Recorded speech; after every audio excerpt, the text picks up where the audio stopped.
uubos ang enrollees dito. Okay, retires, there is 2 who's willing to go on board and become a seaman. So sa bawat isang aalis, meron 2 na papalit, laging ganun. Okay? Kasi required nga itong mga BT na ito, lahat na sumasakay ng barko, mapadek man yan, yung may hawak ng kargada, yung kusinero man yan, or yung engine personnel, required siyang kumuha ng basic training kasi required ito para sa seaman's book. Okay lang po tayo. Okay. So, ibig sabihin mo pala, sir, ito 2-5 sa 6 days, meron akong magkano po, sir? 2-5 times 6, sir.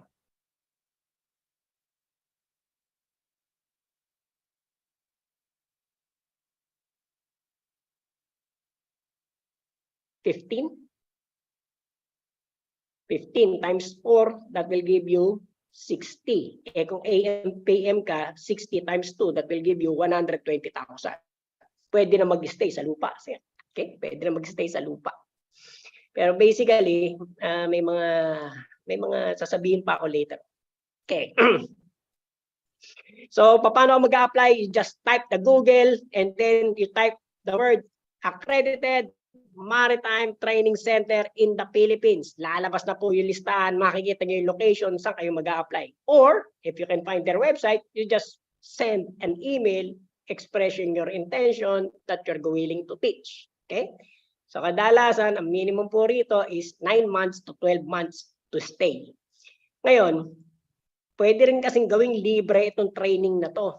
Itong IMO model course, itong 12,000 na to. Pwede nilang gawing libre provided you're going to stay there for 12 months. Nakatali ka sa kanila, kami magbabayad nito, you stay here with us. It will be free. After 1 year, ibibigay na sa iyo yung certificate mo. Okay? Now, meron din kasi itong, okay, pwede ka na magturo nun. Tatanggap ka na. Ngayon, if you want to increase your value, you can be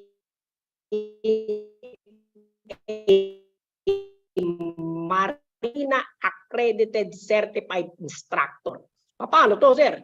May na teaching session. Ibig sabihin na to teach approximately 250 teaching hours under as an instructor. Pagka naka 250, parang meron kang OJT na 250. Pag nabuno mo yung 250, pwede ka mag-apply as a Marina accredited certified instructor. So, ibig sabihin po nito, okay, merong certified na. Ito certificate na to, may expiration to. Every 5 years, you need to renew. Okay? Pero kadalasan, yung age, yung training center, siya na yung siya na yung mismo nagpapacilitate para makakuha nito. Kasi requirement niya rin to eh. Requirement niya rin. Pero may 609 ka, pwede ka na magturo. Okay. Next. Another one is, pwede ka rin naman as an assessor. So pagkatapos maging instructor, pwede ka maging assessor sa mga training center. Okay? So, etong maritime assessor na to, siya yung pumirma na tinatawag na TC ROA or Training Completion and Record of Assessment or TC ROA. Ang requirement naman dito sa assessor, kukuha ka ng IMO Model Course 312 or Assessor's Course. Okay? So, bakit pa yung instructor sa assessor? Okay? Yung assessor, ang ginagawa, mag-a-assist siya. Siya yung magpapa-exam. Siya yung mag-certify na itong training center na to, lahat ng graduate niya, ginawa or kinonduct yung training. Okay? Ganito po simple yan. Dito sa Pilipinas, bago lumabas yung certificate mo or training certificate, kinakailangan meron ka munang attendance. Okay? Itong attendance na to, pinapadala po sa Marina every afternoon to certify na itong taon to, inattendan niya talaga yung training. Okay? Kasi dati kasi nung araw, no? Gusto mo ng training certificate, punta ka sa Recto, punta ka sa Quiapo, punta ka sa Cubao, may gumagawa sa training certificate kasi walang validation. Nowadays, hindi na po pwede yun. May validation na ngayon, no? Itong mga training center na to, no? For those training, having 5 days, every day you're going to send the total number of trainees attending the training. At the end of the training, meron yung tinatawag na course outcome. That course outcome, kung kinakailangan papatay ka ng apoy, tatalong ka sa dagat, magsusuot ka ba ng life jacket, okay, or anything na nire-require nung course outcome natin, kinakailangan yun ang ma-perform mo. It should be not only knowledge-based, but it is skill-based. Okay? Now, pag natapos mo yun, issuean ka ng certificate. That certificate, hindi pa yan tanggap sa abroad. Ang tinatanggap sa abroad is yung tinatawag na COP or Certificate of Proficiency. Meaning, the Philippine government is going to certify you that you completed that training. Paano makukuha to, sir? Makukuha to sa mismo. Okay? Makukuha to sa mismo. May mga requirements pa doon na i-upload nyo bago nyo makuha ito. Ito ang requirement natin. Okay? Etong COP is good for 5 years. Sir, yung CMAS book, 10 years.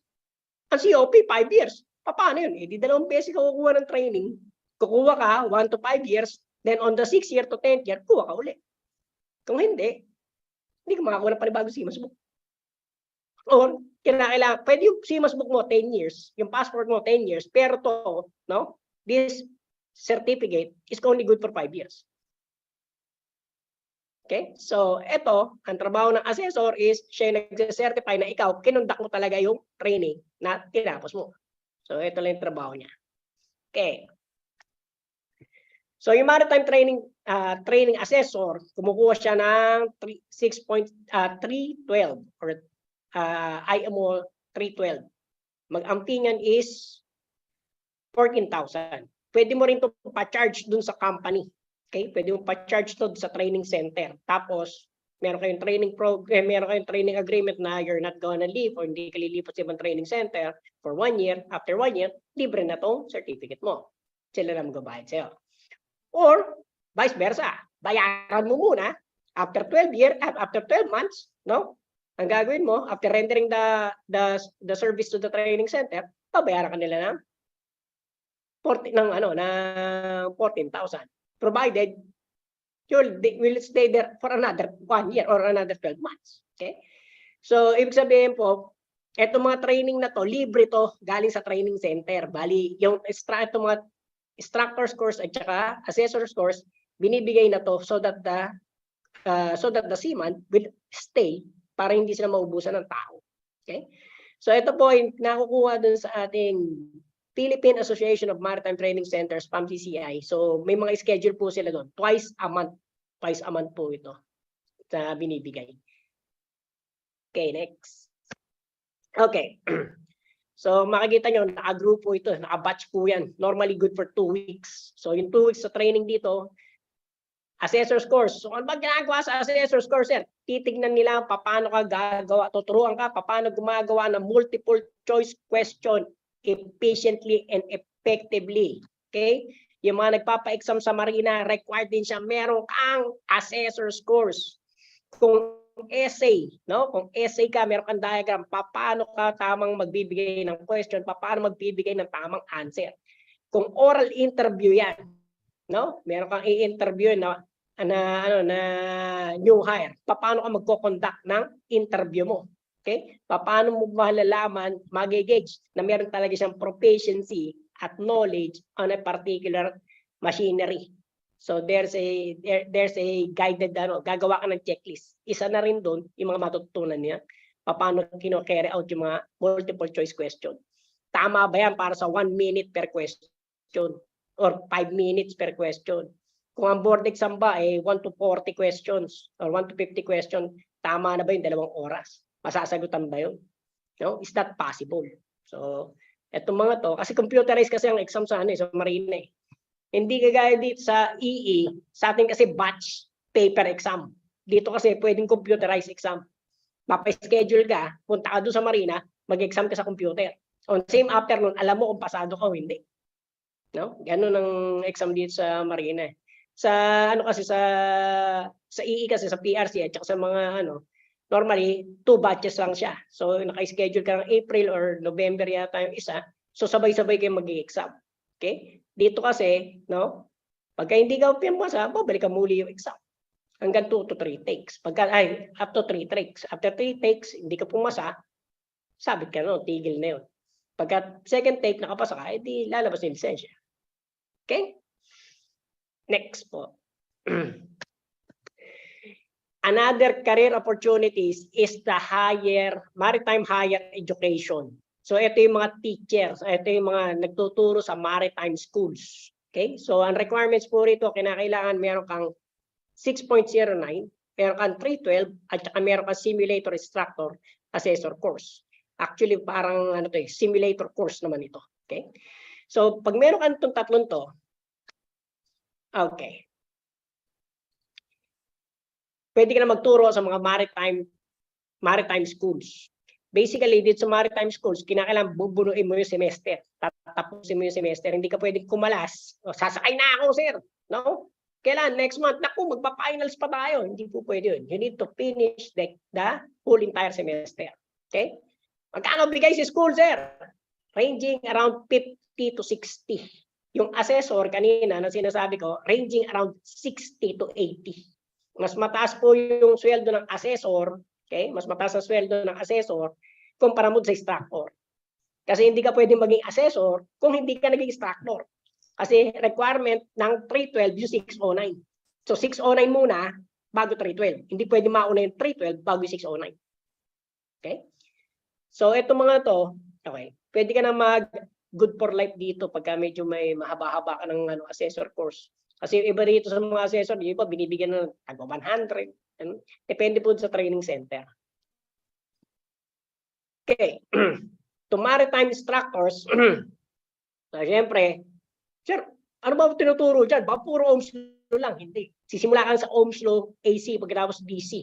Pagkatapos kakambyo ka na, what is a, okay. So, paano gumagamit ng tester, okay, yung mga automation, okay, paano ba paano gumagana yung ABR, paano tumatakbo yung governor, pag tumakbo yung diesel engine, paano na-maintain yung 720 revolution per minute, paano na-maintain yung 60 Hz, paano na-maintain yung 440 volts by means of the ABR, okay?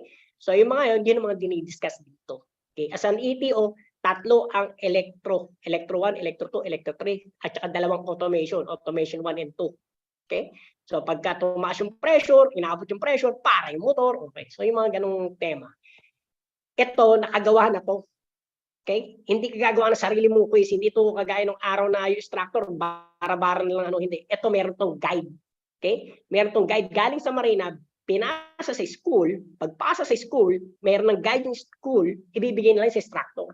At the end of the semester, no, kung ano yung required nung course outcome of that training course of that subject, yun ay ipapasa ng instructor. Okay? Madali na lang pala, sir. Marami na lang susundan na lang pala. Susundan mo na lang. Kaya hindi na masyado hirap to. Mas matataas ang sweldo dyan sa PMMA kasi government to. Yung APO rito, maabot ng 100. Ito, dahil union based tong AMOSUP, no? Itong MAAP, maabot din ng 100 yung APO rito. Sa amin dito sa NTMA, maabot ng mga 80 instructor. Full-time yun. No? Full-time yun. Okay. Yung ibang school, per unit ang bayaran. Pero since meron ka certificate at saka meron kang COP na ETO or certificate na ETO, baka mas mataas pa sa 60, baka 80 rin ang bibigay nila sa'yo. Okay. So yun lang po tayo, sir. Okay. Another one, pwede ka rin dito. So, ito naman, instructor pa rin. Kaya lang nga, nandun ka lang sa kumpanya. Yung kumpanya kasi, meron yung tinatawag na SMS, may sarili sa Safety Management System, may sariling standard based sa ISM. Okay? Sa ISM code. Ngayon, gagawa siya ng sariling company policy. Okay? Yung mga company policy na to, itinuturo ito ng instructor, dinidisseminate niya sa crew. Okay? At the same time, meron din tayong tinatawag na PIDOS. Okay? Itong mga training instructor na in-house company, sila nagtuturo ng pre-departure orientation seminar.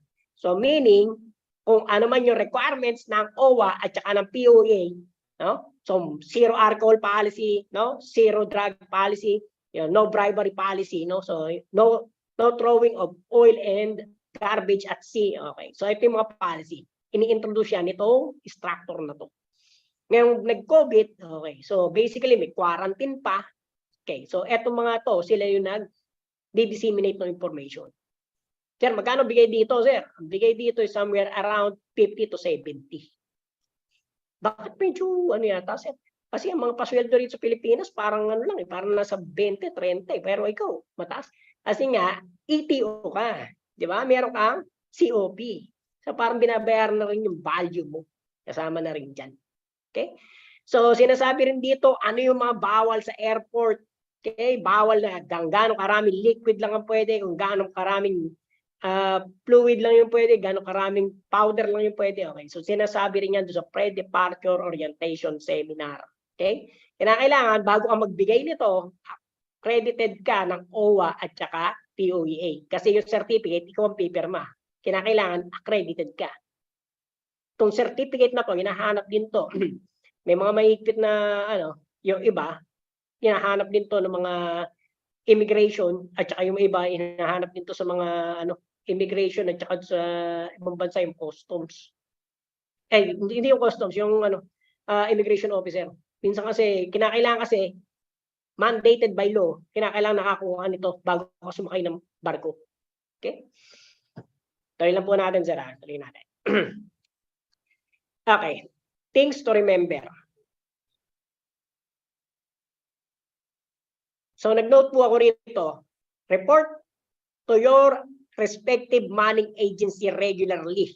Okay? Remember the 9-month rule. Ano yung 9-month rule, sir? Ibig sabihin ng 9-month rule, sir, yung, di ba bumaba ka ng barko? May pumalit sa'yo doon. Okay? Natapos ang kontrata niya na 6 months, nagbakasyon na rin siya ng 3 months, 9 months na yun. Ibig sabihin, yung crew na yon nakapagbakasyon na at ikaw, nagstay ka pa rin dito. Ibig sabihin, habang tumatagal ka rin sa lupa, your value diminishes or nababawasan. Ganun ba yun, sir? Kaya nga sinasabi nga sa inyo, report to the respective manning agency. Baka mamaya kasi hindi ka nakilala. Pag hindi ka kasi nagpakilala, hindi ka kasi hindi ka nagpaalam. Sir, magtuturo muna ako sa Far East, tuturo muna ako sa Global, no? Mga 9 months ako mawawala kasi babantayan ko si Mrs. mga anak. O ngayon lang kami magkakaroon ng anak na pangalawa after 10 years, no? So, pwede yung mga ganun. Basta magpaalam ka lang. Don't overstay for more than 1 year on shore. Kasi nga habang, gumaganda yung karir mo rin sa lupa, pero yung karir mo sa barko, no? Nawawala. Kasi sa tunay na buhay talaga, after 6 months, yung file mo do sa kumpanya, itinabi na sa archives yun. Okay? After 1 year, inactive na yung file mo. Ibig sabihin niyan, it's either lumipat ka na sa ibang agency, nag-migrate ka na sa ibang bansa, or nag-retire ka na totally. Okay? Update your documents before you run out of money. Ito pa isa medyo mabigat dito. Okay? Pagka patapos ka na dito sa online vacation mo ng 1 year, no? Sakay ka na. Kasi meron dito tinatawag na disengage from the ship and engage from the ship. As an OFW, tatandaan mo kung kailan ka babalik at kailan ka sasakay. Kaya sinabi ko dito sa huli, know your timeline. Hindi ka po pwedeng magbakasyon ng 3 taon. Malabo ka na makabalik. At the same time, kung 3 years ka nagbakasyon, yung papeles mo baka expired na yun, marami ka nang uulitin. Okay? Kaya kailangan, kung magbabakasyon ka na matagal, pagplanuhan mo, nasa barko pa lang. Okay? Hindi ka po pwedeng tatambay ka ng saksakan ng tagal, mauubusan ka ng pera. It's very hard, no? It's very hard to restart again if you run out of money. Ang isang masakit kasi rito as an OFW seaman, no? Pag nakita ka ng kapitbahay, tropa mo ng high school, or relatives ni Mrs., no? Ang tingin sa'yo, dollar pa rin. Kahit 6 na buwan ka na rito sa lupa. No? Dollar pa rin to. Sumakay ka lang ng barko, nakalimot ka na. Yung mga tipong ganung mga ganung statement. Okay? So, these things, no? Pagka sinabi nilang ganun, isa lang sasabihin mo, no? You say the magic word, ito lang ang budget. Okay? Ito lang yung budget, pare. Ito lang yung budget. Kasi mayroon mong binabayaran ganito, may pinag-aaral akong ganito, no? So, ito lang yung budget. Pag may nangutang sa'yo, no? Kano ba yan? 10K? Naku, wala kang pera. May Gcash ka? O ito, 300. Bataw mo na kaagad. Don't expect na babayaran ka. Mas masakit yung utangan ka ng 10,000 tapos hindi ka babayaran. Nasisira talaga siya. Dalawa mawawala sa'yo. Nawawalan ka ng pera at yung mawawalan ka ng kaibigan. So, mas maigi naman, wala ka ng kaibigan, isa mo lang ka pera. Okay, tuloy lang tayo, sir. No, medyo malapit na tayo. Okay, next. Ngayon, kung talagang ayaw mo na sumakay ng barko, hindi ka makapasa ng medical, no? Or some issues na talagang ayaw mo na sa barko dahil ayaw mo na sa alon. Okay? You can stay on land permanently. These are 3 options. First is shipbuilding. Second one is ship repair and dry dock or shore technician. And the last one is wala ring alon to, offshore. Okay? So, isa-isayin natin. Shipbuilding meaning meaning ito yung gawaan ng barko. Hindi ito dry dock, hindi ito baradora. Ito yung gawaan ng barko. Assembling yung barko, pagkatapos weldingin, pagkatapos ilalagay yung mga machineries inside, pagkatapos kukumpletuhin. Okay. So basically, etong shipbuilding, paano ba malalaman tumataas ang sweldo? Pag dumami ang barko, konti ang ETO, tataas ang sweldo. Okay, supply and demand lang yan. Dumami yung barko, the more the ship, no? The lesser the ETO, the salary will increase. Pag-skyrocket yan to the moon. Okay? Kung maalala niyo yung mga panahon ng mga 2006 to 2008, halos dumoble yung sweldo. Kasi noong 2006, yun ang pinakahuling electrician ko eh. Ang sweldo ko nun is 1.4. After 6 months, no, yung sweldo umakit na mga 2.5. After another 6 months, yung sweldo umakit na ng 3,000. No? So nag-skyrocket siya. Bakit? Kasi maraming ship build. Dumami yung mga barko, no? Konti yung crew. So dahil konti yung crew, yung mga tao doon sa barko, hindi sila makababa kasi wala kang relyebo. Wala kang makitang qualified. So ganun nangyayari dyan, tumataas yung sweldo. Okay, sa pantatandaan natin dito is yung tanker mas mataas sa container. Yung container ship mas mataas sa bulk, yung bulk mas mataas sa passenger. Okay? So kadalasan kung pag high risk yung barko, LNG, LPG, BLCC, very large crude oil carrier, okay? Itong mga barko to, basta tanker, liquefied ang kargada, mas mataas ang sweldo dyan. Kasi mas marami silang training. Okay? Second one is yung mga fully automated na barko. Okay? So maraming automation, mataas din ang sweldo ng electrician doon. Umaakit naman yung sa mga BLCC kasi mga tanker, maabot na 6,000. Yung iba 5,500. Ibang container, pagka dumami yung reefer container, umaakit siya ng 5,000 to 5,500. Yung mga bulk carrier, umaakit lang to mga 4,500. Sa passenger, dahil marami kayo, no? At fix naman yung balik ng pagbaba mo, 2 months ng bakasyon, sakay ka na naman ulit. Okay? Dahil fixed rotation sa mga passenger, 4,000 o to 4,500. Depende pa rin sa principal. Okay. Kaya sabi ko nga sa inyo, pwede nyo check upin yung ETO na group. Okay? Marami yung group nila. Marami nagpo-post doon. Okay? May mga bagong passenger na nag-required sila ng ETR lang.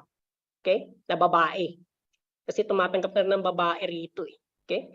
So, yung iba kasi kagaya ng Maersk, no? Kagaya na itong isang kumpanya. Diyan sa PTC, tumatanggap din sila ng babae na ETO. Okay? So, yung may mga training program sila. So, kagaya dito sa amin sa NYK, may training program din kami kasi marami rin kami lumalabas na barko ngayon, LNG fuel. Pine-phase out na rin kasi namin yung bunker fuel. Kasi ngayon, ang ginagamit ng karamihan, bunker, no? Yung pinakamarumi, sabi nga nila. Tapos babawasan yung sulfur. Ngayon, pinag-aaralan nila para mas mura pa daw yung LNG at saka LPG na gamitin kaysa sa mga kasi may mga greenhouse effect na araw eh, due to the climate change. So kinakailangan ibalik ta rin na ng shipping industry yung niya, yung technique niya. Okay. Balik tayo rito. Shipbuilding. So basically, may mga Pinoy nang naka-penetrate dito. One example is Joren Melo. Okay? So nagsimula siya sa PTC. Okay? Actually, galing siya ng NYK, lumipat siya ng PTC. Kaya sabi ko nga sa inyo, maghanap kayo ng agency na pwede nyong pasukan na tatanggap sa inyo at a higher level. Okay? Magbibigay ng additional training para ma-improve ka. Importante yun. So kasabayan niya rito okay. Ito shipyard na to is from Korea and another shipyard dun sa China. Ang may-ari ng barko ay CGA yata yun. Nakalimutan ko lang pero French company yun. Marami rin silang barko. Okay? So ang ginagawa lang nito, another one is Ariel Latosa. Okay? So basically, ETO din to galing sa amin. Okay?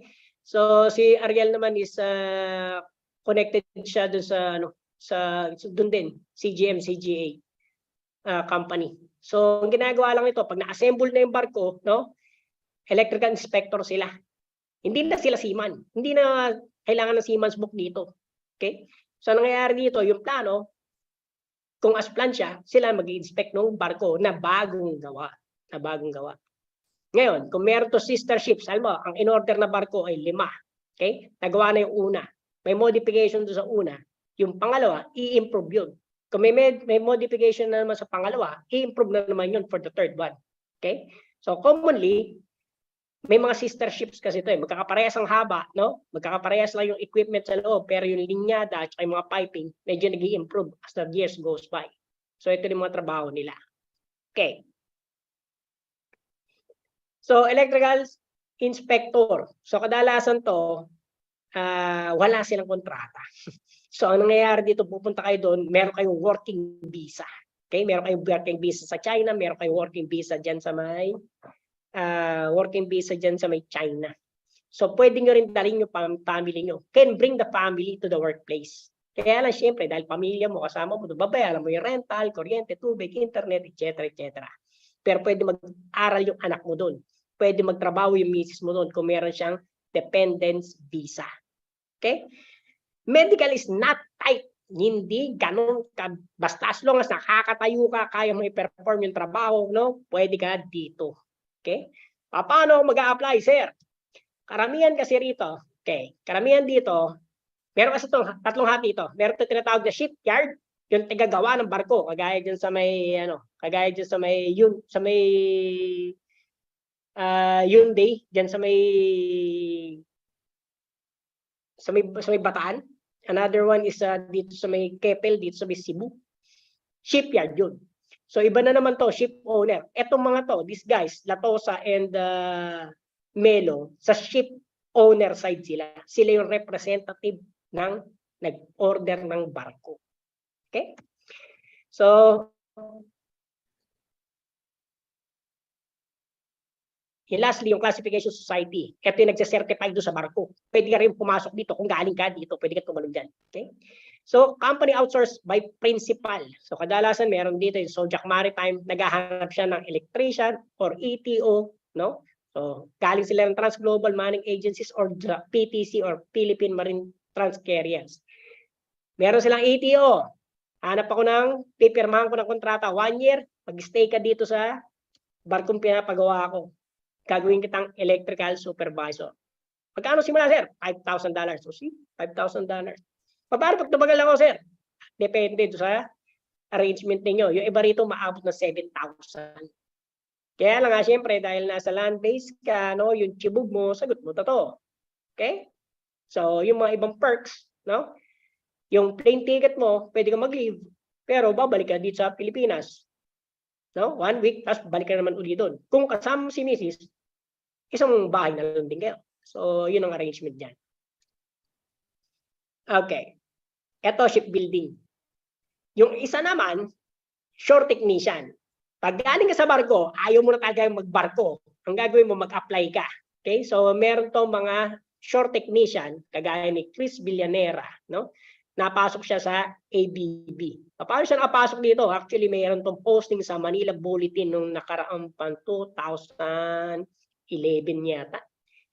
So, basically, what happened here is, nag-apply siya, na-interview siya, nakapasa siya. Pagpasa niya, meron tong training program. Okay? So, ito, since shore base siya, naka-base naman to sa Singapore. Dati itong ETO na nag-shore base na lang. Etong mga technician na to, pag may mga trouble yung barko, hindi kaya ng crew, tawag sila ng technician. Pagdating ng barko, no, sa pantalan, sa pier, sasampa na yung mga technician. Sila na yung titira. Or, etong mga technician na to, no, pagka nag-dry dock, doon naman sila papasok. So, si Chris Villanera is naka-base na siya sa Singapore. ABB Singapore sila. Okay. Another one is Edison Munoz.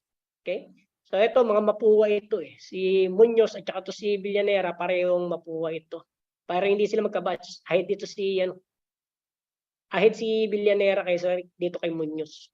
Ito naman si Muñoz, nakapasok naman to doon sa may Teresaki. So Teresaki, yung gawaan ng switchboard, gawaan ng breaker. Okay, so anong nangyayari dito is, yan. So kasama niya rin yung family niya, kasama niya yung anak niya doon sa workplace. No? Yan. So normally, application in the country of origin. Ibig sabihin, mag-a-apply ka online, tapos ma-interview ka online, then pupunta ka na doon. Since nasa Southeast Asia naman to Singapore, hindi mo kinakailangan ng visa. Pwede kang pumunta doon anytime. As long as hindi ka lalagpas ng 2 weeks or 14 days. Pagka-approve ka na nila, bibigyan ka ng working visa. Pagka nabigyan ka ng working visa, start ka na. So normally, nagbibigay din to ng in-house training. So ano ba yung mga product natin? Ang product natin is main switchboard. Oh, ito yung mga aparato yan, ito yung mga gamit niyan, bigyan ka ng manual, bigyan ka ng training. Okay, bibigyan ka ng training. So, advantage dito, meron silang free housing as an allowance when out of the country. Kasi ang sweldo kasi rito nasa 6,500 Singapore dollar. So, times 35 lang yun. Kaya lang nga, pag lumabas sila, may plus 200 every day doon sa technician. Depende pa sa magiging trabaho. Okay? Can also bring the family. So, pwede kayo mag-stay doon sa Singapore kung naka-base. So, ang application talaga nito sa labas. So, you just need to open your eyes. Okay. Last one. Offshore or yung rig platform. So, basically, etong platform na to, pag nag-steady na siya, hihigop na siya ng langis. Or yung storage. Yung BLCC, Very Large Crude Oil Carrier, i-standby na lang yun. Barko pa rin to, pero gagawin nilang storage. Lalagyan lang ng crude oil. No? So, pwedeng kargahan, pwedeng kuwanan. Para magiging storage lang siya. Okay? So, normally, yung offshore, okay, si John Rigaport, isa to sa mga nakapenetrate dito sa oil rig system or dito sa offshore industry. Okay? So, dati rin tong electrician ng NYK. Kaya nakita ko research person, in-interview ko, kakuha ko ng idea. Okay, pag offshore, it's either meron siyang company sa Philippines or wala siyang company sa Philippines, direct hire siya. Commonly, pagka offshore, meron yung tinatawag na 20 days, 28 days on, and 28 days out. 4 weeks on, 4 weeks off. Matipong ganyan. Yung medical nila, okay. Ito kasing medical na to, kung meron kang agency sa Pilipinas, no, good for 2 years yung medical mo. It depends on the company. Okay? Dito kasi parang land-based ka na. Okay. Ang pag-uusapan ko ng talaga dito, itong direct hire. Ito kasi meron tong agency. Seaman ka pa rin dito. Kung meron kang agency sa Pilipinas, seaman ka pa rin. Required ka pa rin mag-medical, no? Tsaka required ka pa rin mag-apply ng, mag-update ng mga papeles mo. Pagka direct hire kasi, no? Hindi na kinakailangan update yung mga papeles. Kasi employed ka ng principal. Okay? Itong mga option na to, walang labasan to. Hindi ka pwede mag-selfie sa labas na, nandito kami sa nandito kami sa Spain, no? Nandito kami sa Amsterdam. Walang ganun. Ang makikita mo, dagat. Yun ang no-go shore. Okay? Kaya malaki ang sweldo kasi hindi ka nga makakalabas. Kung gusto niyo maghanap ng agency na merong offshore, okay? So pwede niyo i-google lang dyan, no? Offshore work in the Philippines. So lalabas itong mga agency na to. Then you can send, ASM, BSM, you can send your resume to this agency na ikaw ay nag-a-apply for ETO cadet or ETR cadet as a starter. Okay? Kailangan kasi maghahanap ka. Okay? Knock and the door shall be open, no? So, ito mga to, ito may mga agency rito. Okay? Legal siya. Ito naman kasi, isa, direct hire to. And one good example is Bumi Armada of Malaysia. So, nag-specialize sila sa mga floating production, storage, offloading, or FPSO. Meron din sila mga liquefied natural gas, floating storage unit, at saka mga offshore support vessel, OSV, and okay. Bakit puro tanker naman to, sir? Okay, kasi basically, oil and gas nga ito eh, oil and gas industry. So kung ikaw ay galing sa tanker at gusto mo lumipat dito as permanent retired ETO, hindi kailangan ng Siemens book, pwede ka dito. Okay? So, yun lang yung tatlo na pwede natin pagpilian. Yung offshore, yung shore technician, at saka yung new shipbuilding. Okay? Kung may iba pa akong makikita sa susunod, baka magkakaroon ng part 2 itong seminar natin kung may mga additional information pa tayong ma-disseminate sa inyo. Okay. Parting words, you don't have to see the whole staircase. Just take the first step. Okay? Dito sa buhay na to, meron law of attraction dito. Okay? Kung maniniwala ka na kaya mo, posible, lalapit yan sa'yo. As in, siya lalapit sa'yo, hindi ikaw pupunta, siya lalapit yan. There's a law of attraction here. Okay? So, we will move now to the question and answer portion. I hope I can answer anything from the sun. I will stop the share, sir. Is it okay? Yes, sir. Okay, So guys, sir. if you have any questions, just type it in the comment box about the topic. May questions po ba para sa ating mga delegates? Yung mga tanong kanina, sir, yung kagaya doon sa Ishihara. Okay, kung electrician ka, Ishihara, hindi yung problem yun. Okay? Pero kung ikaw ay nakakakita ng basic 8, ibig sabihin sa Crayola, basic 8, no? Makakabasa ka, papasa ka. Pero, kung ang kulay mo lang talaga ay kulay ng aso, black and white, wala kang gray, malabo yun. Talaga hindi ka makakasakay doon. Okay? Kasi ganito yan eh.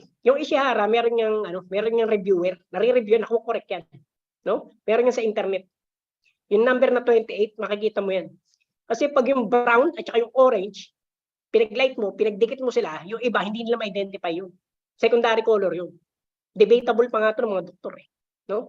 Pero, pag yung tipong yung itim, masyadong puti, no? Talagang malayong-malayo na, hindi mo makita, ibang klase na yun, sir. Talagang hindi ka na maano doon. Kasi minsan dyan, nagpapabasa ng resistor eh. Sir, kaya ko naman yung pipicturean ko, i-enlarge ko. Oo nga, hindi mo na makita yung grid. Sa red, paano tayo?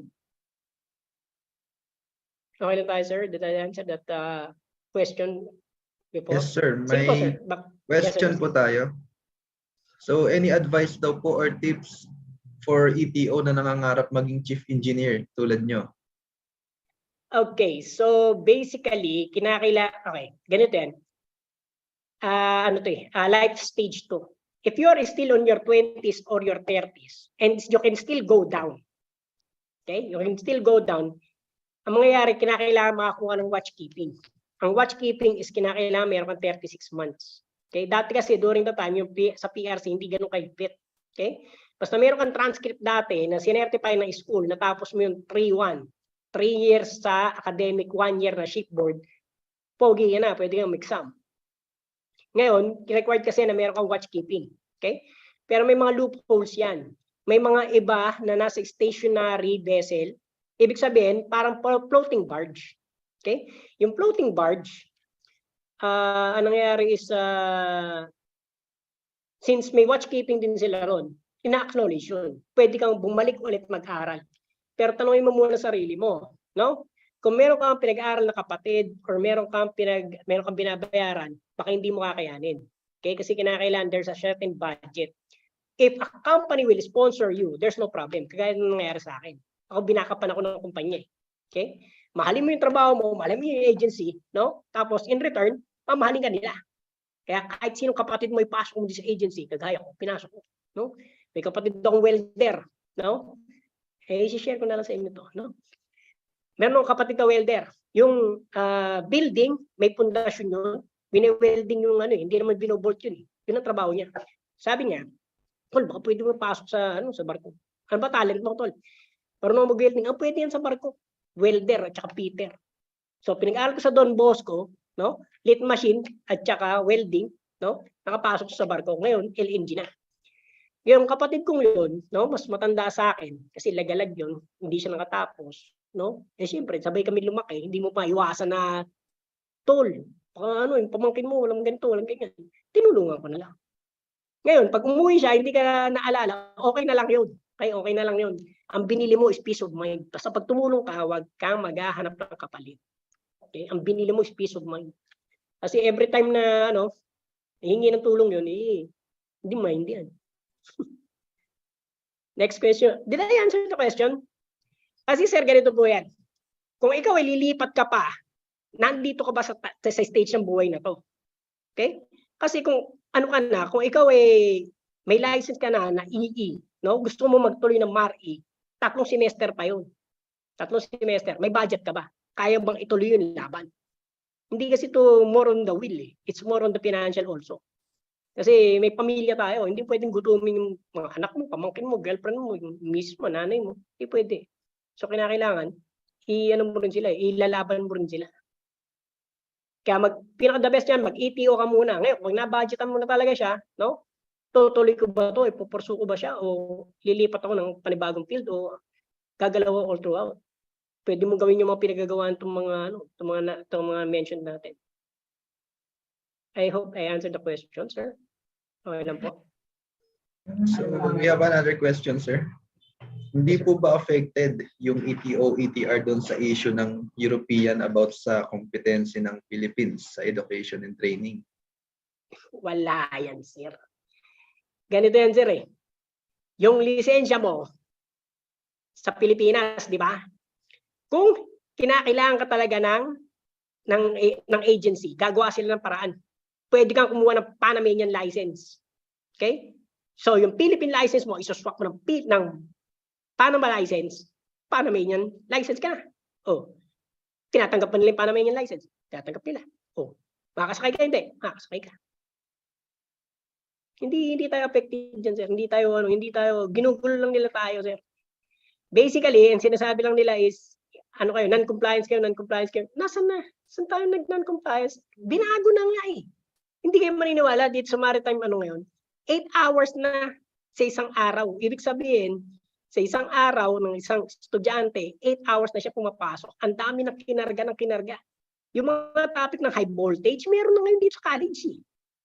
Oh, ang dami na. Pati yung circuit breaker, paano kinakalas yung circuit breaker, paano pinupull out, pinarack out, pinodraw out, meron na rin dito eh.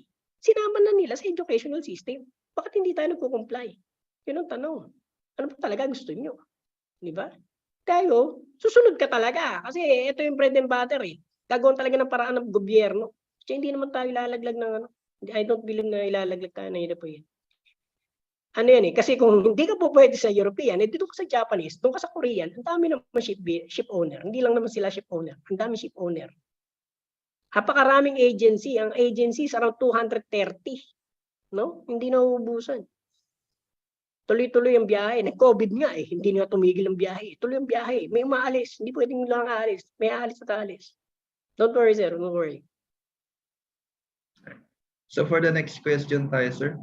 So if you're coming from power barge vessel as operation supervisor, is there any chance to work in building shipyard or offshore? Good question, sir.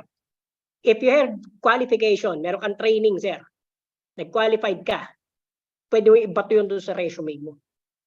Or better yet, hanap ka na naka-perform na nun. Ayun, pwede mo tanong doon sa Latosa at kasi hanapin mo lang yung email address nila or babato mo lang yung email address nila, how they conduct that one. Ano lang to, sir, it's not what you know, it's who you know. It's an industry na hawa-hawa na lang. Kaya importante rin itong mga seminar na to. Okay? So those people are sharing their ideas, at least nakakatulong tayo and in returning back something to the community. Okay? So kung galing ka ng power barge, sir, ang tanong mo is gusto mong pumasok sa shipyard o doon sa shipbuilding? Okay. Ang dyan is again, sir? Shipyard building po. Shipyard building. Pwede ka magsimula dito domestically. Okay, meron dyan sa may Bataan at saka meron din dito sa Cebu. Pero mas maganda siguro, kung kakayanin mo yung init, pwede ka sa Dubai, pwede ka rin dyan sa may Singapore. Kasi may mga shipbuilding din dyan. Okay? I-google mo, top 10 shipbuilding in Southeast Asia. May lalabas dun, sir. Pwede mo isa-isayin yun. Okay? Pwede mo makita rin yan. Or, sa Facebook, ihanap mo na kagad kung baka may kapitbahay ka lang na hindi mo kilala, sa kabilang barangay pala, baka meron ka lang kilala doon. Okay? So may mga Seek and you shall find, sir. Tandaan mo, seek and you shall find. Makikita mo yan, no? Lalapitan ka ng sagot, hindi yung sagot na maghahanap, hanapin ka ng sagot. Nasa isip yan, it's all in the mind. Tama yung ginagawa mo, sir. Tuloy mo po yan. So for the next question, sir, what is this Europe standard that needs our government compliance this year that might affect our seamen? European standard. Actually, Yes. ang ano yan, sa watchkeeping yung mga ano to kasi ito very dynamic kasi yung barko. Every 5 years, nagpapalit ito ng technology, nagpapalit ito ng mga equipment.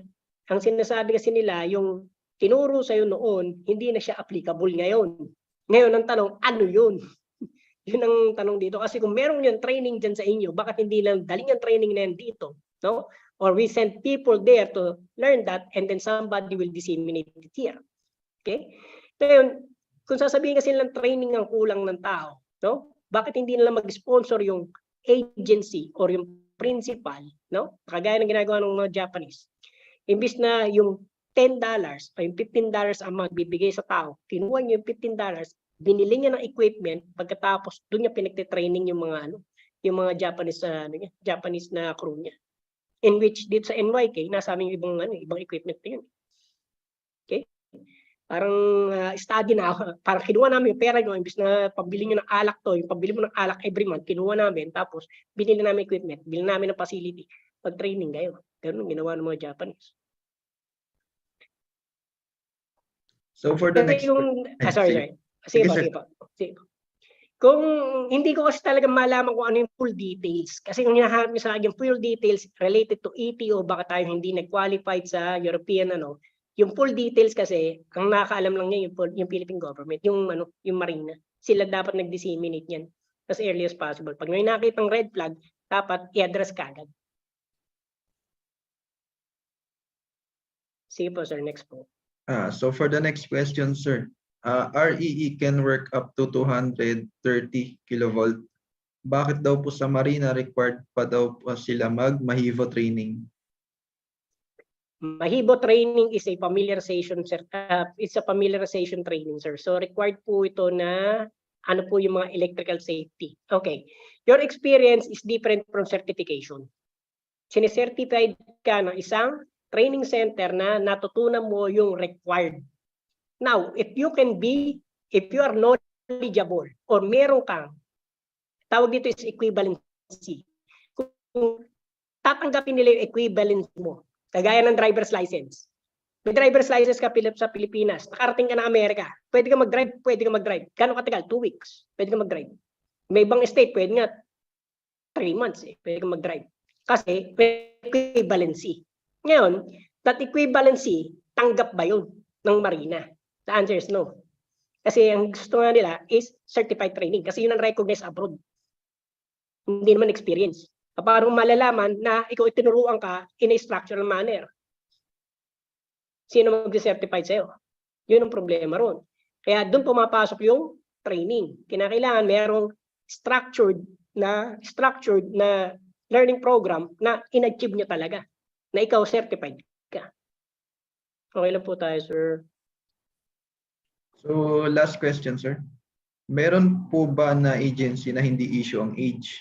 Kasi meron daw po marami na REE na vast experiences sa electrical industry gaya nung power plant, pero pag-apply sa barko hindi tinatanggap dahil sa age. Okay.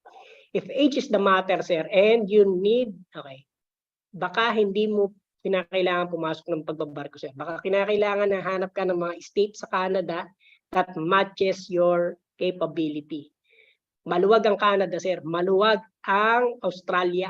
No? Mas marami pa kangaroo doon kaysa tao. So, baka meron naman meron ka a-applyan dyan. Yung iba kasi pupunta mo ng Middle East. From Middle East, they go to Europe or they go to Kasi kung land-based experience ka, take a path towards the land-based. No? Meron din kasi dyan mga shore technician na galing sa shore, no? Na galing din sa land-based. So you need to identify ano talaga yung skill set na kailangan mo. Pag nakita mo yung skill set na yun, makakapasok ba ako doon? Kasi kung pipilitin mo ng pipilitin sa lugar na may age limit, sabihin lang age limit dito 30 lang, no? O may nag-cater, may tawad, 33. O sige. 34 na ako next month, di ba? Paano yun? Boy, baka pwedeng ano muna tayo. Baka tinutulak ka ng anghel papunta sa mas magandang lugar. Yan ako, naniniwala ako doon. Naniniwala ako doon.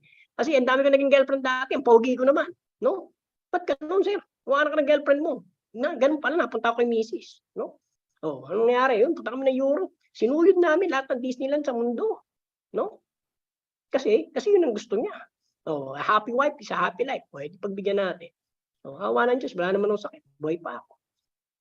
Hindi sir, meron yan anghel. There's an angel out there looking for you. You just need to find it. No? Hindi to ini-spam ko kayo or whatsoever, no? Pero ano yan, may naghihintay sa'yo. No? Hanapin mo lang, may naghihintay sa'yo.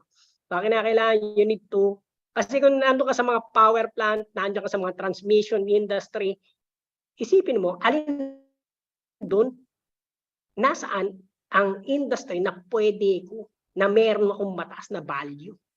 Kasi mas pipilitin ko yung sarili ko doon sa mga ayaw sa akin. Hindi doon tayo sa pwede ko. You look for the possible, never mind the impossible. Sige po, sir. Mga three questions? Yes, 2 questions, sir. Sir, ano daw po ang dapat paghandaan ng mga aspiring ETO, ETR na first-timer sa mga principal interview? Principal interview, di sabihin mo lang muna kung saan ka nag-OJT. Be honest. Okay? Ano yung strength mo? Okay? Ano yung strength mo during your college days? Saan ka nagtrabaho? Bakit ka napunta sa field na yun? Kung galing ka sa sales, kung galing ka sa sales, galing ka sa power production, galing ka sa mga shops, kung meron ka naintindihan sa mga electric motors, meron ka seminar. Yan. I-spell out mo rin yun doon. Okay? Kasi doon lang iikot yun. Wag kang maglalagay doon, hindi mo alam, kundi magigisa ka sa sariling mantika. Okay? Kung alam mo yung mga building wiring, electrical wiring, meron kang seminar sa mga motor controls, sulat mo rin doon. No? Certified, sir, certified. Kasi ibig sabihin, structured yung learning. Kasi meron kasi learning na, lang din, pwede sa YouTube, naintindihan ko na to. No? Kaya lang nga, na hands-on mo ba? Na-trained ka ba? May nag-certified ba sa'yo? Yun po ang issue lagi dyan eh. Sige po, sir. Did I answer the question, sir? Yes, sir. Bali, as of now, yun na po ang last question natin. Sige po, sir. So, we will now go to the awarding of certificate. So, we would like to extend our gratitude to Chief Engineer Alexander Q. Sarmiento for being one of our research speaker for today by giving him a certificate of appreciation, followed by a photo opportunity. So, the certificate of appreciation is hereby given to Chief Engineer Alexander Q. Sarmiento for imparting valuable insight as technical presenter on the topic Career Opportunities During and After Shipboard Career during EE Career Opportunities in Maritime Industry, ETO, and/or ETR onboard merchant ship in worldwide trade, in conjunction with the 47th Annual National Convention with the theme Leadership, Rising Above Adversity Through Passion and Commitment, Leading on the Road to Recovery, held on November 7 to 12, 2022 in Manila, Philippines via Zoom conferencing, given this 9th day of November 2022. So, sir, we will going to have a photo opportunity. So, 1, 2, 3. All right. So, thank you very much once again, Chief Engineer Sarmiento.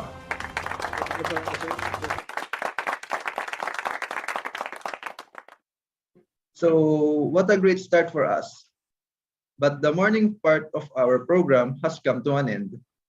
But the learnings and discoveries will continue as we still have a lot of informative and inspirational discussion that awaits us in this afternoon. So thank you for being with us in this morning. We hope you learned a lot, especially from our 3 outstanding speakers. For now, take your lunch, take a rest, and see you again in this afternoon for the second part of our program.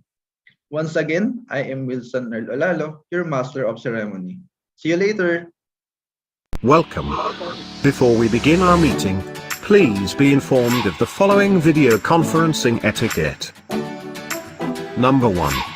If using a laptop, tablet, or mobile phone, make sure that your battery is fully charged to avoid sudden disconnection. Number 2. To be the best, you have to look the best by observing and wearing appropriate attire fit for the meeting. Number 3. Be on mute at all times and listen attentively to whoever is speaking. Number 4. Maximize the use of chat box and other tools made available by the system whenever you want your voice to be heard. Number 5. Avoid interrupting the speaker and make sure that you are acknowledged before you speak. Number 6. As much as possible, turn on your video so that we could have a wonderful conversation. Number 7. We encourage you to station yourselves at a place free of destructive noise so that you could focus on the meeting. And lastly, number 8. We want to capture the moment with you. Kindly stay until the end as we will have a group photo after. Thank you. And have a good day ahead.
Welcome.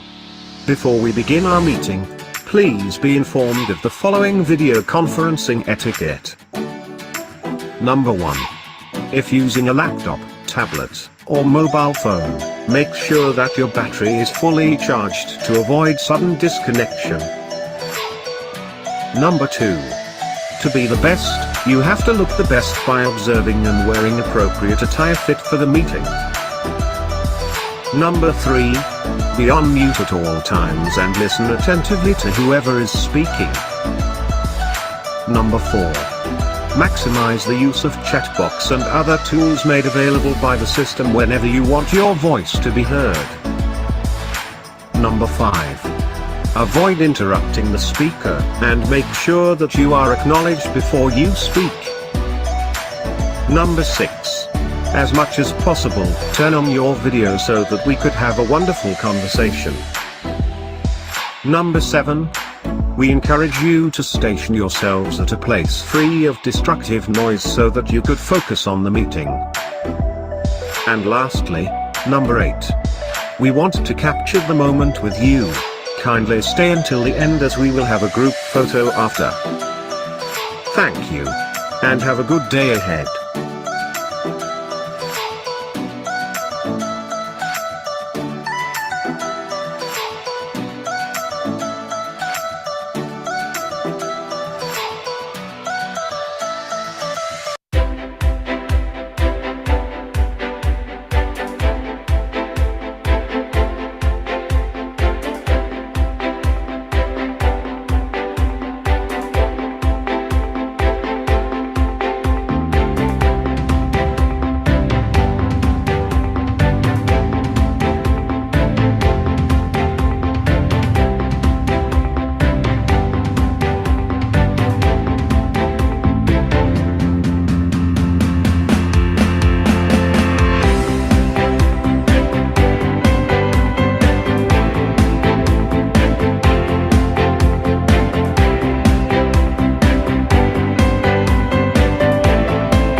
Welcome.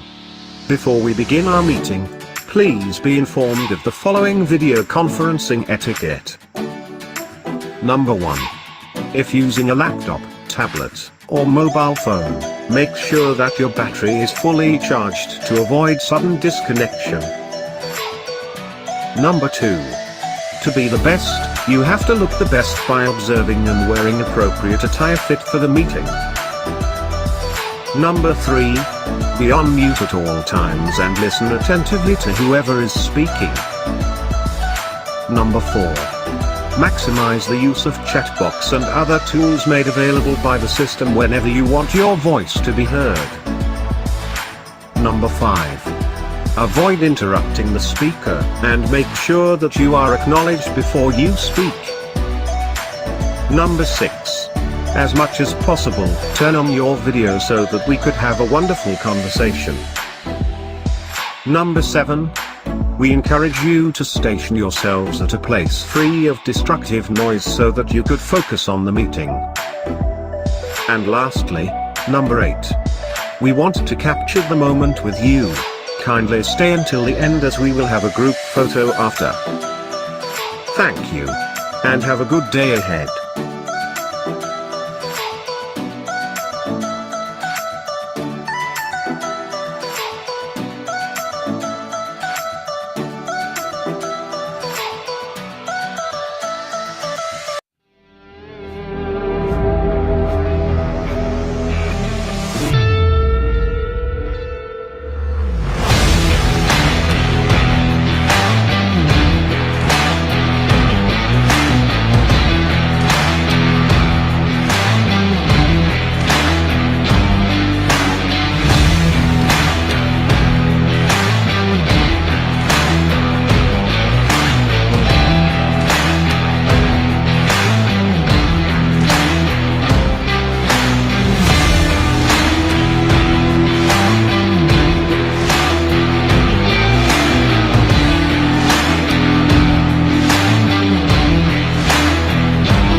Welcome.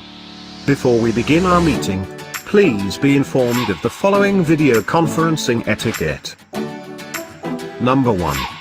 If using a laptop, tablet, or mobile phone, make sure that your battery is fully charged to avoid sudden disconnection. Number 2. To be the best, you have to look the best by observing and wearing appropriate attire fit for the meeting. Number 3. Be on mute at all times and listen attentively to whoever is speaking. Number 4. Maximize the use of chat box and other tools made available by the system whenever you want your voice to be heard. Number 5. Avoid interrupting the speaker and make sure that you are acknowledged before you speak. Number 6. As much as possible, turn on your video so that we could have a wonderful conversation. Number 7. We encourage you to station yourselves at a place free of destructive noise so that you could focus on the meeting. And lastly, number 8. We want to capture the moment with you. Kindly stay until the end as we will have a group photo after. Thank you. And have a good day ahead.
Welcome.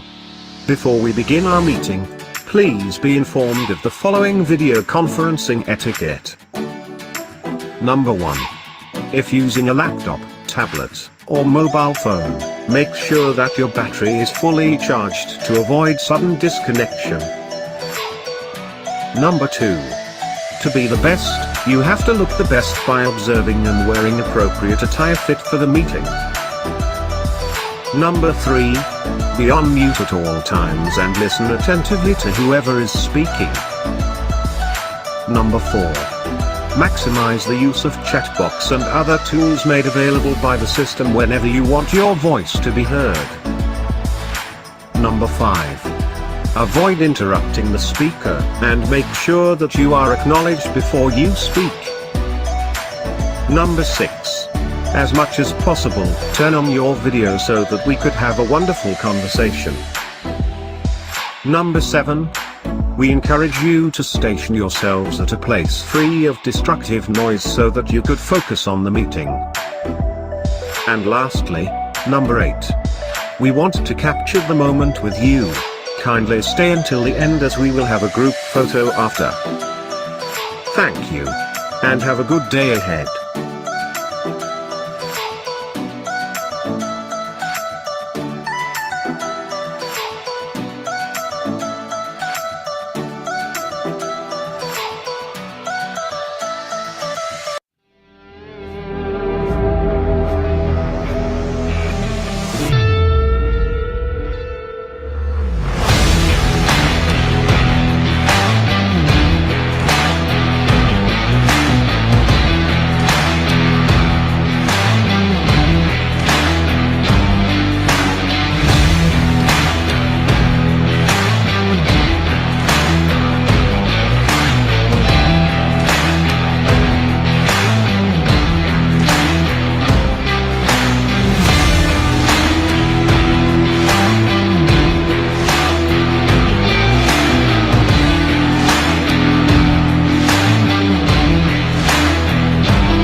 Welcome.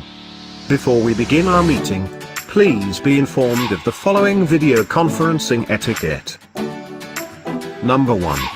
If using a laptop, tablet, or mobile phone, make sure that your battery is fully charged to avoid sudden disconnection. Number 2. To be the best, you have to look the best by observing and wearing appropriate attire fit for the meeting. Number 3. Be on mute at all times and listen attentively to whoever is speaking. Number 4. Maximize the use of chat box and other tools made available by the system whenever you want your voice to be heard.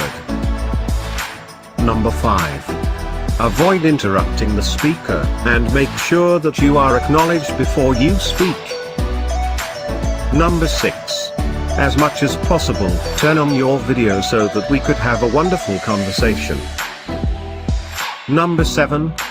We encourage you to station yourselves at a place free of destructive noise so that you could focus on the meeting. And lastly, number 8. We want to capture the moment with you. Kindly stay until the end as we will have a group photo after. Thank you. And have a good day ahead.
So good afternoon, everyone.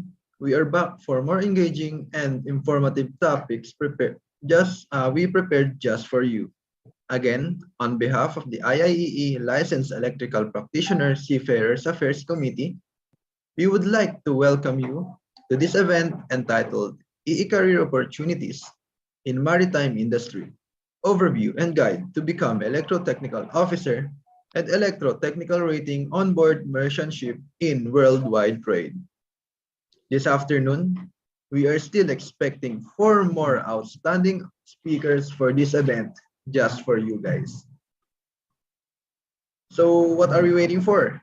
Let us all be motivated as we listen to our 4th speaker for today.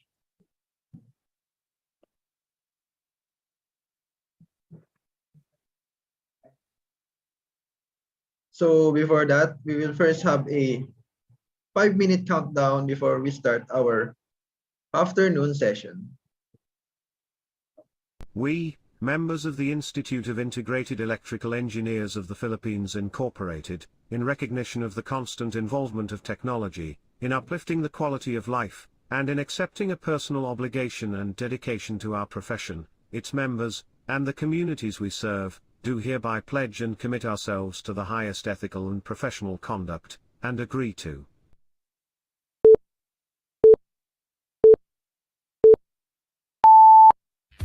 accept responsibility in making sound engineering decisions consistent with the safety, health, and welfare of the public, and to disclose promptly the factors that might endanger lives and the environment.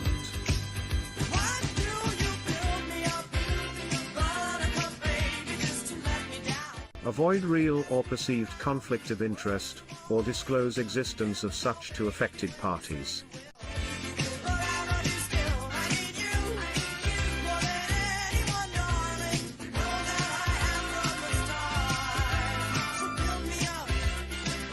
Be honest, objective, impartial and realistic in stating claims or estimates based on available facts.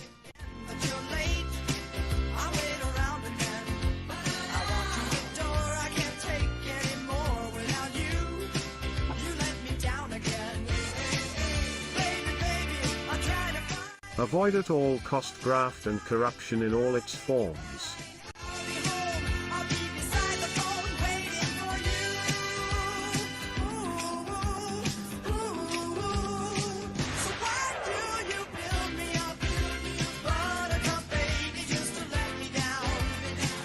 Improve the ethical understanding of technology and its appropriate application.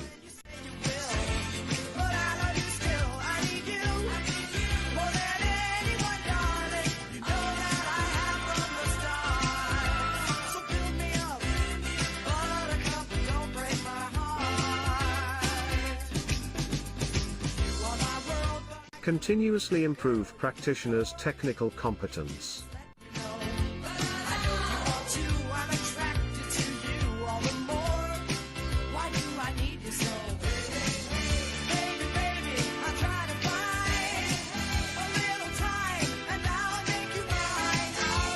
Disclose full pertinent professional and technical limitations.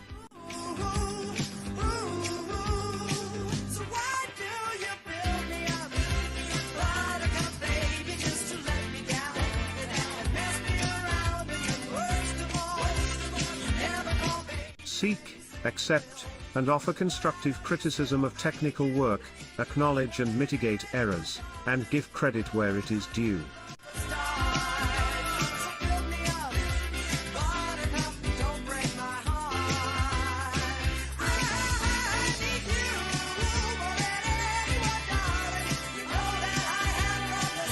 Equally treat all persons regardless of race, gender, physical condition, age, or national origin.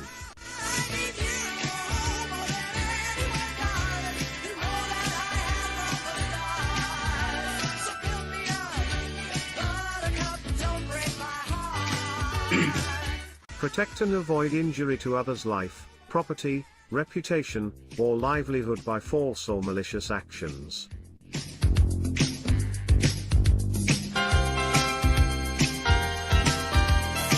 Observe utmost transparency, responsibility, due diligence and fairness, and accordingly, not manufacture, spread, or disseminate false, incorrect, unverified or misleading information or data against any co-member, or the IAE, its officers, employees and representatives or agents, in any form whatsoever, whether verbally, in writing or published, or whether through electronic means or otherwise, especially if such tends to discredit, besmirch the honor or integrity or impute a wrongdoing on the part of a co-member of the IAE, its officers, employees and representatives or agents. Support colleagues and co-workers in their professional and technical development, and assist them in complying with this code of ethics. I try to find a little time, and I'll make you right. Timely and fully comply and abide with any and all of his obligations to a co-member of the IAE itself or any third party. Do you build me up, buttercup baby, just to let me down? Mess me around, and then worst of all, you never call baby when you say you will. Does not engage in or commit anti-competitive, fraudulent, and deceitful practices in any form, and uphold free and fair competition. Buttercup, don't break my heart. You are my world, but I could be the girl you adore if you just let me know. I know you want to, I'm attracted to you all the more. Why do I need you so? So once again, good afternoon, everyone. So I will introduce to you our next research speaker for today. So to give you a heads up for the background of our fourth speaker, he is a registered electrical engineer and an electro-technical officer. He is an EE graduate from Central Philippine University in the year 1999. He is also a graduate of Marine Engineering at John B. Lacson Foundation, Maritime University in the year 2010. He became a part-time faculty of EE Department at CPU College of Engineering from 2000 to 2001. He started his on-board career in 2002 with the position of engine boy.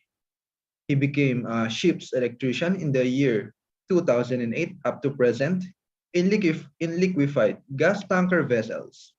He is currently a Marina accredited instructor and a vice president for training of Azet Maritime Consultancy Corporation. Now, let us all welcome Engineer Antonio Magsalang La Chica III with his topic, skill set needed for aspiring ETO, ETR on board ship. Good afternoon, everyone. Good afternoon, Naririnig sir. po ako? Yes, sir. Okay po. So hindi na po ako magagamit ng mic kasi kung minsan nagiging issue pa at nade-delay yung audio natin. So I will start share screen para makapagsimula na tayo. So magandang hapon sa lahat. Maraming salamat sa opportunity na ibinigay sa akin ng IIEE LEPSA committee, and hopefully may matutunan ang ating mga participants. We have more than 300 participants right now. So start lang ako.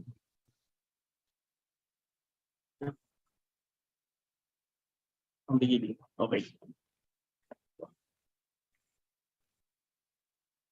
Okay po. Nakikita na yung screen? Yes, sir. Okay po. Sige. So our topic for this afternoon is skill sets needed for aspiring ETO and ETR on board the ship. So na-introduce na rin naman ako. So kanina may mga questions about paano daw maging chief engineer or maging licensed engineer kapag ikaw ay ETO. So for me, I did bridging course nung available pa yung bridging course sa John B. Lacson Foundation Maritime University. So I was able to graduate 2010, and then I took the OIC examination 2012. So naaktuhan ko rin yung license ko as OIC, pero isang kontrata lang dahil yung sumunod na kontrata ayaw na akong pabalikin ng company as engineer dahil kailangan nila yung electrician. So until now, I am working as ETO under RFL sa PTC on board ammonia gas carriers. So for the objective of this afternoon session, first, the participant will be able to know the minimum required skill sets for an aspiring ETO or ATR. Then number 2, able to locate the reference of required skill sets for an aspiring ETO and ATR. And number 3, to be encouraged to learn the required skills. So magsisimula ako dito sa STCW or Standards of Training Certification and Watchkeeping for Seafarers. It was last amended 2010 during the Manila Convention, and ang focus ng STCW when it comes to ATR and ETO will be Regulation 3/6 for ETO and Regulation 3/7. So kapag nagbabarko ka, itong libro na to, itong mismo na libro na to, ito yung pinakabiblia ng mga marino. So nandito po lahat ng requirements kung paano maging isang seafarer. Depende po sa posisyon na hahawakan ninyo on board the vessel. So according to Section A-3/6, mandatory minimum requirements for certification of electrotechnical officers. Actually, na-discuss na ito kanina ni Sir Michael. So, recap ko lang.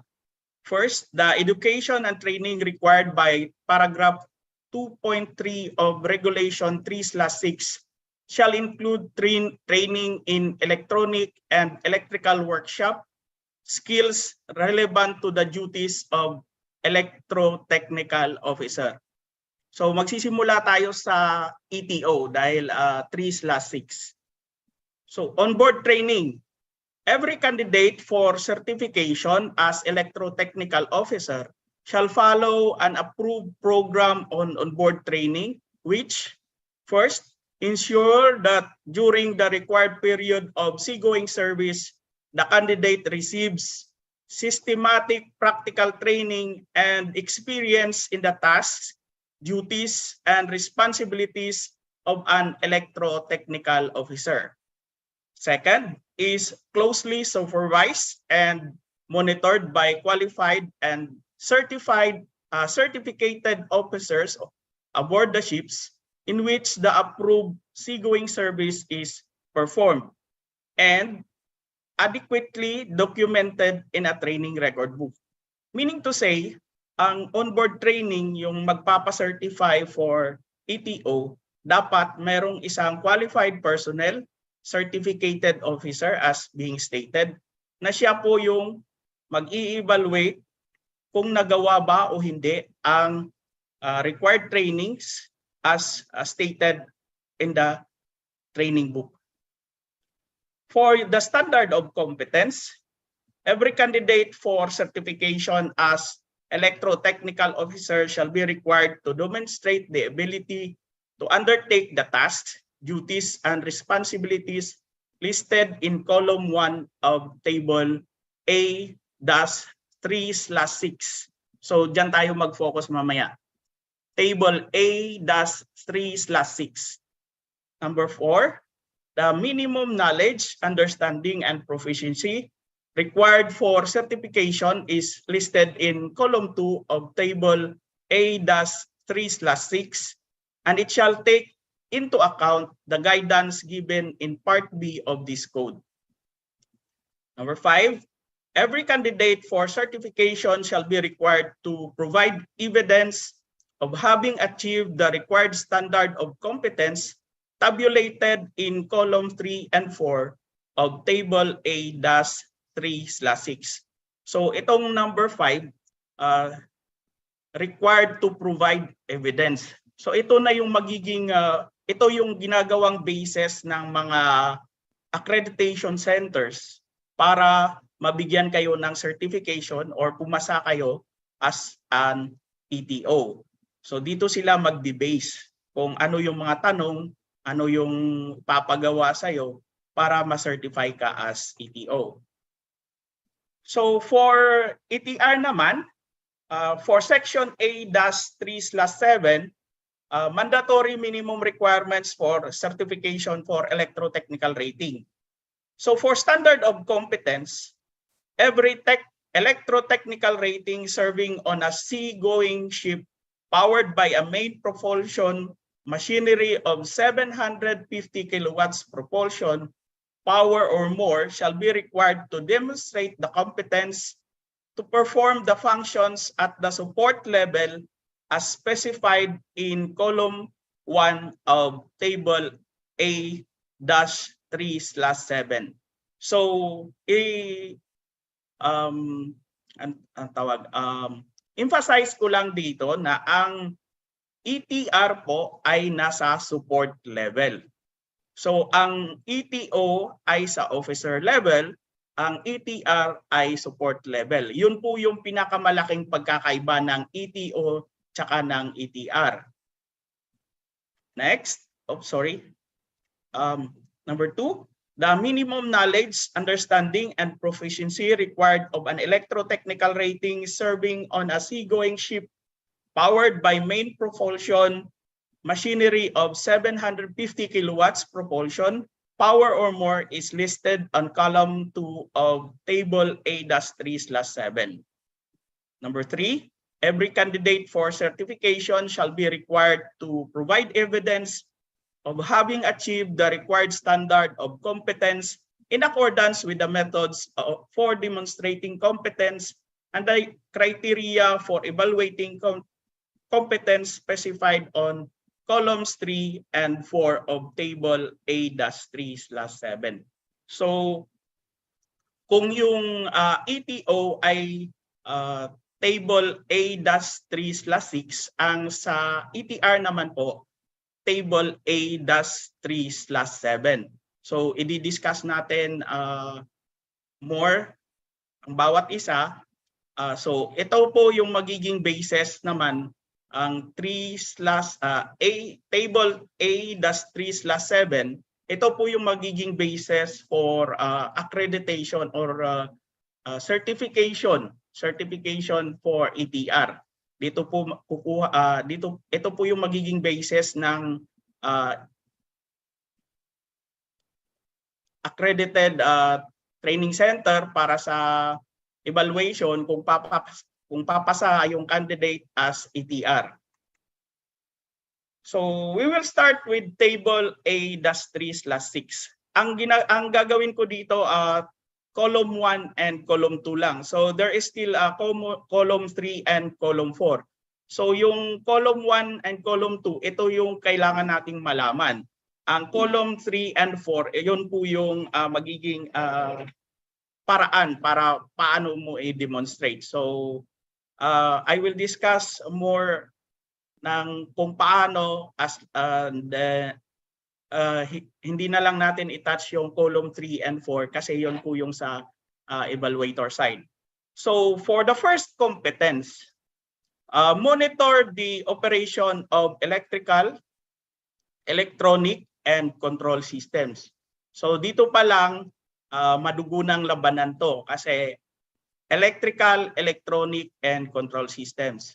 Tandaan na kapag ikaw ay isang ETO or ETR, Kasi may mga company ngayon na PTR lang yung nasa barko, no, mag-isa, or ETO mag-isa.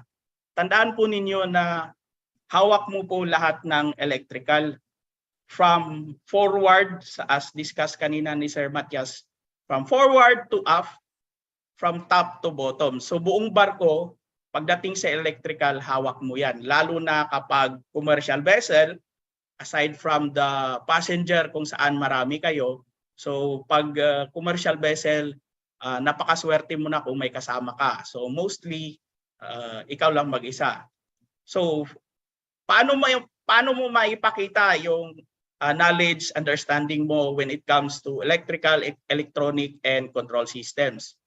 First, basic understanding of the operation of the mechanical engineering systems, including 1, prime movers, including main engine propulsion plant. So, dapat alam mo na kung paano gumagana yung main engine. Bakit gumagalaw yung barko? So, from your main engine, ma-explain mo na pag umandar yung main engine, gagalaw yung mga components sa loob. Then, as the main engine is connected to the shaft, gagalaw yung propeller, iikot. So, depende sa ikot, either gagalaw yung barko going forward or going astern. Then, the second one is engine room auxiliary machineries. So, napakarami pong machinery sa barko aside from your power plant, which is composed of your generators. You have your steering system, you have your cargo system, you have your deck machinery, you have your hotel systems. Sa engine room, you have your fuel systems, you have your freshwater system, you have your seawater system. So napakarami pong machinery na kailangan mong matutunan. So the first tip na gusto kong i-share sa inyo sa mga nagbabalak is always know how your system works. So kasi ang electrical papasok na lang kapag alam mo na at naiintindihan mo na kung paano gumagana yung system mo. So knowledge of electrotechnology and electrical machines theory. So paano ba gumagana yung isang motor? So diyan may explain mo diyan sa electrical machines theory. Fundamentals of electronics and power electronics. So pagdating dito, aaminin ko, power electronics, medyo mahina talaga ako pagdating sa topic na yan. Ang kagandahan lang sa barko, when it comes to electronics, buong board ang papalitan, hindi pa isa-isa. Hindi ka na maghahanap kung saan doon. Tapos ihihinangin mo and then papalitan. So yun ang sinabi ko, kagandahan, buong board papalitan, baklas, palit bago. So hindi mo na kailangan maghanap kung saan banda. Ang importante, malaman mo kung saan kung anong board ang may problema para yun ang mapalitan. Then, electrical power distribution boards and electrical equipment. So from your generators to your main switchboard to your transformers to your starter panels papunta sa equipment, kailangan mo ring malaman yan. Fundamentals of automation, automatic control systems, and technology. So pagdating sa automation, merong mga instances na hindi kailangan ng electrical. Merong pneumatic ang ginagamit. Still, as part of automation, so hawak mo pa rin yan. So you need to know a lot of stuff. Kailangan mong matutunan yung pneumatics, kailangan mong matutunan yung hydraulics, kailangan mong matutunan yung combination ng electro-pneumatics and electro-hydraulics. Instrumentation, alarm, and monitoring system. So pag sinabing instrumentation, alarm, and monitoring systems, pag monitoring lang, nakikita mo lang yan, okay, may mga indications ka. So, walang mangyayari kasi monitoring lang. Pag sinabing alarms, then when you hit the certain set points, gagana alarma. Pero pag sinabing instrumentation, after ng alarma na yan, anong mangyayari? Doon papasok yung instrumentation. Will there be shutdowns? Meron bang aandar? Merong papara? So, kailangan mong maintindihan yon. Then, number 6, electrical drives.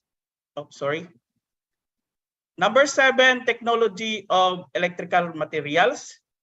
Dito po papasok yung mga bagong equipment natin. Dito sa lupa sa ngayon, we used to have this night switch for breakers. Then meron tayong mga circuit breakers, yung mga plug-ins and screw type. Then ngayon meron na namang mga bago, yung mga floating circuit breakers. So kailangan sumasabay ka rin sa technology, sumasabay ka doon sa pagbabago ng mga equipments. Number 8, electro-hydraulic and electro-pneumatic control systems. So naisabi ko na yan kanina doon sa automation. So kailangan mong matutunan yan. Then appreciation of the hazards and precautions required for the operation of power systems above 1,000 volts. So ang mga lumang barko, we have 440 volts. Then magkakaroon ka ng transformer going to 220 or 110 volts kapag gawang Korea, kapag gawang Japan ng barko, and then from 220 going to 24 volts para naman sa DC systems. So ang 1,000 volts, ito po ang ginagamit na basis ng STCW para ma-qualify as high voltage. So kapag lagpas ka na ng 1,000 volts, high voltage na po 'yon. So you are required to have a MAHIBO training or marine high voltage. So ang gumagana nito so far sa mga nasakyan ko ay yung bow thruster systems. So from 440 volts, meron kaming step up transformer, and then magiging 2,300 or 3,300 volts papunta sa bow thruster. Then preparation of control systems of propulsion and auxiliary machinery for operation. So hindi lang na dapat alam mo kung paano yung system gumagana. Dapat alam mo rin kung paano i-start. Although we have engineers to do this, pero kung minsan may mga instances na napakadami ng ginagawa sa puerto. So as an officer, dahil ETO, as an officer, kung minsan may nire-request ka ni Chief Engineer to prepare the main engine. So dapat alam mo kung paano. Or just even sa pag parallel ng isang generator para magkaroon ka ng extra power during maneuvering. So dapat marunong ka dito kasi kumbaga pagdating sa qualification mo, dapat basic na kayang-kaya mo na yung gawin yung trabaho na yon. Operate generators and distribution system. So as I have said, parallel operation, coupling, load sharing, and changing over of generators. Coupling and breaking connections between switchboards and distribution panels. So once na marunong ka na ng parallel operation, of course, nandun na yung mga principles na kailangan mong maintindihan bago mo magawa yung parallel operation. Dapat alam mo rin kung saan banda yung mga breaking connections. Kasi sa barko, meron pong tinatawag na redundancy of operation, meron pong palaging backup ang bawat system. So alin doon sa dalawa ang kailangan mong stop, or saan banda yung panel board para i-stop mo or tanggalin mo yung power para sa machinery na ipapara ninyo. So dapat kabisado mo na yon. Operate and maintain power systems in excess of 1,000 volts. So dito nagkakatalo ang tinatawag nilang ETO with limitation and ETO without limitation. So kapag wala kang experience with 1,000 volts or higher, magkakaroon ka ng ETO certification or ETO COC na may nakalagay with limitation. Ibig sabihin, hindi ka po pwede doon sa mga barko na merong high voltage. So kapag gusto mong magkaroon ng ETO COC without limitation, kailangan mong mag-training ng mahibo wherein dito i-discuss yung high voltage technology, safety precautions and procedures, electrical propulsion of ships, electrical motors and control systems. So dito mostly ang gumagana dyan ay yung hindi na siya main engine ang propulsion mo. That would be an electrical motor para paganahin ang propulsion ng barko. So that electrical motor is a high voltage electrical motor. So ang system mo dito, ang generator mo dito would be minimum na kana ng 2 megawatt para sa iyong buong system. Excuse me. So once you have an high voltage system, so ang electrical propulsion, as I have said, yung electrical motor na mag-drive ng propulsion mo will be high voltage. Then you have the high voltage control system. And then yung safe operation and maintenance of high voltage systems, including knowledge of the special technical system of high voltage systems and the danger resulting from operations of voltage more than 1,000 volts.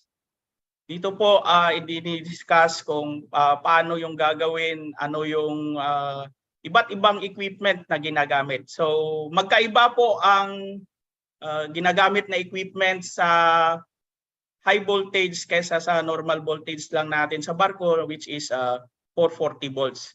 Pag gumamit na po ng high voltage system, iba na po yung electrical gloves. So kung sa normal system, yung electrical gloves mo ay type 2, pagdating sa high voltage system, dapat type 0 na or lower. So then, meron kang mga special equipment para sa system na yon. You have the special procedure paano mag-engage, disengage ng air circuit break ng mga circuit breakers, hindi lang air circuit breakers. Sometimes they use vacuum system. They have this, another one is SF6 circuit breakers para sa high voltage system. So kailangan mo mag-training para doon para maintindihan mo ang safe operation and then yung mga safe distances during the operation. Then procedures kung paano paganahin yung system na yon. Then the next one is operate computers and computer networks on ships. So first, understanding of main features of the data processing, construction and use of computer networks on ships, bridge-based, engine room-based, and commercial computer use. So pagdating sa barko, kasama din ito sa trabaho yung pag-maintain ng local area network, yung pag-gamit mo ng iyong kakayanan para ma-explain din sa mga kasamahan mo kung paano gumagana, and then for troubleshooting. Then use of English in written and oral form. So parang nakakatawa, no? Kasi tayo mga Pilipino, we are English proficient. Pero kung minsan sinasabi nila na too much English daw kapag yung mga kasama mo ay hindi masyadong magaling sa English.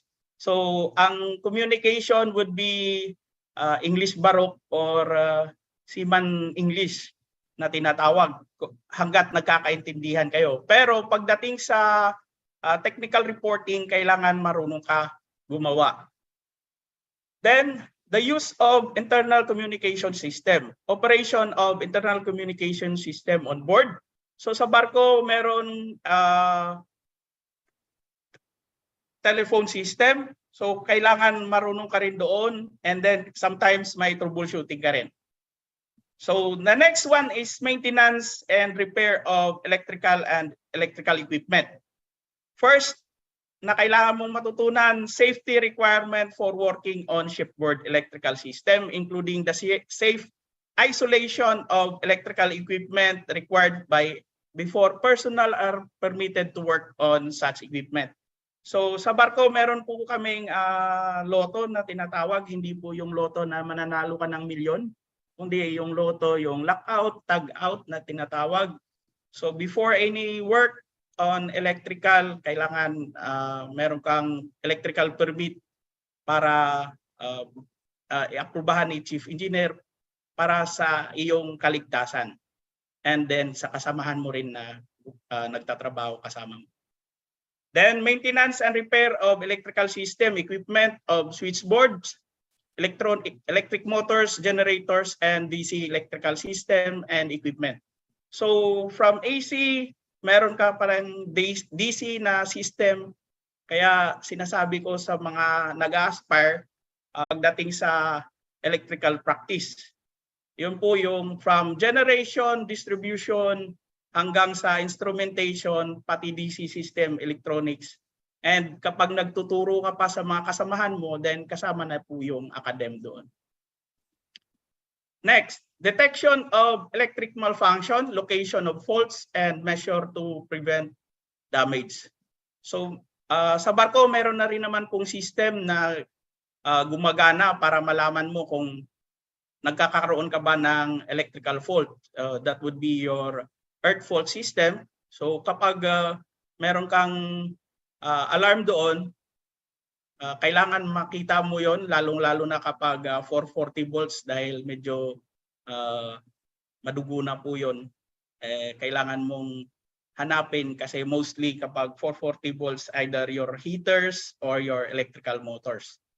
So pag 220 volts, that would be your domestic system, ilaw, yung washing machine, yun po yung karaniwan na nagbibigay ng problema. Then construction and operation of electrical testing and measuring equipment. So dapat marunong ka rin gumamit ng yung electrical testing equipment. Of course, kasama dyan yung tester, yung insulation tester. Meron pang ibang equipment, depende po sa barko. So on my side, as being on board liquefied petroleum gases, kailangan kong matutunan yung paano gumagana yung ating pressure calibrator, then yung ating temperature measurement equipment, yung PT100 ba yan? Ano ba yung isa?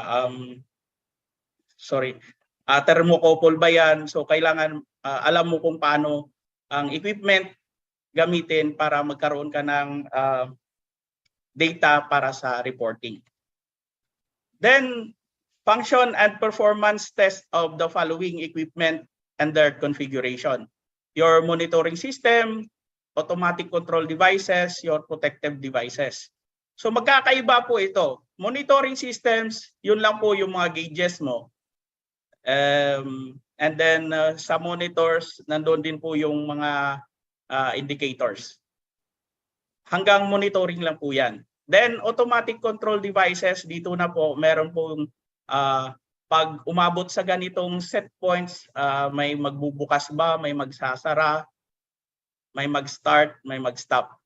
Ganon yung sa automatic control devices. Pagdating naman po sa protective devices, dito po shutdown po palagi yung nangyayari or something like mawawala ng power ang isang system para po hindi na po lalala yung isang problema. So for your protective systems, that would be your shutdowns. Pagdating sa makina, you will have slowdowns before shutdowns na mangyayari. So kasama po yan sa protective devices. Sa electrical naman po, meron kang trips and then shutdowns. So the interpretation of electrical and electronic diagram. So kasama din po yun sa maintenance and repair. Kasi paano mo po magawa yung iyong maintenance kung hindi ka po marunong magbasa ng electrical diagram? Naku, napakalaking problema po. Then appropriate electrical and mechanical knowledge and skills. So sinabi po dito, may sinabi pong mechanical knowledge. Kasi po pagdating sa barko, you have to defend your principle or yung sagot mo sa mga kasamahan mo na makanista. Kasi karaniwan na tinuturo nila is electrical yung problema para hindi na sila magtatrabaho. Of course, ikaw na yung magtatrabaho. So kailangan mo ng mechanical knowledge para ma-point out mo na hindi electrical yung problema, kundi mechanical. So pag nagawa mo yun, syempre dapat sigurado ka rin na mechanical dapat yung problema. So kailangan may karunungan ka rin sa mechanical. Safety and emergency procedures. So sa sinabi ko, hindi lang po sa operation, kundi pagdating din po sa hindi lang po sa makina, parte din po sa deck operations. So dapat alam mo yung emergency procedures. In case of something happen, alam mo kung ano yung gagawin. What will happen? Anong gagawin mo kapag blackout? Hindi gumana yung iyong standby generators. Hindi gumana yung emergency generator. So paano mo ma-restore yung system? So dapat marunong ka nito kasi ikaw yung unang tatakbuhan ng chief engineer para ma-rectify yung problema. Safe isolation of equipment and associated systems required before personnel are permitted to work on such plant and equipment. So sa sinabi ko na kanina, alam mo kung saan banda yung breaker para ma-isolate yung system na yon, or hindi yung isang buong system, baka specific lang yung kailangan mong i-isolate. So kailangan alam mo kung saan banda. Practical knowledge for testing, maintenance, and fault finding and repair. So pagdating ito po sa automation and control systems. So sa nasabi ko na po, alam mo kung paano mag-test, alam mo yung maintenance. Ang fault finding po, susunod na po yun kasi alam mo kung paano gumagana yung system. Yung maintenance mo, nagagawa mo naman. So alam mo kung mas mabilis mong malaman kung saan yung banda yung problema, then mas mabilis naman po ang repair para maayos yung problema na yon. Test, detect faults, and maintain and restore electrical and electronic control equipment to operating conditions. So hindi lang po detect faults, kailangan mo din pong i-test yung mga equipment na yan regularly. May schedule po ng testing para alam mo na gumagana po yung iyong mga safety devices. So next one is bridge and navigation equipment naman and ship communication system. So knowledge of the principles and maintenance procedures of navigation equipment, internal and external communication system. Theoretical knowledge of electrical and electronic systems operating in flammable areas. So pagdating dito sa bridge navigation system, kailangan maintindihan mo rin kung paano gumagana yung mga equipment na yon.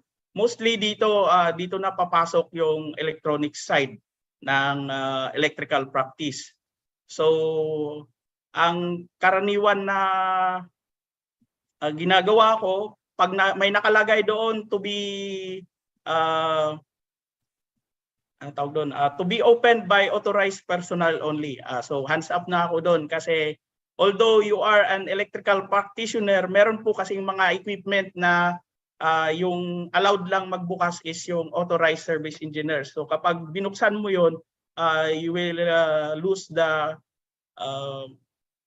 tinatawag nilang warranty ng system, and then malaking problema. So before pagdating dito, before doing it, kailangan may basbas ni Chief Engineer at ni Kapitan. Pagdating naman sa operating on flammable areas, ito po masyadong stricto pagdating sa tanker vessels. So you are not allowed to use electrical or electronic systems which are not approved to be operated in flammable areas or explosive areas. So dito na po papasok yung explosion-proof system ng mga equipment. Carrying out safe maintenance and repair procedures. So sa nasabi kanina ni Sir Matias, na experience niya kung paano magpalit ng mag-maintenance sa kanilang radar. So kasama po doon, mayroon po mga procedures doon kung paano. So pagdating sa navigation system, okay lang po kung ilaw-ilaw lang, madali lang po yun kasi permits lang yung kailangan mo. Pero pagdating sa equipment, kailangan po may basbas palagi. So detection of machinery malfunction, location of faults, and action to prevent damage. Kasama din po ito sa knowledge mo, so na-discuss ko na rin naman po. In general po, kahit po saan bahagi ng barko, kasama po yung detection of machinery malfunction, location of fault, and action to prevent further damage. So pagdating naman po sa deck machinery and cargo handling equipment. So first, appropriate electrical and mechanical knowledge and skills, safety and emergency procedures pa rin, safe isolation of equipment and associated systems required before personnel are permitted to work on such plant or equipment. So pag sinabing deck machinery po or cargo handling equipment, sa deck side naman po ito, hindi na po sa makina. Pero as being an ETO, kapag ikaw lang mag-isa, so kasama pa rin ito sa hinahandle mo. So safe and emergency procedures, safety and emergency procedures. So kailangan alam mo kung ano yung mga safety precautions and then emergency procedures para po gumana yung inyong deck machinery or yung cargo handling equipment. Kasi kapag cargo handling equipment na yung nagkaroon ng problema, so that would be a big tawag doon, big red flag po kasi kailangan pong maayos yan para po tuloy-tuloy yung operation ng barko. When it comes to deck equipment naman, kailangan gumagana kasi hindi po makadikit yung barko or makabitaw yung barko kapag hindi gumagana yung inyong deck machinery. So you have to know practical knowledge for testing, maintenance, fault finding, and repair ulit. So testing pa rin ng safety system ng iyong deck machineries or your cargo equipments. Test, detect faults, and maintain or restore electrical and electronic control equipment to operating conditions. So sa nasabi ko na, when it comes to deck machinery and cargo handling equipment, kailangan po mabilisan dyan ang pag-rectify ng problema kasi napakalaki po ng implications kapag hindi maayos.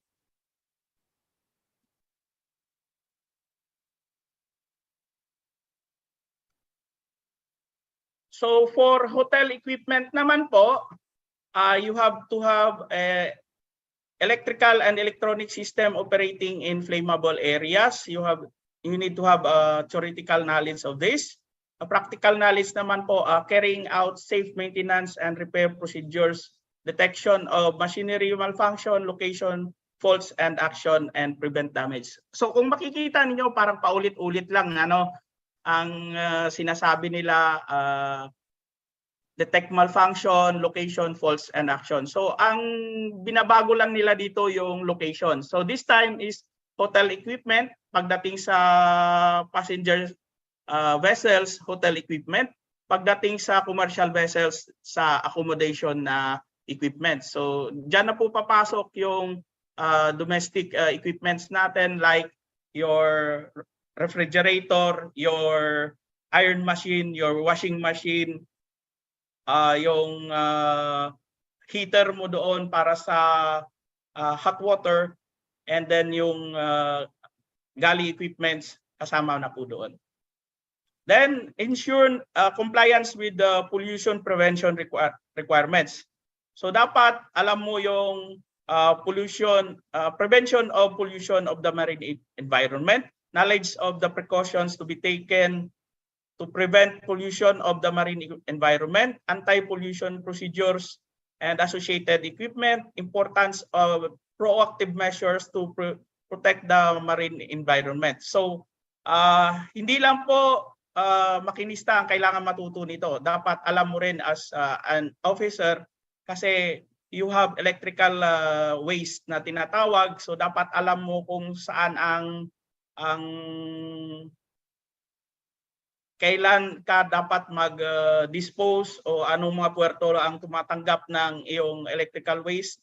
So ano yung mga pwedeng itapon, ano yung hindi pwedeng itapon. So dapat alam mo rin yung mga machineries like dito sinasabi niya associated equipment. So diyan papasok yung iyong incinerator, diyan papasok yung OWS, yung doon pa sa yung sa galley yung food communicator, food communicator, tama, yung ginigiling po yung mga waste para po bago i-ano.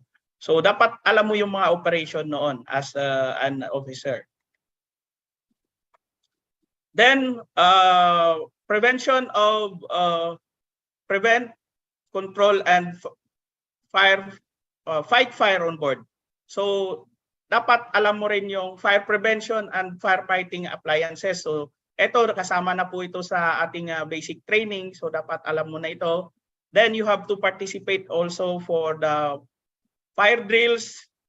Kailangan alam mo yung classes and chemistry of fire. Kasama na po yan sa basic training natin. Firefighting systems. So sa barko, of course, you have your portable system and then you have your fixed system. So either ang fixed system mo is CO2, dry powder, or foam AFF. So aqueous foam firefighting equipment. So yun po yung nasa fix mo. Then yung sa mga portables mo po yung CO2, yung foam, yung water, yung dry powder. So actions to be taken in the event of fire, including fires involving oil system. So ano yung gagawin mo? Kasama na po yan sa master list. Nandun na po sa duties and responsibilities. For life saving naman po, dapat alam mo yung mga life saving equipment like your EPIRB, SARTs, yung mga nandun po sa yung lifeboat and sa life raft. So kasama na po yan sa training mo po sa BT. Then medical aid, dito po as ETO required po na magkaroon ka ng training sa MEFA. So alam mo dapat yung first aid pagdating sa mga maliliit na accident or illnesses sa barko. So may idea lang. Then next one is leadership and team working on board. Medyo ano po ito kasi syempre meron pa rin pong mas nakakataas sa atin. So kung meron pong meron pong hierarchy lalo na po pagdating sa passenger, so dito po papasok yung leadership. Pero pagdating sa commercial po kapag ikaw lang mag-isa, so wala ka namang personnel assignment na gagawin kasi ikaw lang mag-isa. Pero sa passenger dito po papasok yung leadership and team working skills. Pag sa commercial vessels, yung team working skills, pag ikaw lang mag-isa, kailangan mo yun. Then, effective resource management. So, dito po papasok yung palaging sinasabi ng barko na ekonomiya. So, allocation, assignment, and prioritization of resources. Kasi hindi po, ang barko po hindi po tulad ng nasa lupa ka lang na maya pupunta ka ng hardware, makakabili ka doon, or doon sa electrical shop, makakabili ka ng kailangan mo. So mag-aantay ka po. So kailangan you manage your resources para makarating yung barko sa na-export, and then magkakaroon ka ng chance na ma-rectify ang problem kapag nagbigay na sila ng spare parts or ng mga kakailanganin mo. Then, decision-making techniques on situation and risk assessment, and then identify and consider generated options, selecting course of action, evaluation of outcome of effectiveness. So kailangan mo pa rin to kasi bakit? There are some situations na kailangan na yung risk assessment, kailangan mo talagang i-practice yun every time na nagtatrabaho ka.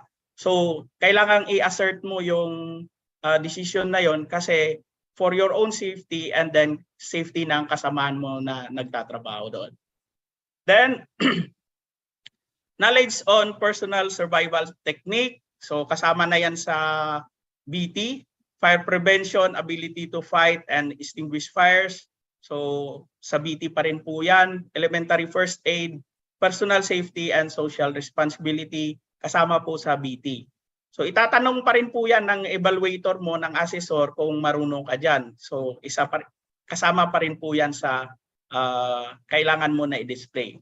Now, pagdating sa ETR, ito naman po. So medyo may mga meron mga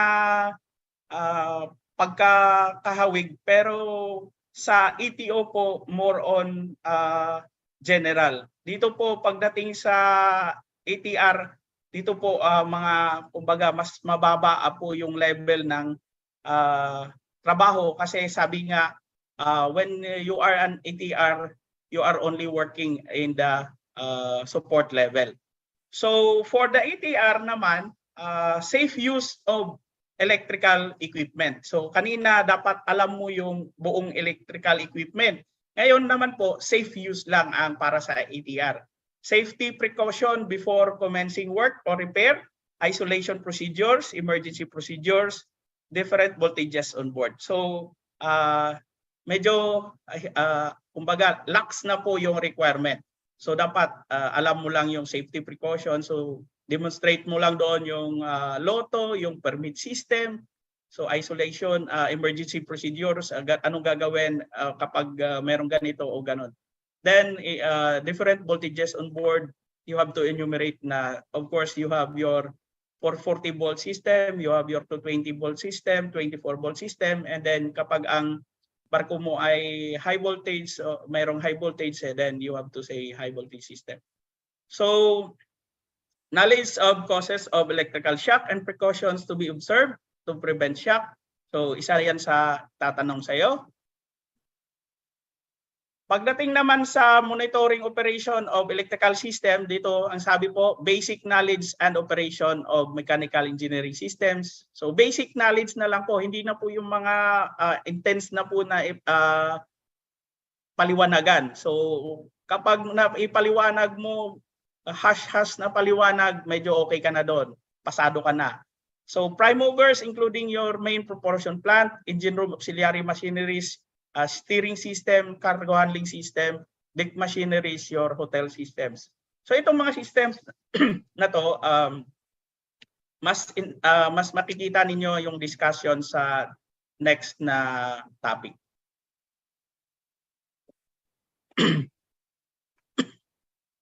Excuse me. So contribute to monitoring the operation of electrical systems and machinery. So dito, ang sabi ko nga, doon sa electrical side, alam mo. Dito, contribute na lang. So basic knowledge naman po ng electrotechnology and electrical machines theory, electrical power distribution boards and electrical equipment, fundamentals of automation, automatic control systems and technology. So fundamentals lang, basic. So yun ang laging ini-stress dito. So hindi po masyadong intense yung or immense ang knowledge na kailangan. Pero syempre, mas maraming alam, mas nakakalamang. Electrical drives, electro-hydraulic and electro-pneumatic control systems, coupling, load sharing, and changes of electrical configuration. Use of hand tools, electrical and equipment measurement, equipment for fault finding, maintenance, and repair operations. So, ang sabi niya, application of safe working practices, basic knowledge of construction and operational characteristics of shipboard AC and DC systems and equipment, use of measuring equipments, machine tools, and hand and power tools. So dito po, kung makikita ninyo, meron na pong machine tools and hand and power tools. Kasi po ang ETR po ay support level, so more on siya po yung dapat na gumagawa ng trabaho. Pero kung ikaw ang ETO at ikaw lang mag-isa, syempre kasama na rin ito, ikaw pa rin magagawa ng trabaho. Then for your contribution for shipboard and maintenance and repair, ability to use lubrication and cleaning materials and equipment. Lubrication, cleaning materials, so dapat alam mo kung ano yung grade ng lubricant na gagamitin, anong klaseng cleaning materials yung gagamitin para sa equipment na yon. Safe disposal of waste materials, dito papasok yung garbage segregation, Ability to understand and execute routine maintenance and repair procedures. So routine maintenance and repair procedures, mga ano na lang po ito, mga kumbaga hindi na po yung mga malalaking trouble. Understanding manufacturer safety guidelines and shipboard instructions. So kasama po yon sa qualification. Shipboard instructions, nandyan naman po yan sa lahat ng manuals ng barko. Manufacturer's safety guidelines, kasama din po sa manual ng equipment. Then safety and emergency procedures, so dapat alam mo rin doon.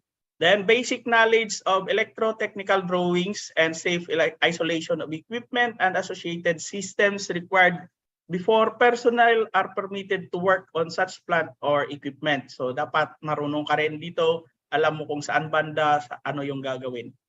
Test, detect faults, maintain and restore electrical control equipment and machinery to operating condition. So kasama po ito, bakit? Kasi may mga company nga po na ETR lang yung onboard pero yung trabaho sa kanya na po lahat.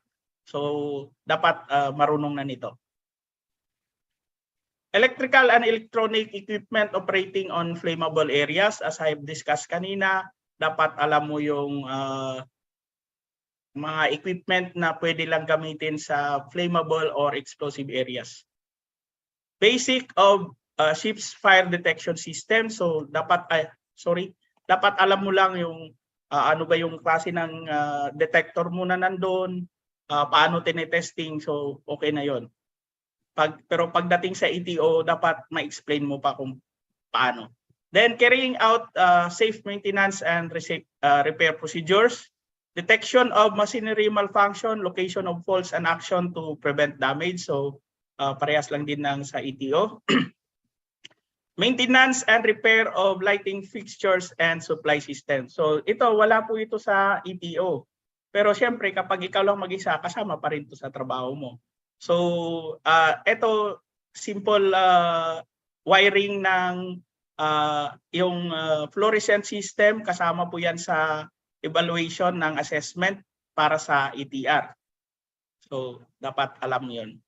Then you have your contribute to the handling of stores, knowledge and procedures for safe handling, stowage and securing of stores. Ito po pag sa ikaw yung ETO, ikaw po yung mag-o-order. Pag sa ETR po, kung saan na lang po ilalagay. So ganyan po yung pinaka distinction nilang dalawa. Pero yun nga, pag ikaw lang mag-isa, so sa pool mo pa rin lahat. Knowledge and precaution to be taken to prevent pollution. Pagdating naman ito sa pollution of the marine environment. Use and operation of anti-pollution equipment agents, knowledge of approved methods for disposal of marine pollutants. So hindi po ito pong isa, hindi po ito kanina sinabi doon sa hindi po specifically sinabi ito sa ETO, pero dapat alam mo yung anti-pollution equipment agents. So sa barko po, sa mga tanker vessels, sa SOPEP materials po ito. Then disposal, sa sinabi ko na kanina, paano ba i-dispose, saan i-dispose. So may mga special facility po na tumatanggap ng electrical waste. Then occupational health and safety procedures. Working knowledge of safe working practices, personal safety including electrical safety, sa nasabi ko na lockout, tag-out or LOTO, mechanical safety, and then your permit to work system. Working aloof. So kasama din po ito, kailangan pong meron kayong permit kapag nagtatrabaho kayo 6 meters and above. So working aloof na po yun. So sa sinabi ko kanina, dahil hawak mo po yung pinakamataas na bahagi ng barko, so kailangan mo po ng working aloof para magpalit doon ng ilaw or mag-check ng iyong LRIT or yung anemometer. So nandun po yung mga equipment na yun sa taas. Then working on in enclosed spaces. So kanina nasabi po ni Sir Matias na nagpalit sila something about the level systems ng tangke nila. So bago ka pumasok sa isang tangke, dapat alam mo yung working in enclosed spaces procedures, dapat may permit ka rin doon. Then lifting techniques and methods of preventing back injury. So tinuturo naman po ito sa BT, pero dapat alam mo ito kasi you will be handling stores.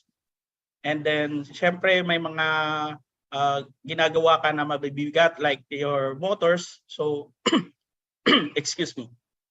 Kailangan marunong ka kung paano magbuhat ng mabibigat na bagay. Then chemical and biohazard safety. So sa barko po gumagamit po tayo ng chemicals. So dapat marunong ka ng chemical handling, dapat alam mo yung safety procedure, paano gagamitin yung chemical na yon para po sa iyong kaligtasan. So always yung laging personal safety equipment. So lahat po ng personnel sa barko dapat alam at marunong gumamit ng personal equipment. You need to have this, your coveralls, your safety shoes, your helmets, your goggles, gloves, para po sa maging safe po habang nagtatrabaho. So yan po yung mga kailangan na knowledge and competence ng ETO and ETR, pero ito po yung pinaka-importante sa lahat.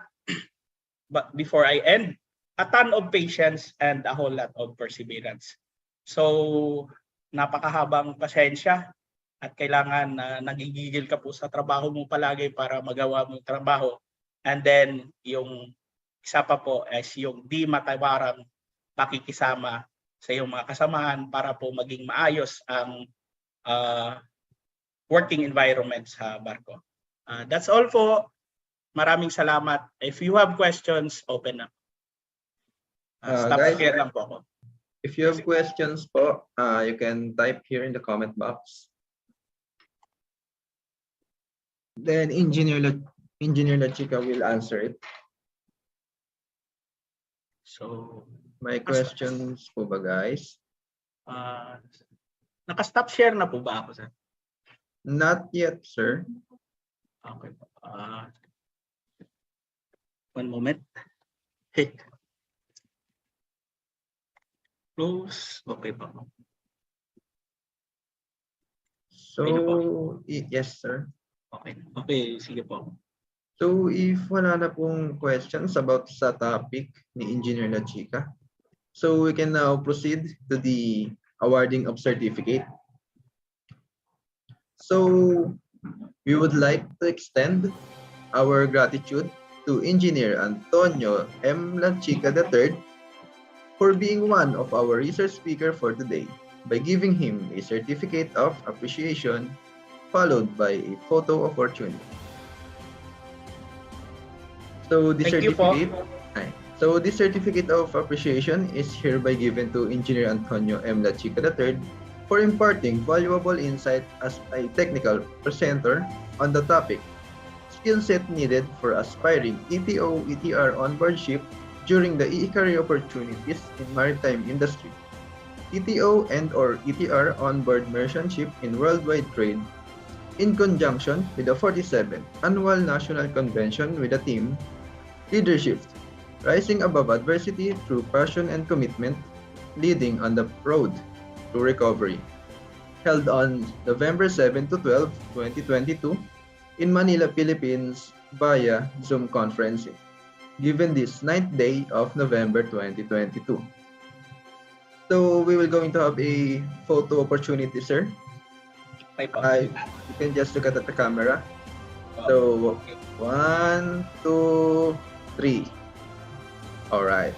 Once again, thank you so much, Engineer Lachica III, for that wonderful presentation. Thank you po. Thank you so much, sir.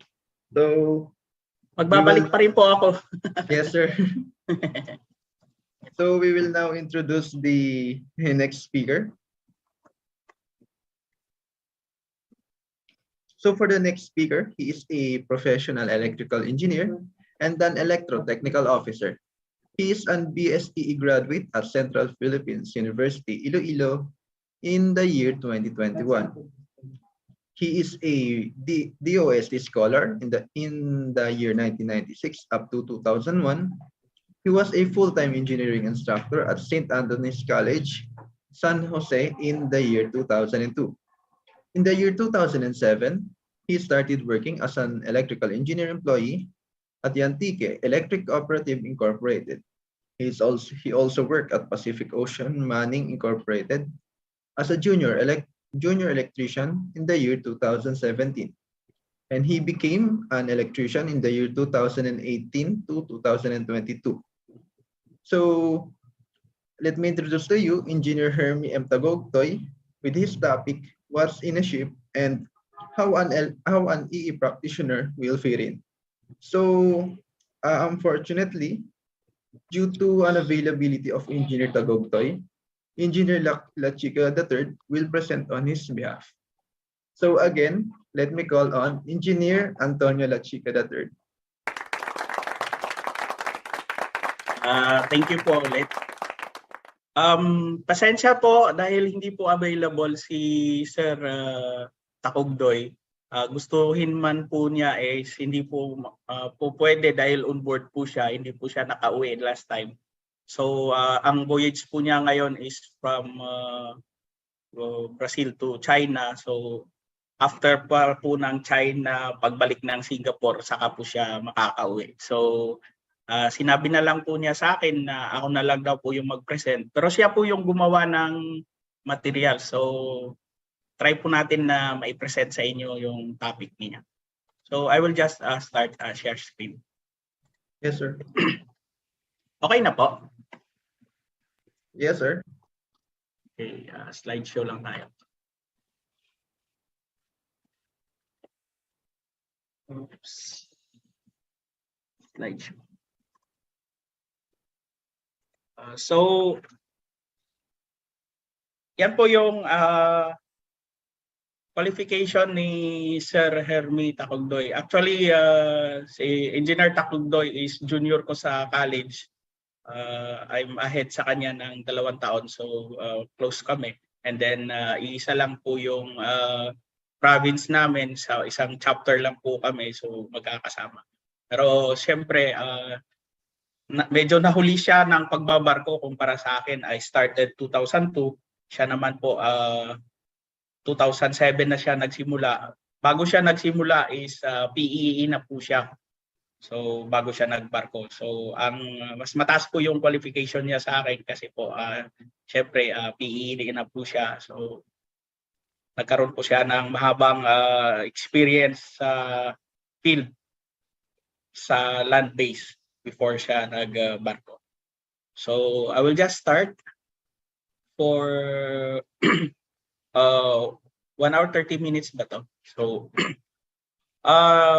Di-discuss po natin yung type of ships, tanker ships in general arrangement, ship-specific electrical power system, onboard machinery and systems, electrical sensors, testing and calibration, electrical maintenance, troubleshooting scenarios, and onboard safe working practices.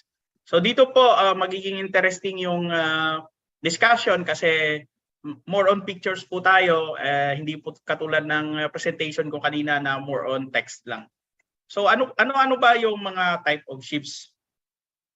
So first we have a passenger ship, a bulk cargo ship, container ship, tanker ship, car ship, offshore vessels, fishing boat, ro-ro vessels, yacht, and then etc. etc. So mas marami pa pong ibang type ng barko.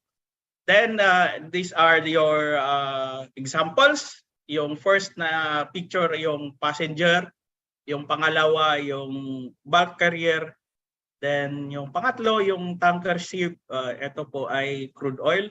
Then you have your container ship, your car ship, and ito po meron po siyang offshore supply vessel. So familiarization or maritime English natin pagdating sa barko. So na-discuss na rin naman po kanina ni Sir Matias ito, pero i-discuss ko lang ulit. So yung bridge deck or wheelhouse, ito po sa passenger, pagdating po sa bulk carrier nandito po. So dito po nangyayari ang command ng vessel, kung saan pupunta, saan dadaan. So sa bridge po yan. Yung starboard side po, yung tinatawag nilang starboard side or stribor, ay nasa kanan po ng barko facing forward. And then yung port side naman po or yung pabor, nasa kaliwang side po, facing forward. So tanker ship arrangement nandito. So sa nasabi ko kanina, pag ikaw yung ETO mula taas hanggang baba, mula harap hanggang likod, hawak mo po yan dahil may ilaw po dyan, may ilaw dito, may ilaw doon, and then you have equipments below deck. So compass deck, yan po yung kanina isa rin pong term na Monkey Island po yung sinasabi ni Sir Matias kanina. Yung bridge deck, yung wheelhouse, and then this one yung C deck, B deck, and A deck. Upper deck, ito na po yung accommodation sides. Dito na po tira yung mga crew. Dito na rin po sila kumakain. Then you have your funnel deck dito, your most common po na arrangement. Nandito po yung emergency generator mo at yung emergency switchboard. Then below deck, so sa baba na po sa makina, yung engine switchboard, main engine switchboard, engine control room, and then sa upside po or sa rear side po, nandun po yung steering gear. Sa baba no, nandyan po yung main generators and then your main engine. Yan po yung arrangement ng tanker vessel. So dito naman po, this side is your cargo tanks. So accommodation spaces, yan po yung sinasabi ko kanina, C deck, B deck, and dito po nakatira yung mga crew. Then dito po yung engine casing or yung funnel deck. Yung steering gear mo nandyan po sa loob niyan. So engine room nasa sa loob po dito, so sa baba po ng accommodation, and then this is your cargo oil tanks, ballast water tank, and void spaces, and then ito naman po yung deck na sinasabi nila. So electrical system of oil tanker in worldwide trade. So oil tanker po yung ginamit ni Sir Takurdoy dahil onboard po siya ng oil tanker.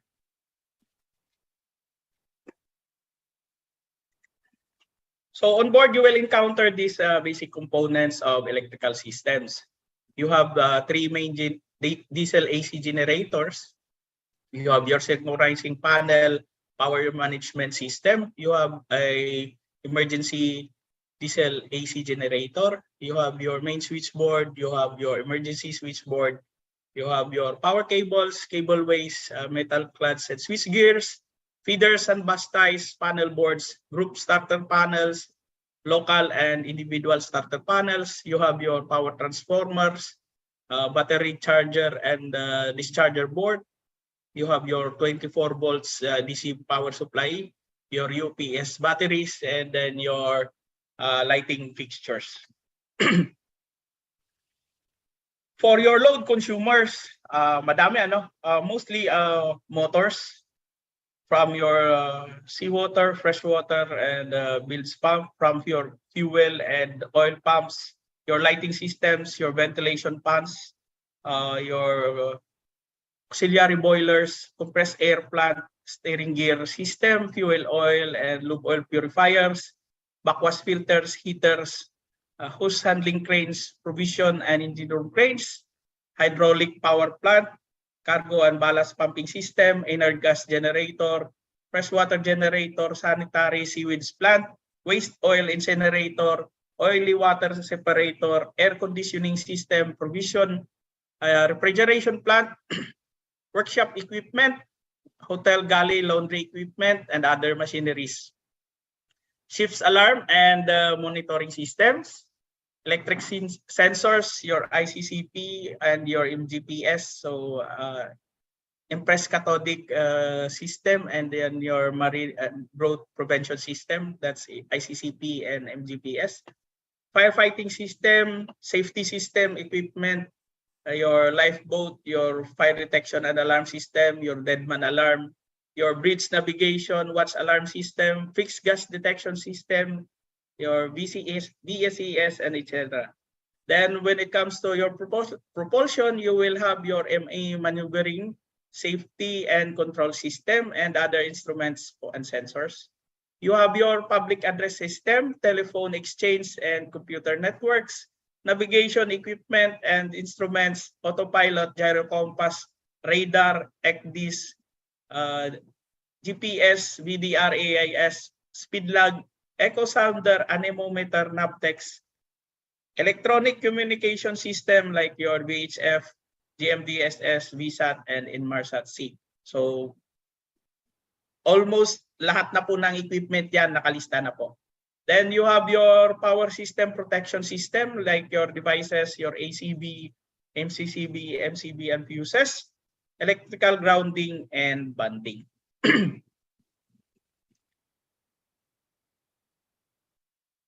So sa barko po, we have an ungrounded electrical generation and distribution system.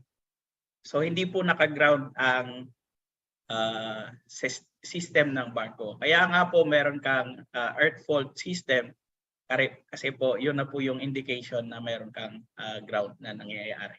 So from your generator, you have your output which is 440 volts. So dito dito po papasok yung mga electric motors mo, either direct on-load or indirect na load system. So you will be imploring pag delta, direct on-load, pag Y. So either may mag Y delta pa siya kasi pag Y system masyadong mataas yung natin, yung amperahe. Then you have your transformer system, your 3-phase transformer system para po sa 200 volts system natin para po sa ating domestic operation. Then you have your 24 volt system para po sa ating battery and 24 volts loads. So ungrounded electrical system or insulated neutral. When an electrical system is ungrounded, this means that the neutral of the power supply is insulated from the ship's metal structure. It is an ungrounded system. A ground fault will be detected but not removed automatically on the first fault. The ground on a ship is basically the metal surface. At sea, a power outage can cause the ship to be at risk while coming through a channel, narrows, or docking. So to protect the integrity of the power system, an insulated neutral is used. A single ground fault will not activate circuit protection. It is, however, important that the ground fault is detected and cleared as quickly as possible. This is to avoid a large short circuit current on the second ground fault. So, as I have said, hindi po naka-ground ang electrical system ng barko. Kaya meron ka pong earthfall system. Kailangan lang po mabilis yung pag-rectify ng problema kasi para po maiwasan yung second ground fault. So, for your one-line diagram of ship's electrical system, so magsisimula po tayo sa ating mga generators. Dito po tayo nag-generate ng ating electrical power. You have your main transformers para po sa ating 220 volt system. So as I have said kanina, meron pong redundancy. You have your number 1, number 2 na transformers. You have your number 1 group starter panels. Yon naman po para sa 440 volts loads. Then you have your number 2 group starter panels. So as I have said, redundancy, my number 1, my number 2. So your main switchboard is also connected to your emergency switchboard. Kapag walang power outage, then your main switchboard supply power to your emergency switchboard. Kapag wala pong supply yung generators natin, yung emergency generator po yung gagana, and then isusupply po niya yung ating system, pero ano lang po, limited loads lang po ang kaya ng ating emergency generator system. So yung emergency switchboard natin. Then, arrangement for identical machinery. So ito po yung normal na arrangement para mabilis po ninyong ma-identify pag nasa barko na kayo. So forward yung sa harap ng barko, aft yung sa likod, starboard yung sa kanan, port side sa kaliwa. So ang arrangement po palagi kapag horizontal, yung number 1 po palagi nasa starboard. Number 1 generator, number 2 generator, number 3 generator. Starboard po palagi yung number 1. Kapag ang arrangement naman po ay vertical, yung number 1 po palagi yung nasa pinakaharap. Number 1, number 2, number 3. Ganyan po yung arrangement doon. Identical machineries po yan. So, as I have said, vertical, number 1, number 2. So, yung number 1 nasa forward po palagi. So, let's take a look for some equipment on board. Machinery and equipment sa engine room lang po muna tayo. Mauna po tayo sa engine room.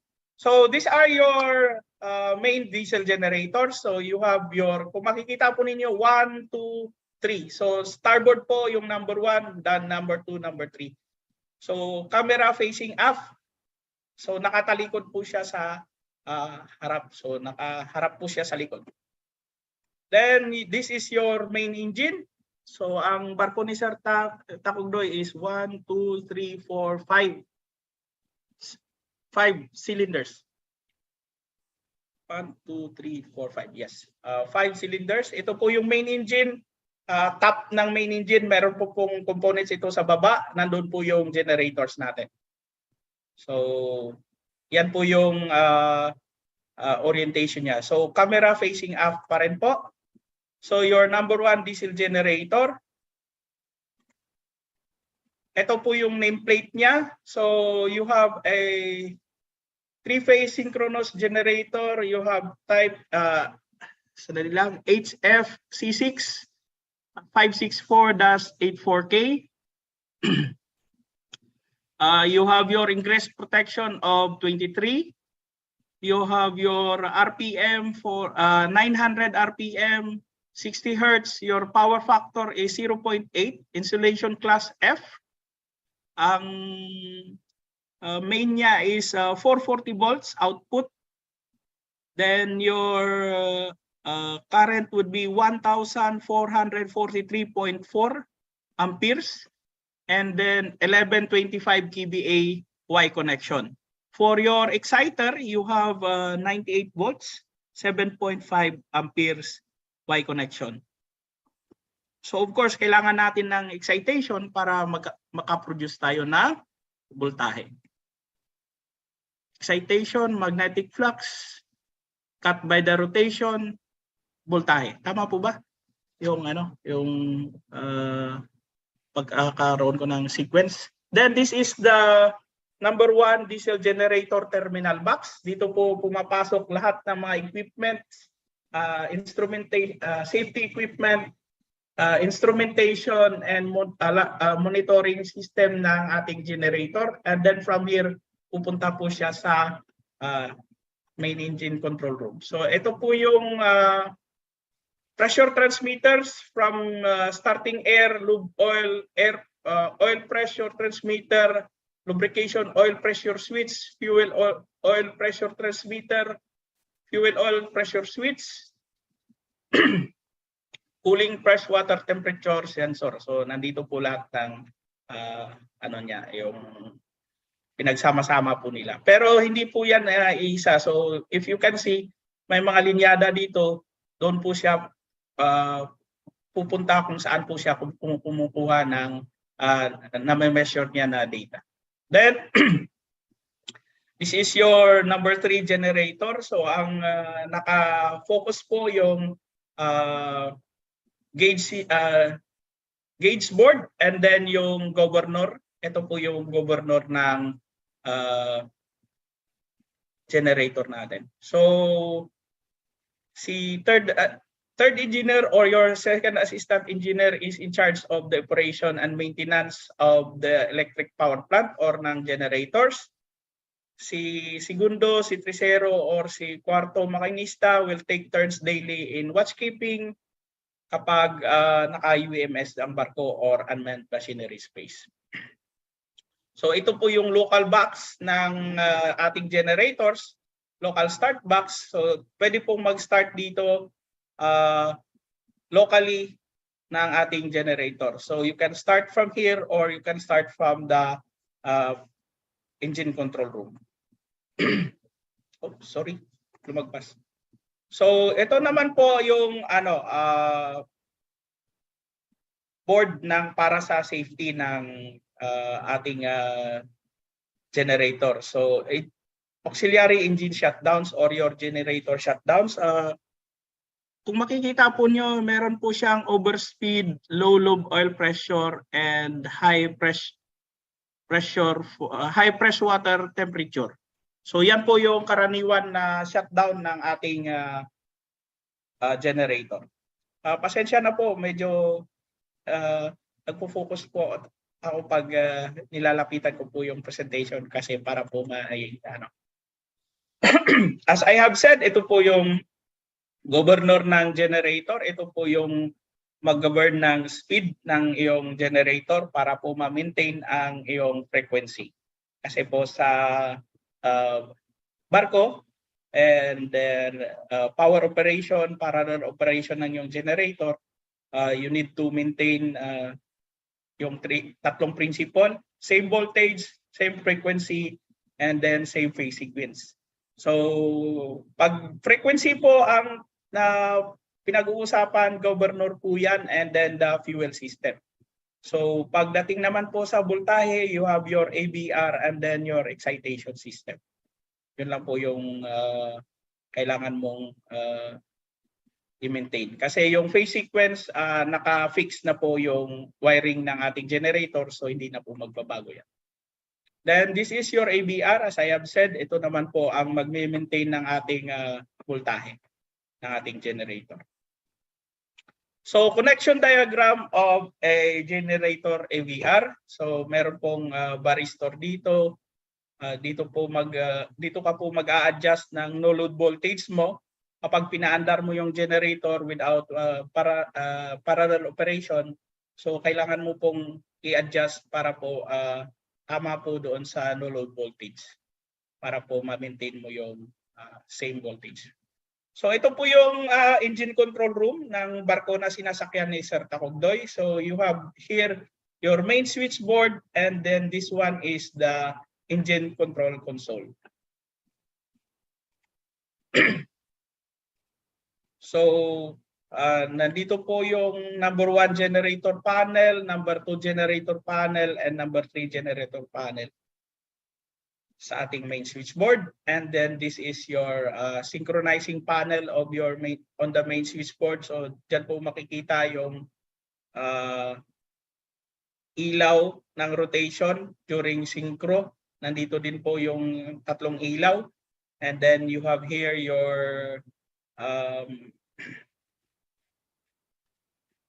switches para ipasok or ilabas sa switchboard ang isang generator. So pag parallel operation. Then this is your number 2 group starter panel. So nandito po yung mga machinery na 440 volts. While on the other side, ito naman po yung number 1 na group starter panel. Then you have your local group starter panel. So ang ano nito is individual na po para po sa ating mga machineries. Then you have your panel boards. This is a 220 volts single phase. And then the other side is 440 volts 3-phase loads. So ito po yung laman niya pag binuksan. So diyan na po makikita yung ating MCCBs. Then ito po yung main compressors natin para sa compressed air system. So we have number 1, number 2 main compressors. As I have said, redundancy pa rin po. Then you have your main air reservoir and then your number 2 main air reservoir. Then you have your seawater pumps. Nasa baba na po ito, yung pinakababa. So magkakalapit na lang po ito. So then you have your low temp freshwater pumps. So aside from seawater pumps, you have your freshwater pumps. Pag low temp po, mostly tatlo po yan. So yan po yung rating niya, 22 kilowatts, 440 volts. Then ito po yung freshwater hydropore tank para po sa freshwater system ng accommodation. So meron pong hydropore. So you have your number 1 and number 2 motors pa rin na nagda-drive ng pump para magkaroon ng pressure yung hydropore. Then you have your drinking water sterilizer po dito. Meron po dyan na UV system para po sa maging malinis yung fresh water na iinumin ng bawat isa. Then ito po yung hydraulic power plant kasi po ang barko na sinasakyan ni Sir Takugdoy, ang gamit po ay hydraulic system. So hydraulic po yung nagda-drive ng pumps nila para sa Pramo system po yung tawag nila doon. Hydraulic po yung nagda-drive ng pump para po may diskarga yung kanilang cargo, which is crude oil. So more pictures of the hydraulic power plant. Ito po yung starter ng isang motor ng hydraulic power. Then this is the electro-hydraulic steering gear system, or ito po yung kinokontrol para po liliko ang barko either kanan or kaliwa. So sa bridge po, doon sa navigation deck, meron po kaninang sinabi ni Sir Matias yung steering wheel. Mamaya papakita din po. So from there, magbibigay siya ng signal to turn the rudder to either to port or starboard.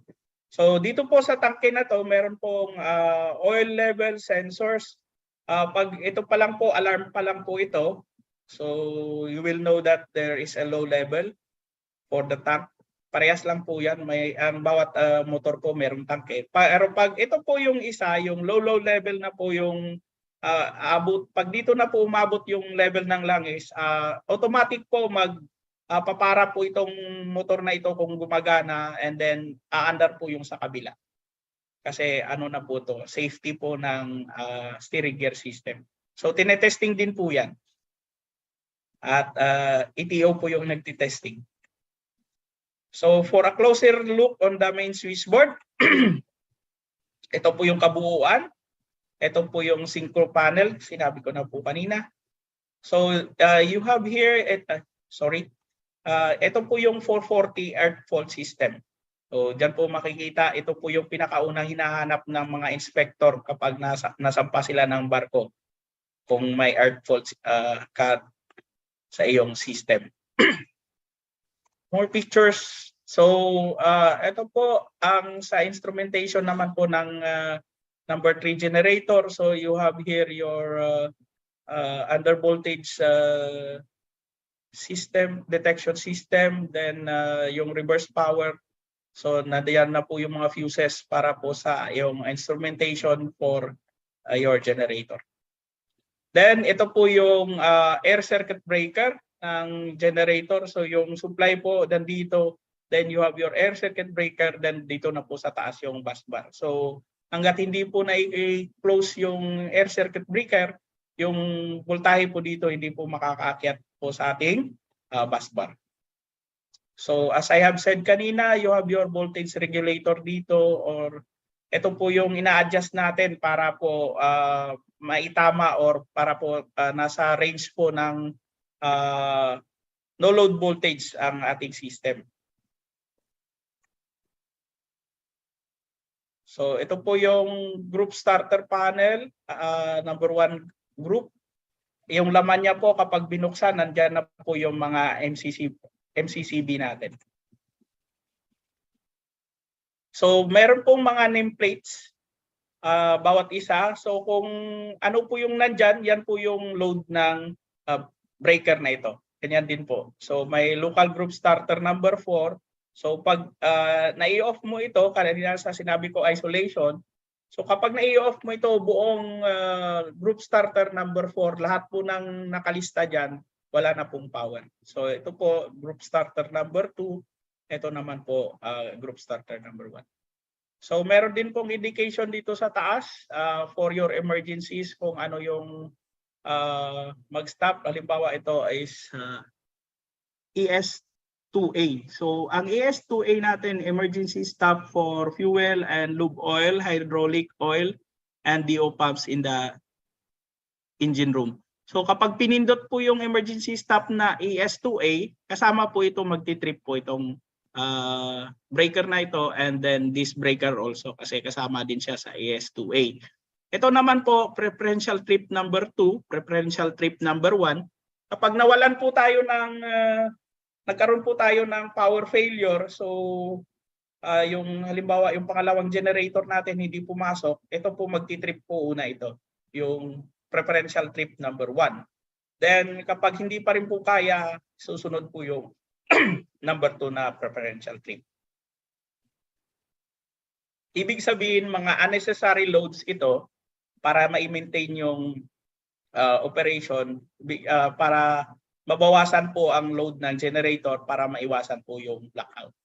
Ito po naman po sa likod ng ating MSB. So kapag binuksan natin, ganyan na po. Ito na po yung ating bus bar. Ito po yung bus bar natin. So 3-phase po yung mga load na yan. And then for your 220 feeder panel, nandito naman po lahat ng mga load mo na 220, and then you have also your earth fault monitoring system para sa yung 220 volt system. So ito po yung nagde-detect ng earth fault system. So ang set points po nila ngayon is 1 mega ohms, pero sa system po sa standard po dapat kapag 220 ay nasa 2 mega ohms po.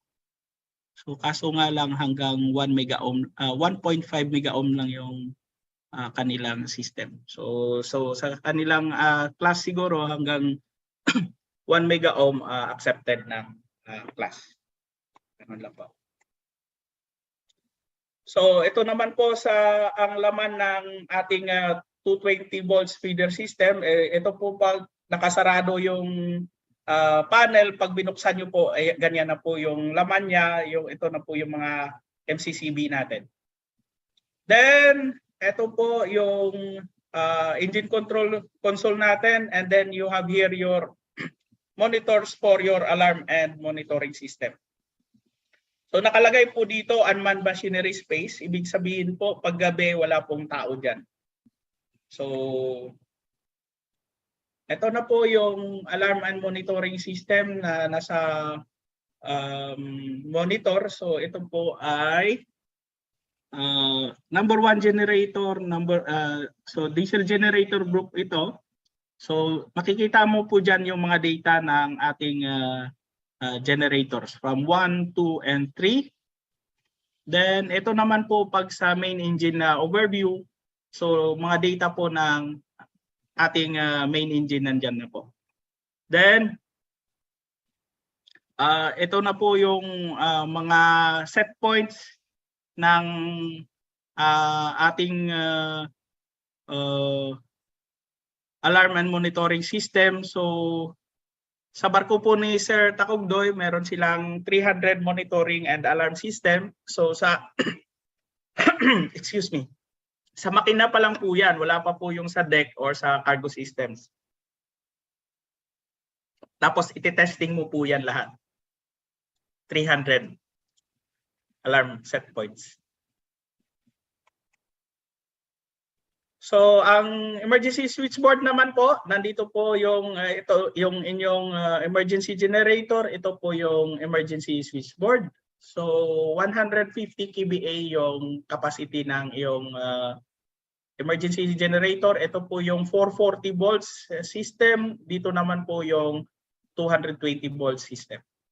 So yan po yung ating 440 volts 150 kVA emergency generator.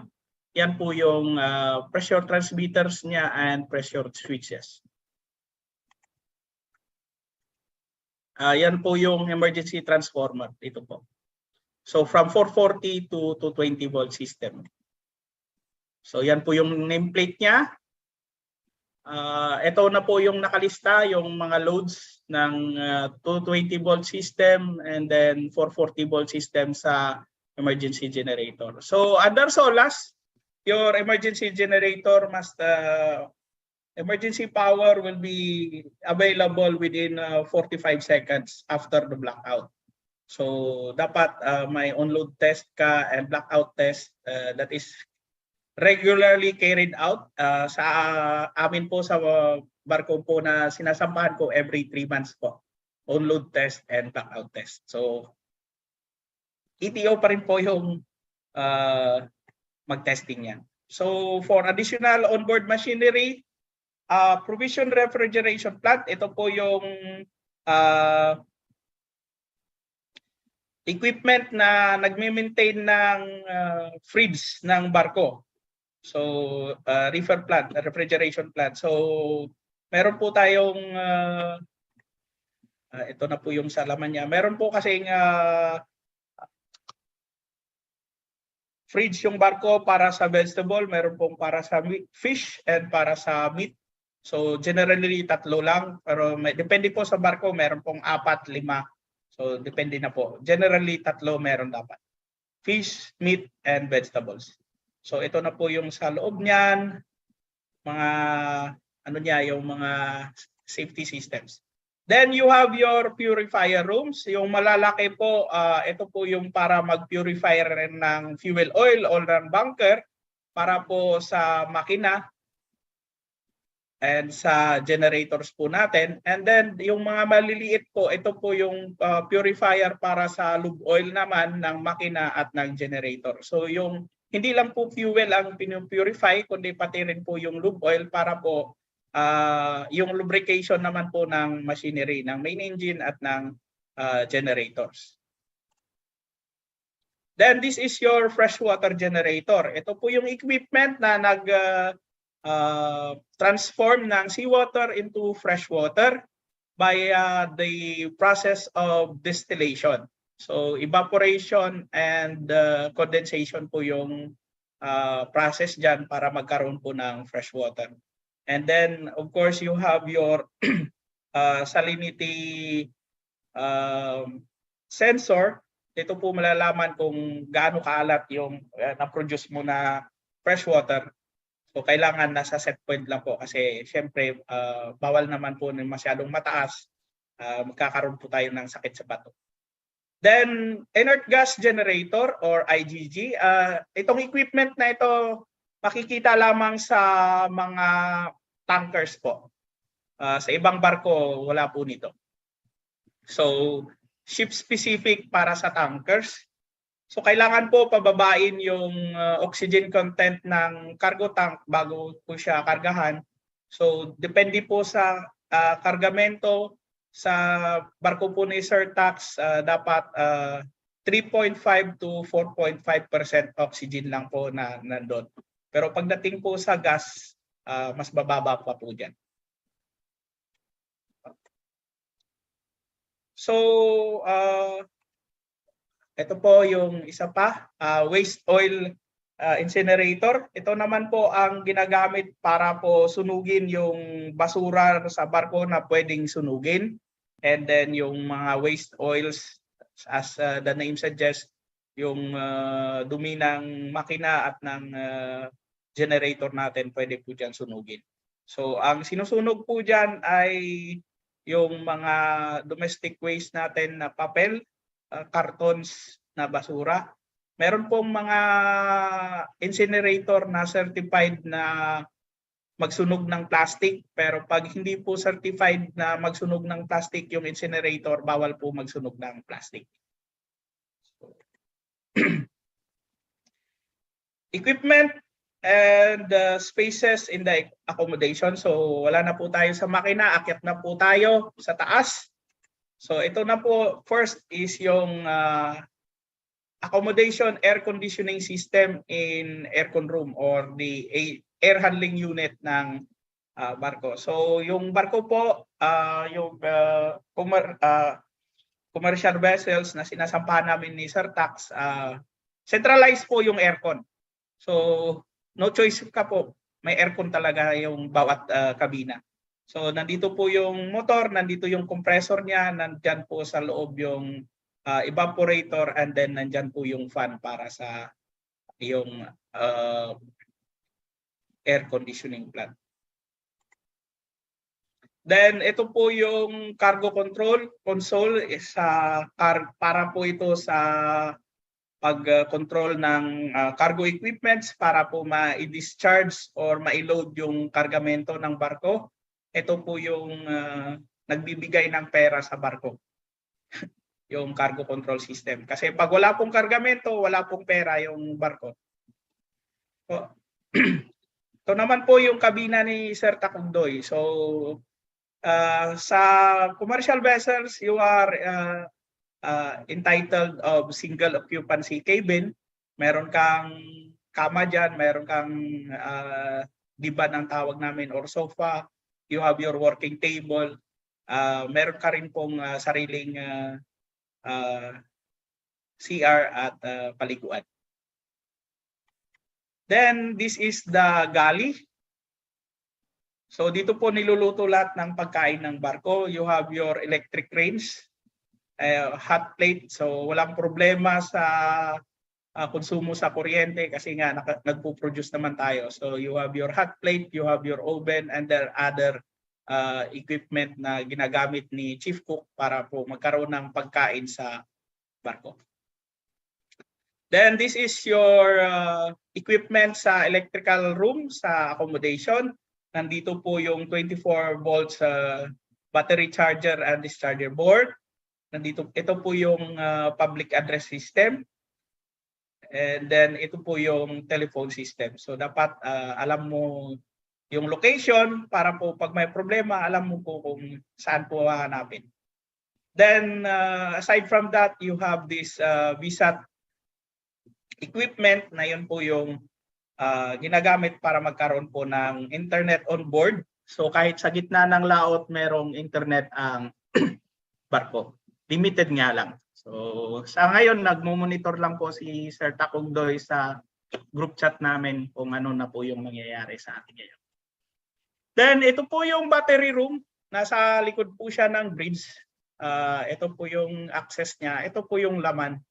So, meron ka pong dapat na dalawang groups ng batteries. First for your general service, and then the other one is for, so yung isa general service, yung isa po sa radio. So yung general service po, ito po yung nag-cater ng yung 24-volt systems na loads. And then yung sa battery po for radio system is yung pong para lang po ito sa communication, emergency communication po kapag walang power ng bar. Then this is your wheelhouse or your bridge console. Ito na po yung pinaka-steering wheel or pinaka-manibela ng barko. And other equipments, radar, ECDIS, nandyan na po. So nandito yung radar, nandito yung ECDIS. This is your autopilot stand. This is your wheelhouse stand. Nasa loob po niyan yung gyro compass. Yun po yung magbibigay ng direction ng barko. Then sa taas po, as I have said, sa taas ng barko, nandyan po, may ilaw pa po dyan sa taas. Then you have your LRIT. Aside from that, you have your radar, your S-band, and your X-band. Meron ka rin pong mga antenna for other communication equipments. So, hawak pa rin po ni ETO yan. Nakakaakyat po dyan dapat.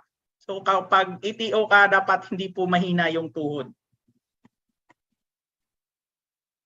So for the fire detection and alarm system, meron po siyang pinakita dito. We have this conventional and then we have this addressable. So pag conventional, ang sinasabi lang diyan is kung ma-focus po ninyo sa sa mga monitor ninyo, ang pinapakita lang diyan is kung anong zone ang fault or alarm. Pag dito naman sa addressable, nandiyan po talaga kung anong number ng yung sensor kung saan po yung fault at alarm. So you have your smoke, you have your heat, you have your flame, and then you have your manual call point. So magkakaiba po yung testing procedures, pero dapat sa loob ng 3 buwan matesting po lahat ng sensors na yan. So ito po yung equipment na ginagamit. This one and these canisters para po sa smoke detectors. Ito naman po para sa flame detector. Bali, pag pinailaw mo po ito, infrared po yung lalabas na ilaw dyan. So madidetect agad ng iyong flame detector. Ito po yung para sa heat detector. May battery po dyan. So kapag nai-on po nyo, nagpo-produce po siya ng heat. May blower din po dyan. So para po ma-activate yung iyong heat detector.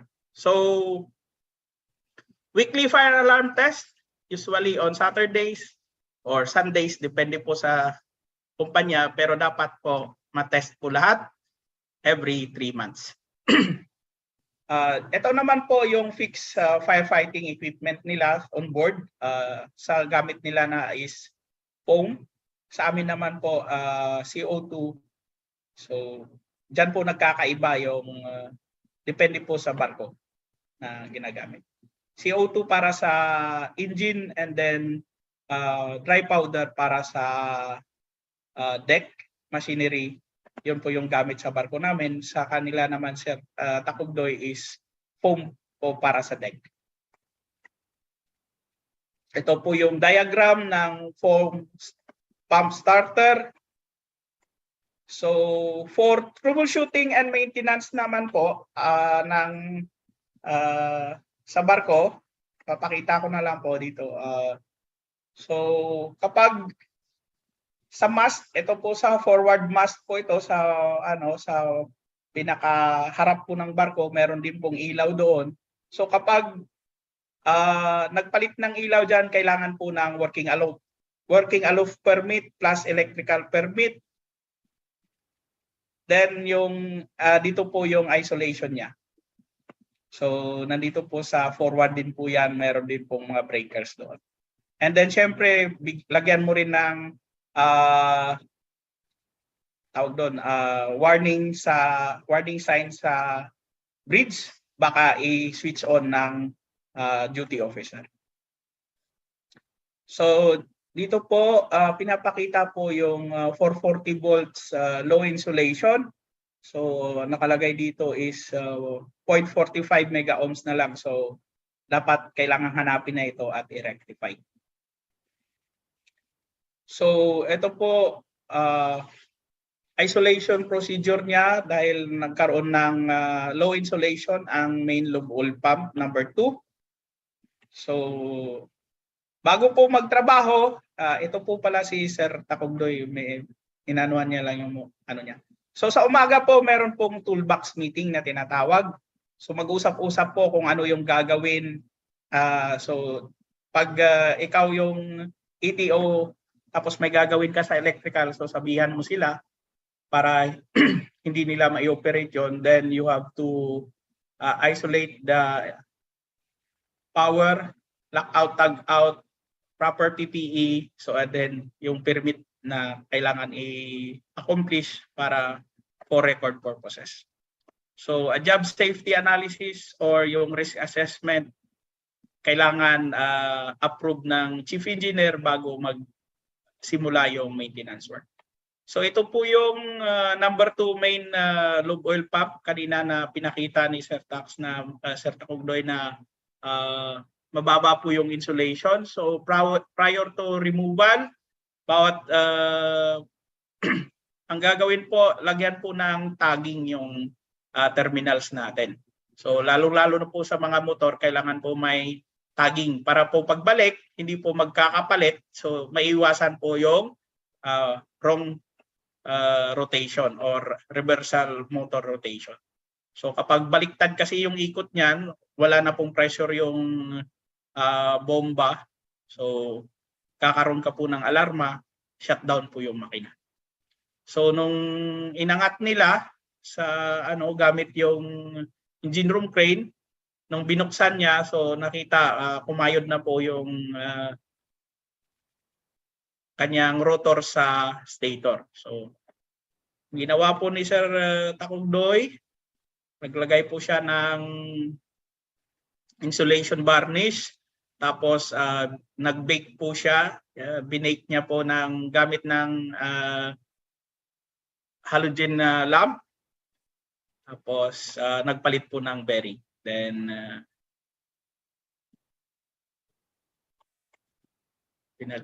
ito na po. So ito naman ang schedule niya ng overhauling ng high pressure power pump, cooling seawater pump motor. So nung inangat na nila, mayroon pang coupling. So tinanggal coupling, tinanggal yung end covers ng motor. Tapos ito po yung motor. Then ito po yung bearings. So kailangan po yung palitan yung bearing. Nung tinanggal na nila, ito na po, nagpalit na po sila ng bearing. So kailangan din po ganito yung gagawin ng isang ETO. May picture po dapat. So dapat magaling din po kayong mag-picture. So yung lumang bearings and then yung bagong bearings. So installed na po yung bago. Nag-discuss lang si Sir Takugdoy dito kung paano ma-identify yung bearings using the numbers. So hindi na po natin i-discuss yan. So nung kinabit ulit, binuo tapos binalik sa sa location yung motor. So ito po yung preventive maintenance niya sa isang high pressure power pack. So nagpalit po siya ng relays. So kung makikita po ninyo, sira na po. So nagpalit bagong-bago, sariwang-sariwa. Then yung pag-isolate niya ng ACB para sa during the maintenance of the high pressure pump motor. So ito troubleshooting and repair of number 1 IG deck seal pump motor. So ang IG, as I have said, para lang po ito sa mga tanker vessels. Ito po yung meron pong abnormal alarm and nag-overtrip. So kailangan pong i-rectify. So tiningnan, running current niya po is 4.82 pero yung rated current is 3.8 lang. So mataas na po yung amperahe. Ibig sabihin may problema na po. So nung tinanggal nila at binuksan, ito na po, may worn out bearing. So either may ano na ito, may tama na yung bearing, so kailangan palitan. So nung pinalitan nila, ganyan po yung dapat mangyayari kapag ikaw yung ETO sa barko, may mga ayan po, may date kung ano yung equipment, kung ano yung ginawa. So kasama po yan sa ginagawa ng then after that ano siya ng insulation resistance test or Meagher test as being popularly known. Syempre kapag bagong overhaul, gagawin mo to bago mo ikabit kasi baka ikakabit mo mababa pa rin pala yung insulation value niya, di nagsayang ka lang ng panahon. So winding resistance test, baka sunog na yung yung insulation ng winding, so kailangan i-test mo rin po yan. Then prior dismantling of the motor, susukatin mo po yung clearance ng yung coupling. So pagbalik dapat parehas lang din yung clearance diyan kasi pag magkaiba po, magkakaroon po ng clearance doon sa pump and motor, so hindi po maganda yung performance. So bago po tanggalin, dapat ang suction valve at discharge valve niya sasarado din po. So nung pinaandar na po nila ulit, nasa 2.48 na po yung running current niya. So okay na po yung motor kasi ang rated niya po ay 3.8. So ito naman po papakita natin dito sa pictures yung pagpapalit ng air filters ng ating generator. So before, kung makikita po ninyo, may team na po nung pinalitan, malinis na po. So kailangan din po yan as maintenance of your alternator. Dito naman po, main engine shaft. So meron pong dyan na shaft grounding na tinatawag. So kailangan po ito, yung shaft grounding, para po maiwasan yung pagkakasira ng bearing doon sa loob ng main engine. So ito po yung bearing shaft, yung shaft grounding, yun po yung nag-prevent ng pagkasira doon. So ang ginawa nila, nagpalit lang sila ng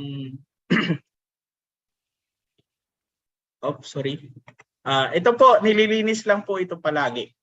So dapat may maintain ka po na value para po hindi po siya lumagpas doon, kasi pag lumagpas doon, ibig sabihin madumi na po ito. Then the other one, proximity switch ng main burner ng auxiliary boiler. So nung una, ang value niya po ay 24.35 millivolts. So nung nilinis na po, ito na po yung value. So synchronization, na-discuss ko na rin naman kanina, pero ito lang po yung job description po talaga ng na pagdating sa generator po, yung gumagawa po talaga si third engineer or si second assistant engineer. Sa kanya po talaga. So the only time ETO will have his hands on the main synchronization board panel is during monthly performance test of auxiliary engine. Yun lang po.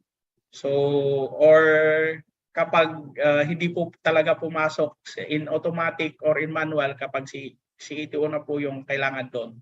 So meron din pong procedure kung paano yung manual synchronization. Meron po diyan na dapat nakapost para sa lahat. ito na po yung sinasabi ko kanina, yung mga switches para mag-close or mag-open yung ACB. Oops. May naligaw pa. So, ito po yung frequency meter, voltmeter, yung synchroscope, and then yung synchronizing lamp na sabi ko na. Kapag nag-synchro po tayo, dapat before 12 o'clock po yung ilaw na yan, ipapasok na po yung air circuit breaker natin, pero dapat yung rotation is clockwise. So, dapat mabagal lang po yung ikot, and then by the time mga 11 o'clock before 12 o'clock, papasok na po yung ACB. Kapag manual synchro po yan. So, ito naman po sa ilaw, kapag yung dalawang ilaw na to nakailaw na, pag medyo humina na po ito, papasok na po natin yung ACB para po before umilaw itong sa taas. Ibig sabihin yung ikot niya clockwise pa rin po. So same frequency, same voltage.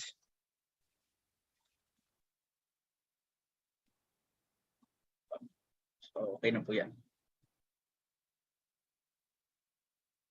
So skip ko lang po yung iba kasi ano na rin naman po. So malalaman mo po naman po ninyo kung synchronized na kasi dapat almost parehas po yung load. Magkaka-differential man po mga 5 to 15 kilowatts, okay lang po yun. Wala pong nangyayari na 0-0 talaga na parehas, like say 200 ang isa, 200 din yung isa. Hindi pa po nangyayari yung ganun na senaryo sa barko. So ito po yung isa sa mga nangyari na problem sa barko nila. So ito po yung technical report. Yung ang nangyari po is yung manual switch ng governor to raise or lower the RPM. Yun po. Excuse me po. Okay na po. So, on the junction side, ito yung number 2 alternator. At nandito po yung governor. So, sa kabilang side po ito. Dito po yung mga kanyang mga instrument sides. So, ang nangyari po, may problema po yung governor motor niya kasi hindi niya po paitaas ang hindi po sumusunod yung governor motor kung itataas or ilo-lower yung speed. So nagpalit lang po sila ng bagong governor motor. So after replacement, okay na yung load sharing nila.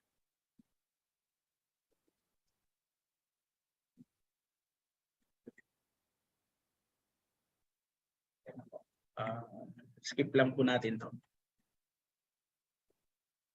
So, for the general alarm system, ito rin po yung isang experience ni Sir Takugdoy, manual call point. So, nagpalit lang po siya ng push button switch ng ating general alarm system. So ODME, oil discharge monitoring equipment. So kailangan mo pong kailangan po gumagana ito palagi. So nagkaroon sila ng problema sa panel, touchscreen panel. So nagpalit sila ng bago.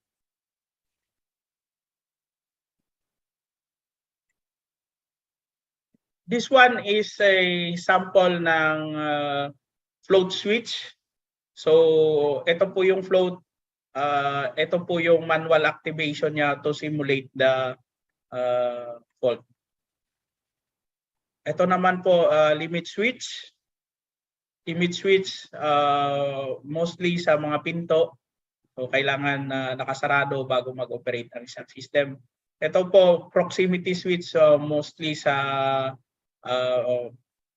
generator natin at sa main engine. So kailangan lang po malinis yan palagi para maganda po yung performance niya. Then dito naman po for potentiometer for hydraulic valve control, hydraulic valve remote control. So ang potentiometer po yun po yung nagbibigay ng value, either fully closed ba or fully open yung valve, or kung nasa percentage lang po yung pagkabukas or pagkasarado ng valve. Then you have this instrument, resistance valve or RTD. Ito po yung PT100. So may table po dapat na alam mo po that at 100 ohms, you are at 0 degrees Celsius. Higher than that is positive, lower than 100 ohms is negative na po yung iyong temperature. So you have your temperature transmitter. Dito po 24 volt system nandito.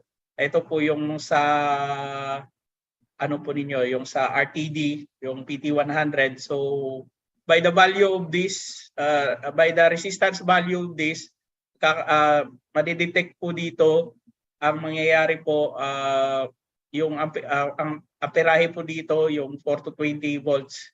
4 to 20 milliamps na kuryente, yun na po yung magdidetermine ng value ng iyong temperature. Then you have your thermocouple. Yung thermocouple po mostly sa exhaust system ginagamit.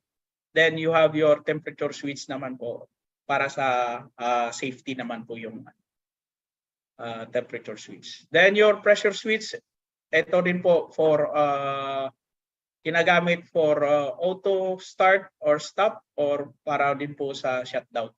So sample lang po. So ano na ito is nakaset po siya sa range is nasa 3 megapascals or 30 bars. So then with a difference of 6 bars po. 6 bars differential. So start siya ng 24, stop siya ng 30. Pressure transmitter naman po, 0 to 40 bars. So from pressure, co-convert niya to 4 to 20 milliamps. So at 0 bar, 4 milliamps. At 40 bar, kasi ang 40 bar yung ano dyan is 20 milliamps naman po yung bigay niya na data. Then your differential pressure switch. So pag magkaiba po yung pressure ng dalawang side, high side tsaka low side. So pag inabot po yung ano na yon, yung value, magkakaroon po ng alarm.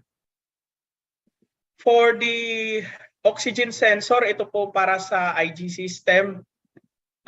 Ito po yung ginagamit nila. So kailangan po ng calibration yan. Ang gamit po na calibration is nitrogen.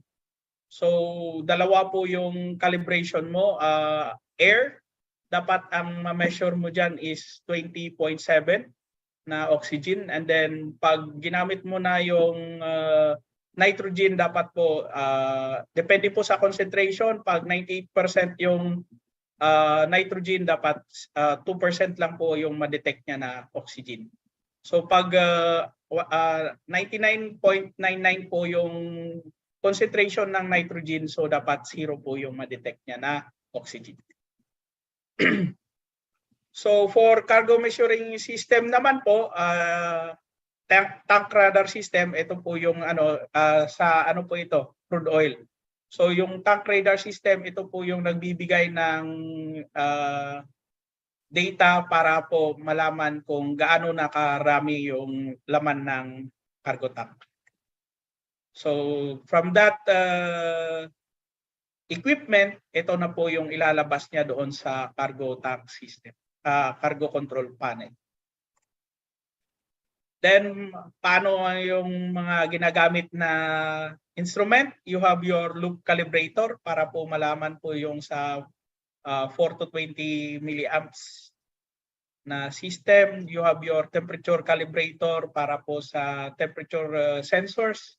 Then you have your pressure calibrator para po sa ating pressure switches and pressure transmitter.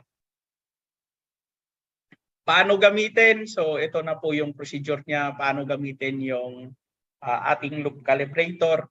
Meron naman pong leads yan. Merong procedure.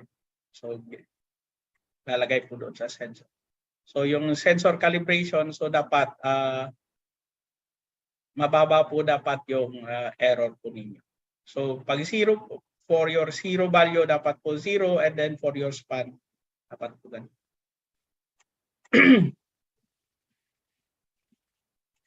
Next po,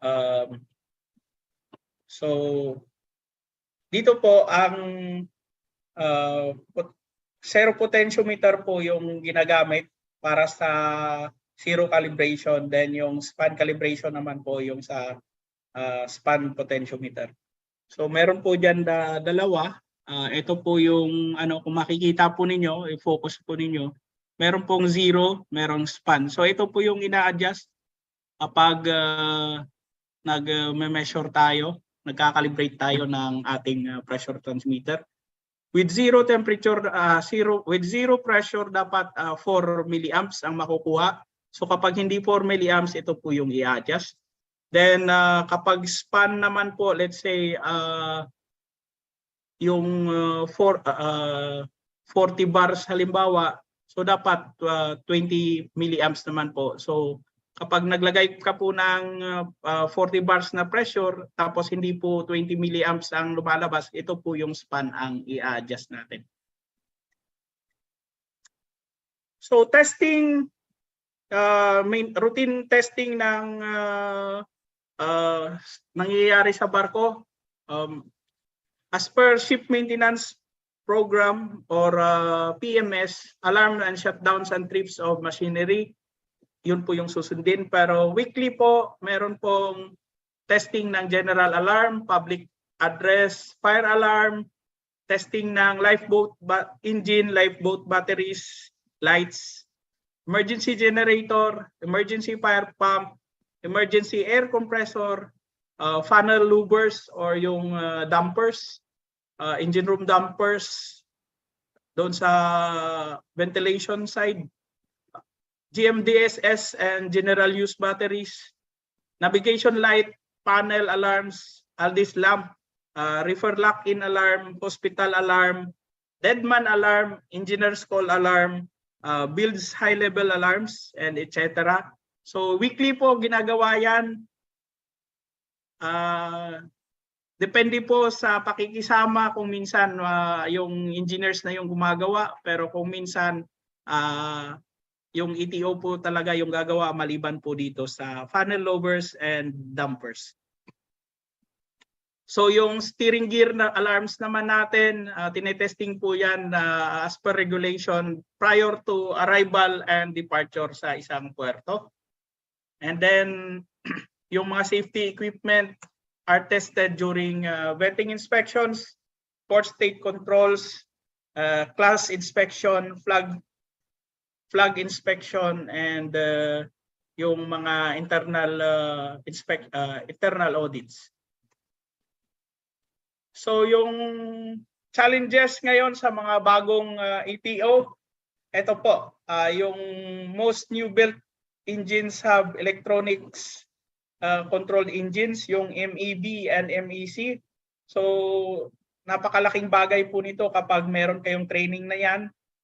It costs around 5,300 euro kapag sa Denmark ka kumuha. Ganon din po sa parang 3,000 something yata sa kapag dyan sa UMTC kumuha. So I have this certificate dahil ang barko na sinasampahan ko ay MEC at MEB. Then yung IMO 2020 exhaust gas cleaning system or EGCS scrubber system. So sa mga barko po na nagtitrade ng European waters, required na po ito sa mga bagong gawa. Then yung ballast water treatment system, ano na po ito, enforce na po ito. Dapat meron po yung barko nito. So additional job po para sa atin dahil syempre kapag may bagong equipment, meron pong mga sensors, meron pong dapat ite-testing. So dagdag trabaho. Then yung mga bagong barko ngayon, more on PLC systems na po. So more on which yung mga bagong ano na po yung variable frequency drives na po yung mga motor. So dapat nakakaintindi din po dapat yung NTO ng PLC system. Yung yung mga sorry po. Nasobrahan na. Yung mga kumpanya po meron pagtamad po yung chief engineer na kasama po ninyo, yung aircon at provision sa ETO po binibigay. Pero pag masipag po, then sila po yung mahawak. Then, of course, sa barko namin, like sinabi kanina ni Sir Alex, hazardous environment po kami dahil tanker vessels po yung sinasakyan namin. So dapat po palagi yung safe working practices on electrical, pneumatic, hydraulic, and other systems. So pagdating po sa barko, always po number one, safety first. So yun lang po yung presentation ni Sir Takugdoy. Hopefully may natutunan po kayo.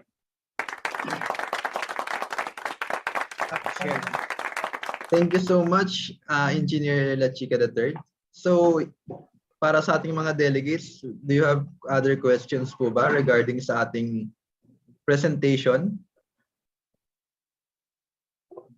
Oops. If you have other questions po, just type it in our comment section.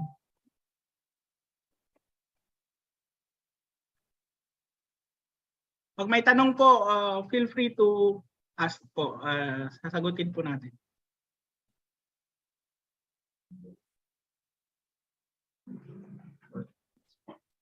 Sana po may natutunan. So, since wala na po atang tanong ang ating mga delegates, let us now move on to the awarding of certificate. So, we would like to extend our gratitude to Engineer Antonio M. La Chica III on behalf of Engineer Hermie M. Tagogtoy for being one of our resource speakers for today by giving him a certificate of appreciation followed by a photo opportunity. So this certificate of appreciation is hereby given to Engineer Hermie M. Tagogtoy for imparting a valuable insight as a technical presenter on the topic, what's in a ship and how will a EE practitioner fit in during the EE career opportunities in maritime industry, ETO and or ETR on board merchant ships in worldwide trade in conjunction with the 47th Annual National Convention with the theme Leadership, Rising Above Adversity Through Passion and Commitment, Leading on the Road to Recovery, held on November 7 to 12, 2022 in Manila, Philippines, via Zoom conferencing, given this 9th day of November 2022. So again, Engineer, another photo op on behalf of Engineer Tagogtoy. So 1, 2, 3. Thank you po. Okay. Once again, thank you so much, Engineer La Chica, on behalf of Engineer Tagogtoy.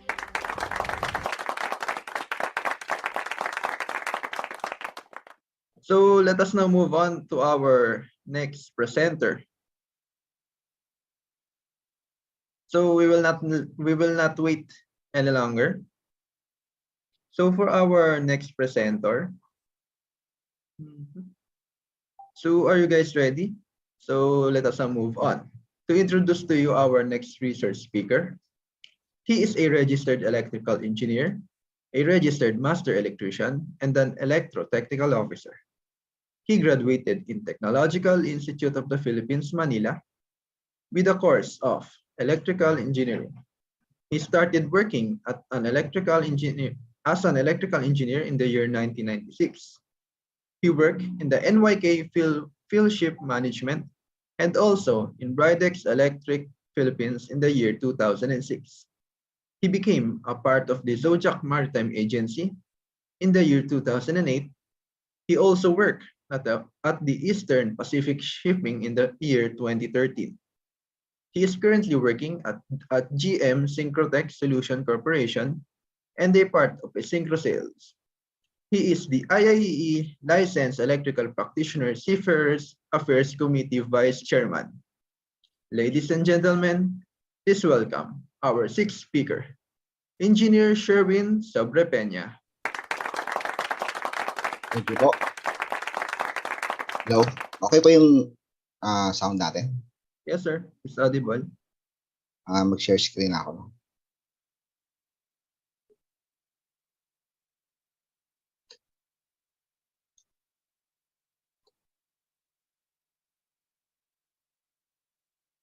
Kita po yung aking Yes, sir. slide. Okay. Good afternoon po sa inyong lahat. I'm Engineer Sherwin Sobrepeña. Ang topic po natin ngayon yung EE Practitioner as Seafarer. So, okay naman po kayo lahat? Gising pa ba? Napuno na po kayo ng knowledge tungkol sa ating technical about sa topic sa barko, yung career opportunities. Ito naman medyo lang po, mabilis lang to at pabebe na topic lang para ma-enjoy nyo rin ang tungkol sa pagbabarko natin. Then, para po sa background ko, I'm Master Electrician, REE and ETO, and I've got experience for 19 ships under NYK, Zodiac Maritime, and Eastern Pacific Shipping. I was also a cadet of NYK field management under kay Chief Engineer Alex Sarmiento. Thank you, sir. Nandito po siya. Electrician ko po siya nung kadete po. Then, nagsama rin po kami sa barko. Then, mostly ang experience ko pa is container ship. Isa lang po dyan yung cable ship. Under NYK pa rin po. So, bilisan na po natin para makarami pa po. Then, simpleng topic lang po, how important is maritime industry? Maritime transport is of great importance for the global economy as it accounts for around 80% of worldwide trade. Nilagay ko po yung map ng ating mundo rito. So, makikita nyo na mas marami po talaga ang dagat. So, ang pinaka-practical way of transport ay ship and mga barko po. Isa na po dyan yung mga container ship na nagtatransport ng ating goods. So yung mga nakikita nyo po niya, mga equipments, mga personal things na galing sa abroad, lahat po yan dumaan sa container ships. Including mga karne, mga bulaklak, kahit pizza crust, nakakita ako sa reefer container. Meron. Pizza crust, nasa 40-foot containers, hindi lang isa, marami siya. So, tinatransport sila overseas. So, ganun po kahalaga ang maritime industry, lalo na po ang shipping para po sa transportation. Hindi lang ng goods, pati mga chemicals, ang ating mga fuels, pati mga sasakyan. Kung ay yung ginagamit yung sasakyan ngayon, or sinasakyan na ginawa sa ibang bansa, dumaan din po siya ng barko. Gamit po naman yung car ship. So ito po yung mga, papahapayawin lang po natin yung types of ship. Hindi na po natin i-discuss isa-isa. Para lang po magka-idea kayo sa mga type. Sa container ship, merong Panamax, Suezmax, Post-Panamax. Mga sizes lang po ito, yung magkakasya sa Suez Canal, mga magkakasya sa Panama Canal. Yan. Then yung mga bulk carrier, yan yung mga type. Yung, kung makikita nyo sa picture ng barko na bulk carrier, ito yung mga tangke niya. Means, in bulk, tulad ng mga trigo, minsan bigas, yan. Hindi siya naka-containerized. Then, tanker ship, marami po tayong klaseng tanker. No oil tanker, then sa mga gas carriers, at saka chemical. Ito po yung nabanggit ko kanina, yung roll-on, roll-off, or tawag na mga seaman is Roro. Dito dumadaan ang ating mga sasakyan, isang trucks. Sa tao naman po, meron po tayong passenger ships. Ang cargo natin ay tao dito sa ferries, sa cruise ship para sa mga nagbabakasyon. Sa offshore, ito naman po ang types of offshore ships. Merong supply ships, may mga hanggang diving vessels, mga drill ships, mga dredgers, yan.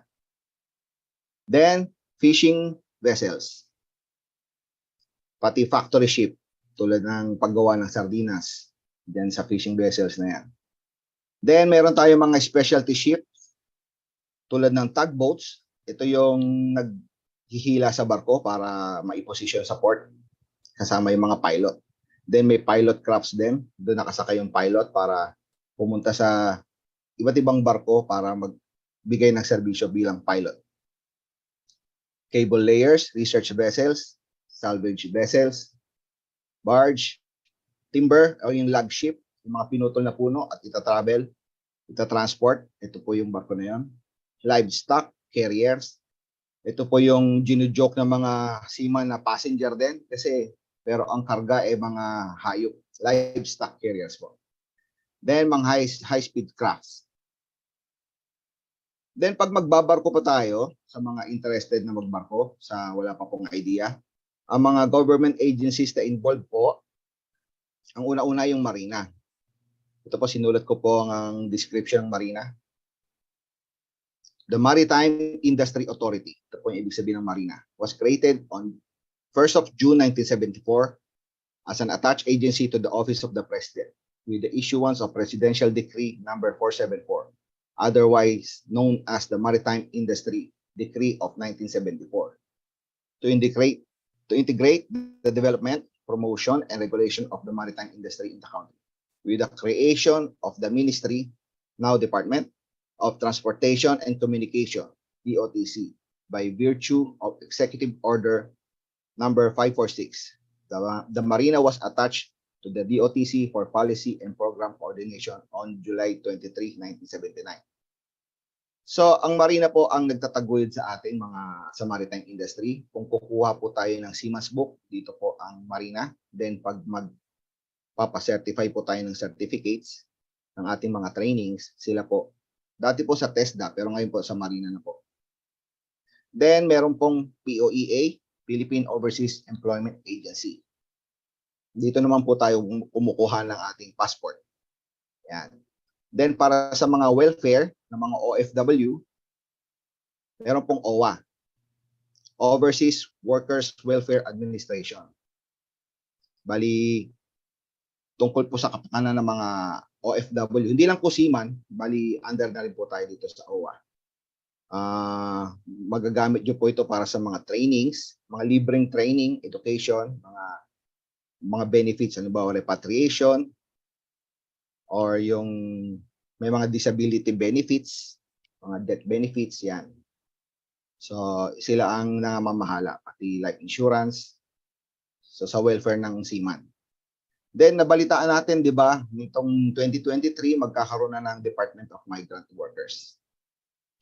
Yan, ang mga government agencies na involved para sa napupuntahan nyo, para sa mga certification at mga documents na kailangan para sa pagsakay nyo ng barko. Then, basic document requirements for joining ETO or ETR as seafarer. Hindi ko sinulat lahat, pero ito yung pinaka-basic na makikita nyo na dadalhin yung dokumento sa barko.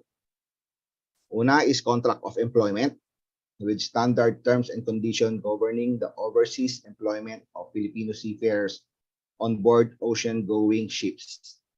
Ito ang contract of employment na pinipirmahan natin na once na nagkaroon tayo nito, sure na sasakay na tayo ng barko. Ito, mag-engage na tayo sa ating trabaho. Then, binding agreement between you and your employer. Ito yung duration of contract, kung ilang buwan ang pipirmahan mo. Then, salary, kung magkano ang ipapasweldo sa'yo. Then allowance, including claims Hindi ko na in-attach dito sa presentation, pero meron tayong list of information na galing sa, naka-attach ito sa ating kontrata. Pero ano lang yon, halos hindi nga namin binabasa mga seaman yon. Pero usually pagka naputol yung daliri mo, yan, may mga corresponding monetary na kapalit. Halimbawa, tinanggalan ka ng tonsil, by experience kasi tinanggalan ako ng tonsils noon 2004. So yun, binigyan din ako ng monetary para sa insurance. Then, mga rights, nandun nakalagay. Mga fine print yon ka-attach sa ating kontrata. Then, ang ating kontrata is approved by PUEA. Pinaprocess nila yun sa PUEA.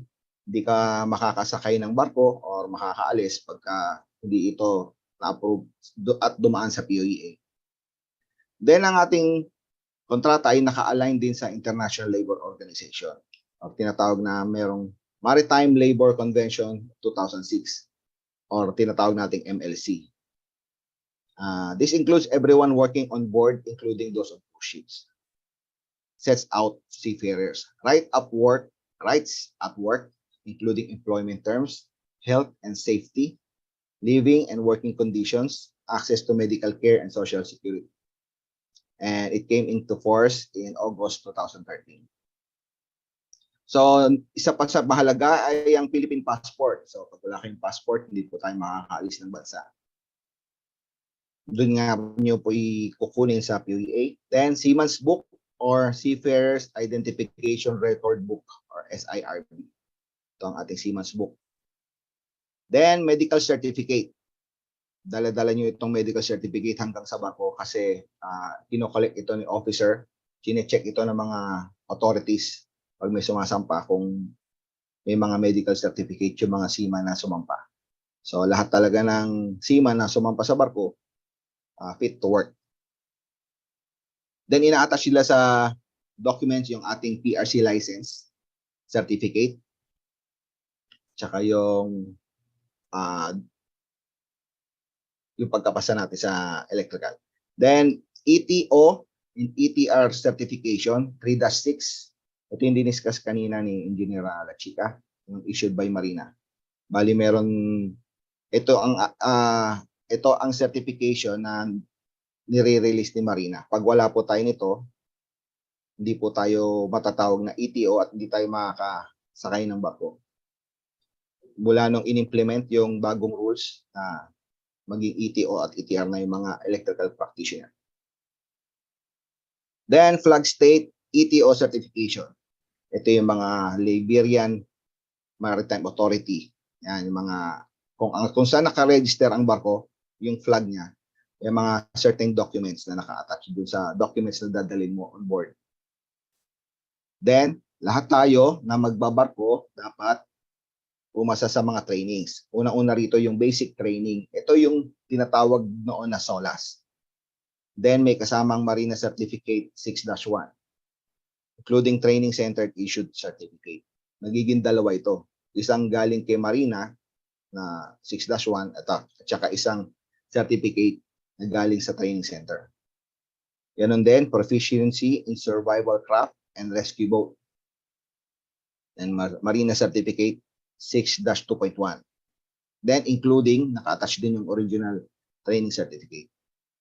Then Advanced Firefighting. Then Marina Certificate 6-3. At saka including yung original training certificate. Then Medical First Aid or yung MEFA. Marina Certificate 6-4.1. Then yung inyong training certificate. Then Ship Security Awareness Training. And Seafarers with Designated Security Duties. Then ito yung tinatawag na certificate number 6-6. Then including yung original training certificate. Yung binabanggit ko ng mga Marina 6-6, yung mga 6-4.1, makukuha mo ito sa sa Marina. Then pagka pumasa ka ng ETO exam, then meron ka dapat hawak ng ETO Certificate of Assessment. That time ako nakakuha naman sa Norwegian Training Center. Then para sa mga sasakay ng container ship na may high voltage, kailangan meron ka ring MARIHIWO or Marine High Voltage Training Certificate. Then, di lang naman seaman, lahat ng OFW merong pre-departure orientation seminar. Yon. Then, other documents required on countries you will travel. Shift flag requirements and other company requirements. Sa mga other documents, yung agency natin ang mag-a-assist sa atin kung ano yung mga dapat natin kuhain. Di ko pala sulat dito, na lagay dito yung mga yellow fever, and yung mga vaccine. Minsan, ina-update yung vaccine. Pag expired yung vaccine mo, kailangan mo magpa-vaccine ulit naman sa Bureau of Quarantine. Then next. Ito naman ang example ng ating contract of employment. Ito yung picture ng, actually one page lang talaga yan. Then yung naka-attach din yung binabanggit ko na may mga fine prints para sa mga instruction. For example, compassionate leave, naka-detail doon kung ano ang karapatan mo bilang seafarer pag namatayan ka ng asawa or magulang, yon kalagay dyan. Ibig sabihin, karapatan mong umuwi dahil nasusulat sa kontrata mo na gano'n. Yan.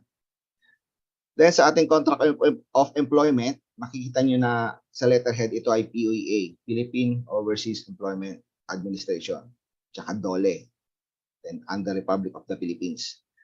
Sa mga seaman na nakasama ko na Ukrainians or other nationalities, sinasabi nila lagi, ang pinakamagandang kontrata daw yung sa Pilipino.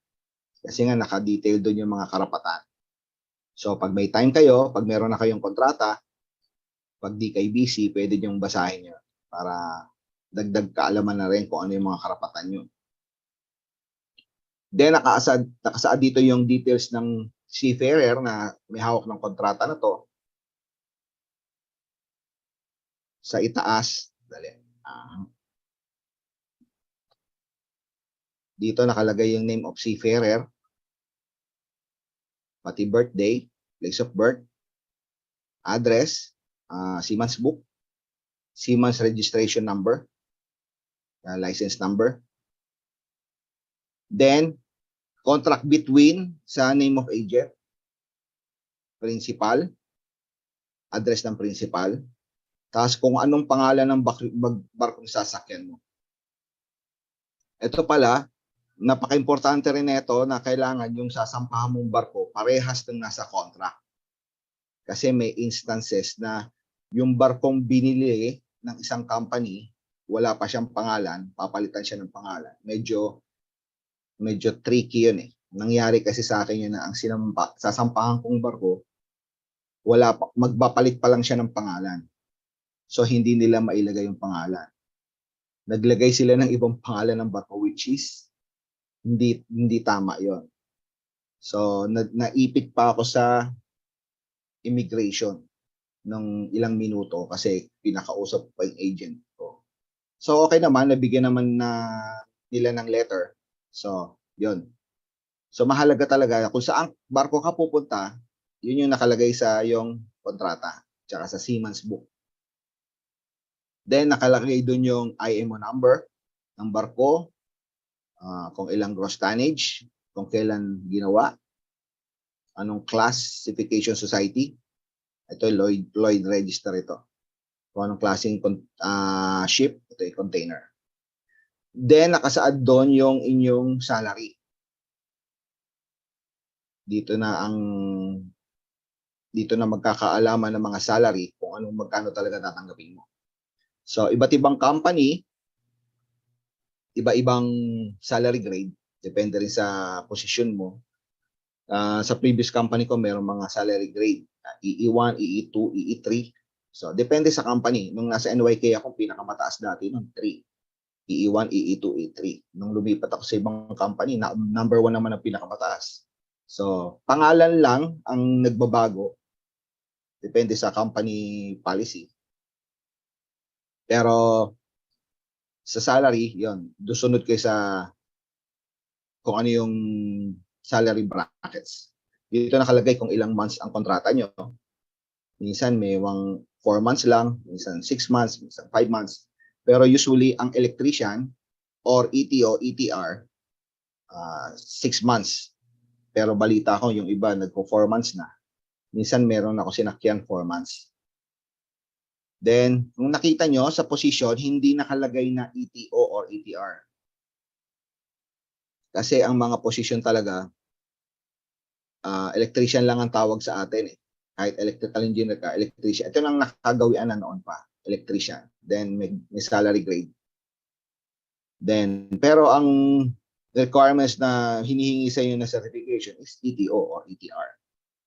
Then kung mapapansin nyo, ang salary ay mababa lang talaga.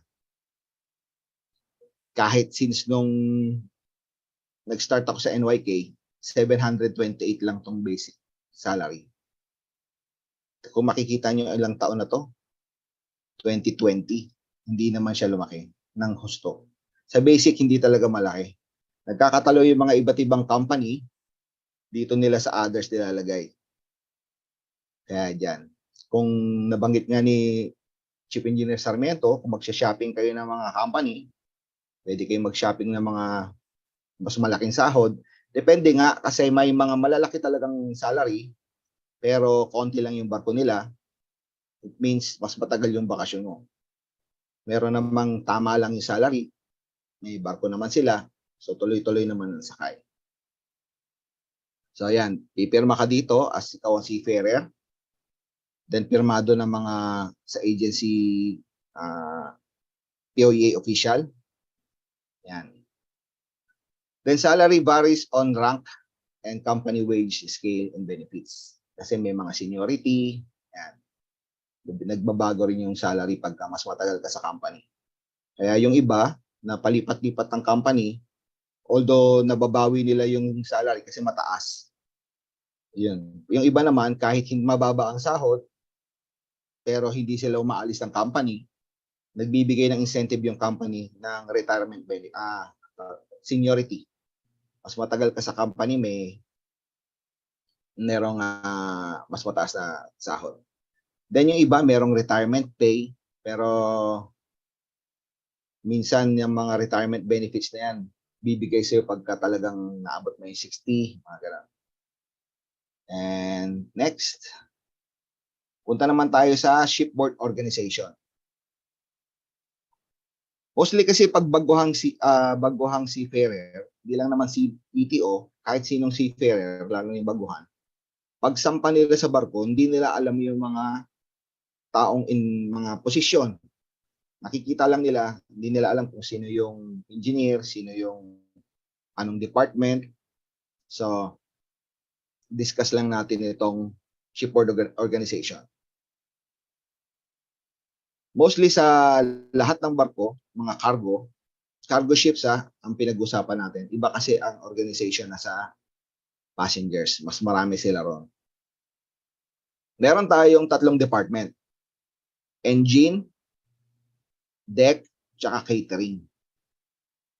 So, sa catering department, unahin natin sa catering, konti lang naman sila.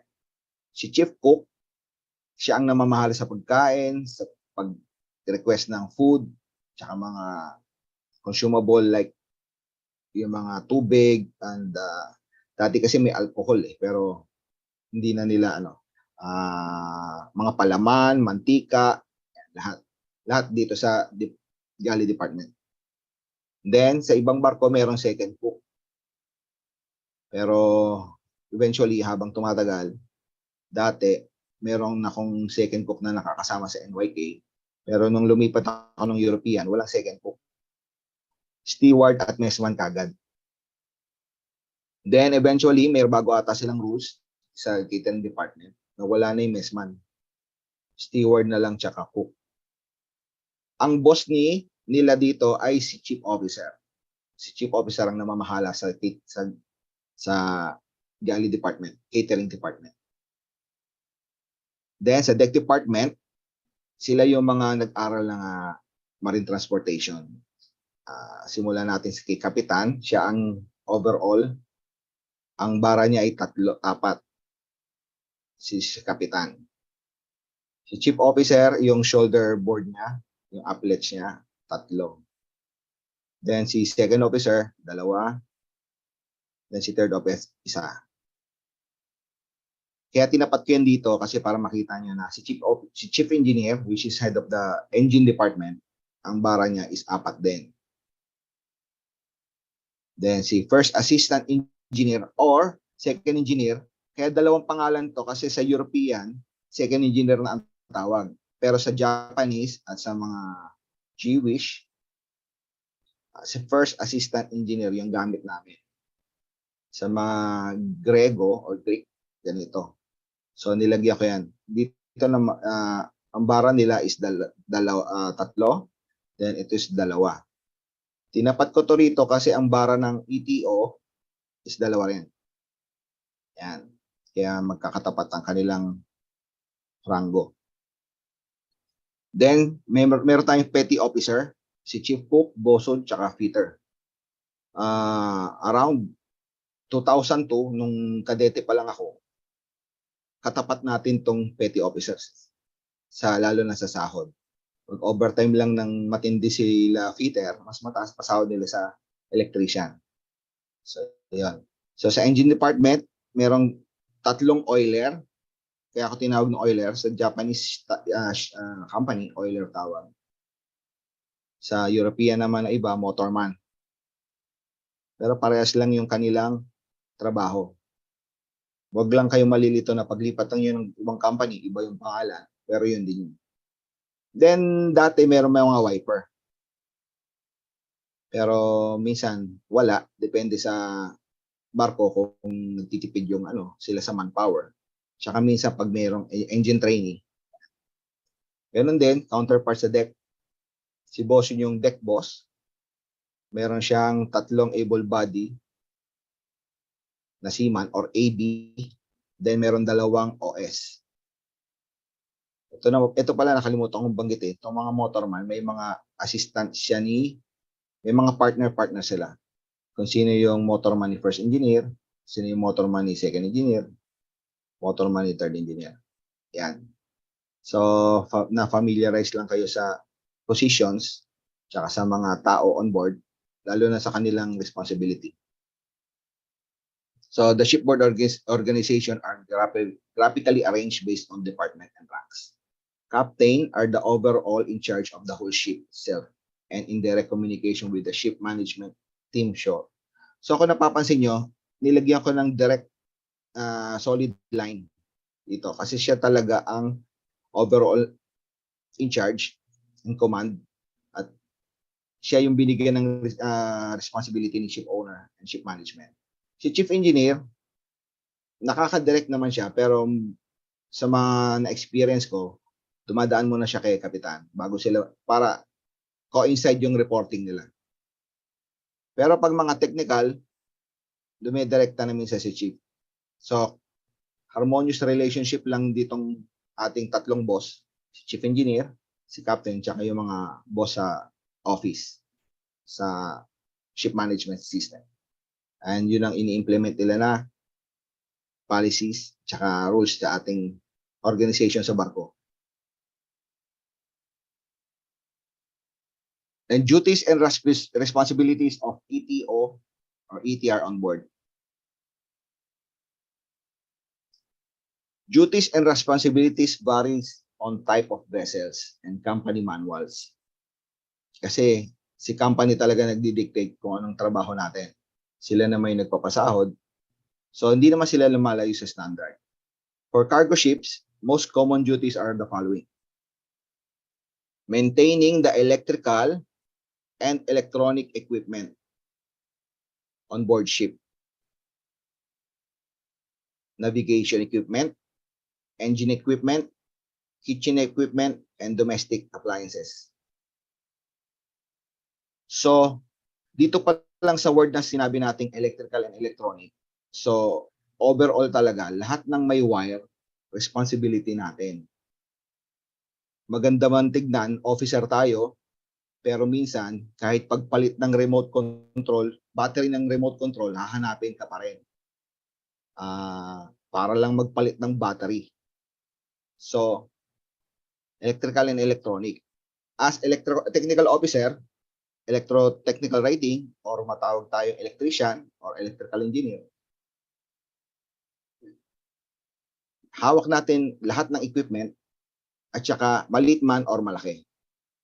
Swerte natin kung yung mga crew na kasama natin marunong magpalit ng ilaw sa CR nila, marunong magpalit ng ilaw sa cabin nila, pero minsan tatawagin ka pa rin para magpalit.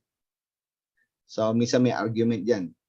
Bakit sa bahay ba nila tumatawag pa ba sila ng electrician para magpalit ng ilaw sa kwarto nila? Yan yung mga katwiran ng mga ibang mga seaman. Pero as an electrical engineer on board or ETO, kasama yun sa maintenance mo. Lahat ng ilaw on board, kailangan okay.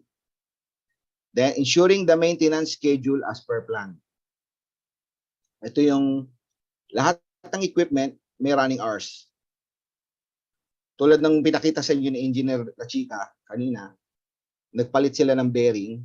Dalawa kasi yun, minsan planned maintenance, pinlano nilang palitan kasi aabutin niya na yung running hours. Inabot niya na yung running hours. Parang sasakyan. Hindi naman sira yung sasakyan mo, pero ba't kailangan mag-change oil? Kasi yung oil, na-use na yung kanyang capability or running hours para maging maganda yung takbo ng sasakyan mo. May mga bearings din na tumatakbo pa naman siya, pero para maiwasan yung sira, kailangan iplano mo na siyang palitan. Yun yung mga planned maintenance. Then, pag nasira siya, ang tawag doon, breakdown maintenance. Then, documentation. Lahat kailangan nakamonitor yung maintenance. Then, may mga computer programs na ginagamit on board ship. Different company uses different computer programs. May sarili silang mga planned maintenance system. Yung ibang chief engineer, sila na lang gumagamit ng computer program na yun. May mga chief engineer na ino-open niya sa kanyang engineer. O lahat ng maintenance ng responsibility mong machine, i-encode mo yung mga maintenance na ginawa mo. Yan. Yan yung mga computer programs. Then office program, as an engineer, dapat marunong ka sa reporting. Kasi isa to sa mga tinitignan ng mga authorities na nagche-check sa barko, mga nag-o-audit. Kahit sa office, sa company ship management, nagche-check din sila. Kahit na maganda yung takbo ng barko, wala naman sira, pero wala kayong mapakitang maintenance schedule or mga recordings ng maintenance, nahanapin pa rin nila yon. So, isipin nila, hindi kayo may maintenance. Then, troubleshooting any problems with the equipment or system under their care. So, kailangan nyo i-troubleshoot yung mga equipment na handle nyo. Actually, in reality, real talk, lahat ng equipment sa barko, hawak mo rin. Kasi kung for example, sewage treatment plant, under yung third engineer, pero nasira yung motor niya, kasama ka pa rin. Nasira yung generator, under kay second engineer para sa mechanical side, pero working in tandem kayo with the engineers. Kasi mechanical, electrical talaga ang nature of work sa barko. Pag nasira ang machine, dalawa kayo mag-iisip kung anong sira, mechanical or electrical. Pag electrical, minsan ikaw na lang gagawa or tutulungan ka pa rin ng mga engineers. Minsan, mechanical ang sira, pwedeng tumulong ka pa rin sa kanya para matapos yung trabaho. So, diagnosing faults and potential problems and repair where necessary. Immediate action, especially breakdown during operation. Isa to sa ating responsibility. Troubleshooter kasi talaga ang nature ng trabaho sa barko. Pag may nasira, to-troubleshoot mo, diagnose mo kung anong sira. Kung anong posibleng problema at paano mo i-repair sa lalong madaling panahon. Kasi mostly, ang machinery sa barko is, although dinedesignate nila kung sino lang yung critical, pero halos lahat critical. Elevator, sabihin mo, hindi naman critical machinery or elevator. Pero depende kay kapitan and chief engineer na kailangan gawin agad. Dahilan nila doon, yung pilot di makakaakyat. So, ganun. Even though pwedeng ipagpaliban yung elevator, kasi kung wala namang pasero, hindi naman kailangan. Pero sasabihin nila, pag malapit na sa port, kailangan yung piloto umakyat. So, halos lahat talaga gagawin, ire-repair as soon as possible. Yun ang nature ng trabaho sa barko. Yung limitado yung oras, pero kailangan mong ma-repair kasi kompleto naman yung spare parts. Meron namang, kung proper yung inventory system at lagi kayo nag-inventory at alam nyo kung ilan ang spare parts na on board, madali kayong makakapagpalit ng spare parts. Then, assisting the chief engineer. Nakalimutan ko, yung bangkitin pala rito. Balikan natin. As electrotechnical officer, directly under tayo kay chief engineer. Si chief engineer ang ating boss. Directly coordinating with chief engineer. Bakit tayo may dash line? Minsan dinedesignate ni chief engineer kay first engineer tayo magpaalam. So yan ang ating organization sa barko. Pero mostly, gusto ni chief engineer, updated din siya sa mga nangyayari. So talagang siya na mismo ang gusto niya sa kanya ka magre-report para mas mabilis ang reporting. Kaya nabanggit ko rito, assisting the chief engineer. Directly under tayo kay chief engineer. And other members of the department with tasks as designated, delegated. Some non-electrical related work may be delegated. Minsan nangyayari talaga to. Minsan narinig ko may mga electrician, may na-involve sa bunkering, sa computation. So, although sila chief engineer na yon, tsaka si second engineer, minsan depende talaga sa tao. Kung gusto mong tumulong, minsan ikaw na rin gagawa. Then, coordinating with technicians on shore when needed. For example, may nasirang equipment, kailangan ng shore assistance, ikaw pa rin ang haharap doon. I-assist mo siya, i-witness mo kung napagana niya na, kasi ikaw rin magre-report kay chief engineer. Then, pag may kailangan siyang tools, papahiram kayo ng tools, or mga extension, or power supply. Then, kino-coordinate with engineers or officer involved. Then, note natin, generally in cargo ship, only one ETO on board. Swerte lang pag mayroong kadete.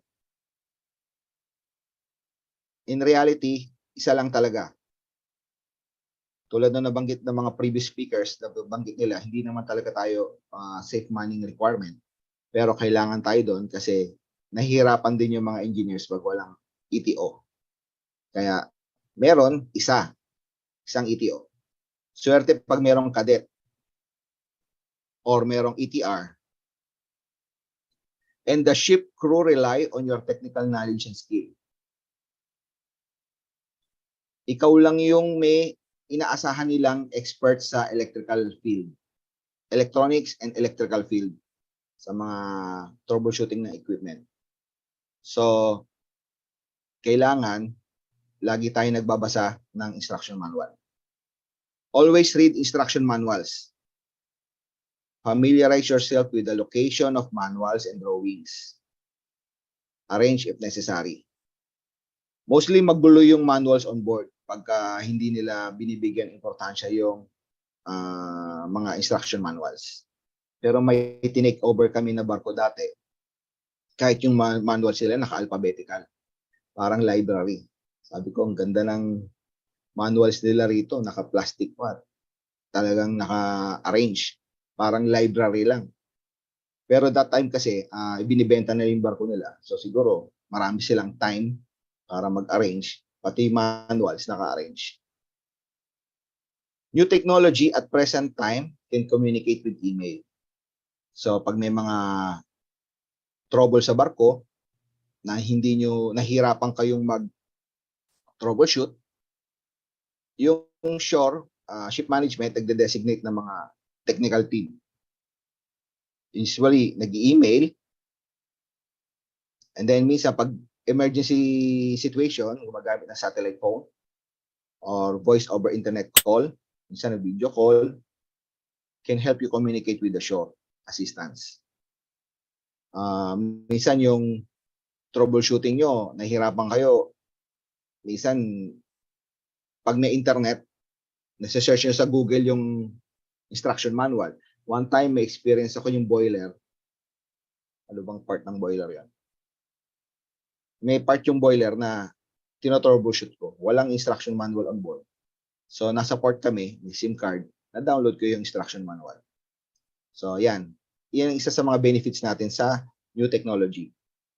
Although hindi lahat may internet on board, swertihan lang talaga na may mga internet minsan. Minsan may bayad yung internet. Then, share ko lang yung experience ko nung may mga nasisiraan sa barko na kailangan ng shore assistance. Ito, that was 2004 or 2003. Satellite phone, communication with the shore habang tinotroubleshoot. Then, every equipment with wires. Ito yung binanggit ko kanina. Lahat ng equipment na may wires, battery and power supply, ikaw talaga ang tatawagin. Minsan yung computer, nasira yung UPS, tawagin ka pa rin. Pero may mga officer, like second officer, sila kasi na mamahala sa navigational equipment.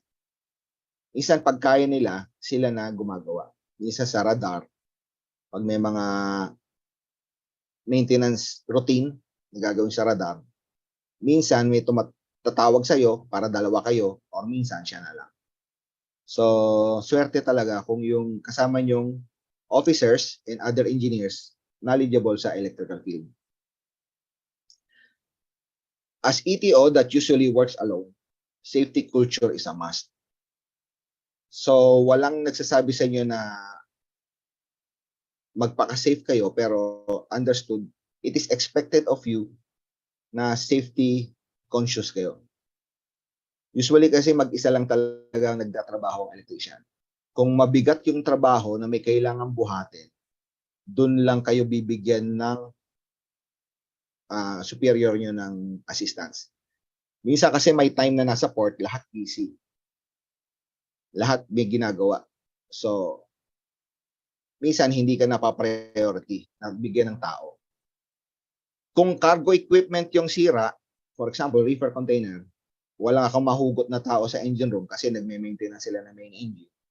Bibigyan ka naman ni chief officer ng bosun tsaka OS or AB. Pero mostly, mag-isa ka lang talaga. So, safety first talaga. Ship operation must be smooth and normal. Once breakdown occur, ETO and ETR must set priorities. Must set priorities. Tatakpan ko siya. Bali, ang ibig ko lang sabihin dito, for example, sabay nasira yung kitchen galley hot plate. Hindi makapagluto si cook or si mayor. Tawag namin si mayor. Hindi makapagluto si mayor, hindi makakain yung lahat ng crew. Although may mga tinapay naman, pero hindi siya makapag-prepare. At the same time, nasira yung pilot ladder. Yung pilot ladder is either aakyat or bababa si pilot. So, during maneuvering, yan, sinong ipapriority mo? Siyempre, unahin mo yung pilot kasi nasa maneuvering to eh. Makakapaghintay yung hot plate. For example, nasira yung generator or nag-blackout. Pero yung mooring winch nyo nasira din, nasabay. So, need to set priorities. So, unahin mo yung blackout kasi wala kayong power para maka-under yung main engine and pumps. So, unahin talaga. Planned maintenance, preventive maintenance, and breakdown maintenance. Ito ang kadalasan nangyayari talaga sa barko. Ang duties and responsibility nyo sa barko ay mapatakbo yung barko smoothly. Kaya smoothly yun kasi yung mga masisira, pinaplano nyo nang gawin. Hindi nyo na inihintay masira. Preventive and breakdown. Ito, ang kadalasan naman, breakdown, minsan natutulog kayo sa gabi, may nasirang pump, kailangan yung gawin kasi nasira siya. Breakdown maintenance. You are competent seafarer. Pag sumampa ka as ETO and ETR, ang dami mong dalang dokumento. Dami mong dalang certification. You are competent seafarer. Engineer and master electrician or shipboard officer ang tawag sa'yo. So, they expect more of you dahil you are competent seafarer and officer ka. Yan. Isa lang ang layman's explanation ng duties and responsibilities of ETR and ETO on board. Pero ang mga company nagbibigay ng company manuals. Minsan nagtatalo ang ETO at chief officer dahil may mga task na akala natin kanila, yung pala sa atin. So, by experience, na yung share ko lang yung experience ko, yung chief officer, niyaya ako gagawa kami ng malfunction report sa reefer container. Then, in-insist ng chief officer, hindi niya responsibility yon. So, binuksan niya yung company manuals. Doon ko lang nakita, si chief engineer yung naka-designate para sa malfunction report. Sa habit namin as ETO on board, pag may sira kasi, kay chief officer kami, nakikipag-coordinate sa pag-reporting. Pero since marunong magbasa si chief officer ng Ukrainian, sabi, hindi ko trabaho yan. Binuksan niya yung company manuals. Doon napag-desisyonan, okay, chief engineer pala. So, ako na lang din gumawa. So, company manuals, malaking tulong to para sa mga hindi pagkakaintindihan on board. Kasi minsan, sasabihin, trabaho mo yan. Sabihin mo, hindi mo trabaho yan. So, buksan nyo yung company manuals nyo para masettle yung inyong argument. Then, work rest hours. In accordance with MLC 2006, the minimum rest hours for all seafarers are 10 hours in any 24-hour period. 72 hours in any 7-day period. Hours of rest may be divided into no more than 2 periods, one of which shall be at least 6 hours in length. Pagdating dito sa work rest hours, yung mga company, gumagawa na sila ng may program na Excel. Pag in-input mo at lumagpas ka sa requirement ng MLC, nagpupula na siya. Ibig sabihin, mas kailangan mo na ng pahinga. Continuously minomonitor to ng office. Set priorities. If the task to be done concerns safety of life, ship operation, and environment, work is extended. Ang trabaho kasi sa barko, talagang kailangan minsan mabilisan. Pag may nasira, hindi mo pwedeng sabihin, oras na ng pahinga ko, lagpas na ako sa working hours ko. Kung importante to, extended talaga yung trabaho. Kahit walang tulugan, yan ang buhay on board as ETO. Pag walang tulugan, para magawa yung task, kailangan gawin. Pwede ka naman magpahinga sa susunod kasi meron kang guidelines. Meron kang MLC 2006 guidelines, which is ito ngayon. Pag sinabing trabaho, trabaho. Kahit walang tulugan, then susunod, sabi mo, papahinga ako, di ako papasok kasi sobra-sobra na talaga yung work namin. So may mga chief engineer na talagang mabait at talaga nagbibigay naman ng pahinga. Some emergency work that need to be done requires you to work continuously. After that task, you can rest longer hours to comply with the MLC 2006. Yun nga, inabanggit ko kanina. You should fill up your company work and rest hours form every day. Meron sa company namin may form talaga. And I'm sure sa iba't ibang company, in-implement na to kasi requirement to ni MLC 2006. Then sa company namin, regularly monitored ng ship management. Sa office, sinisilip nila everyday. Pag may nagpula sa form mo, nakikita kagad nila. So, sa experience ko dati, share ko lang, kasasampa ko lang ng barko, tapos may pinatrabaho, so tapos na yung trabaho, gusto ni chief engineer, ma-extend pa ako. hindi naman na gano'n siya kailangan. So, kailangan ko rin matulog. Ang ginawa ko, finilapan ko na lang yung work rest hours ko.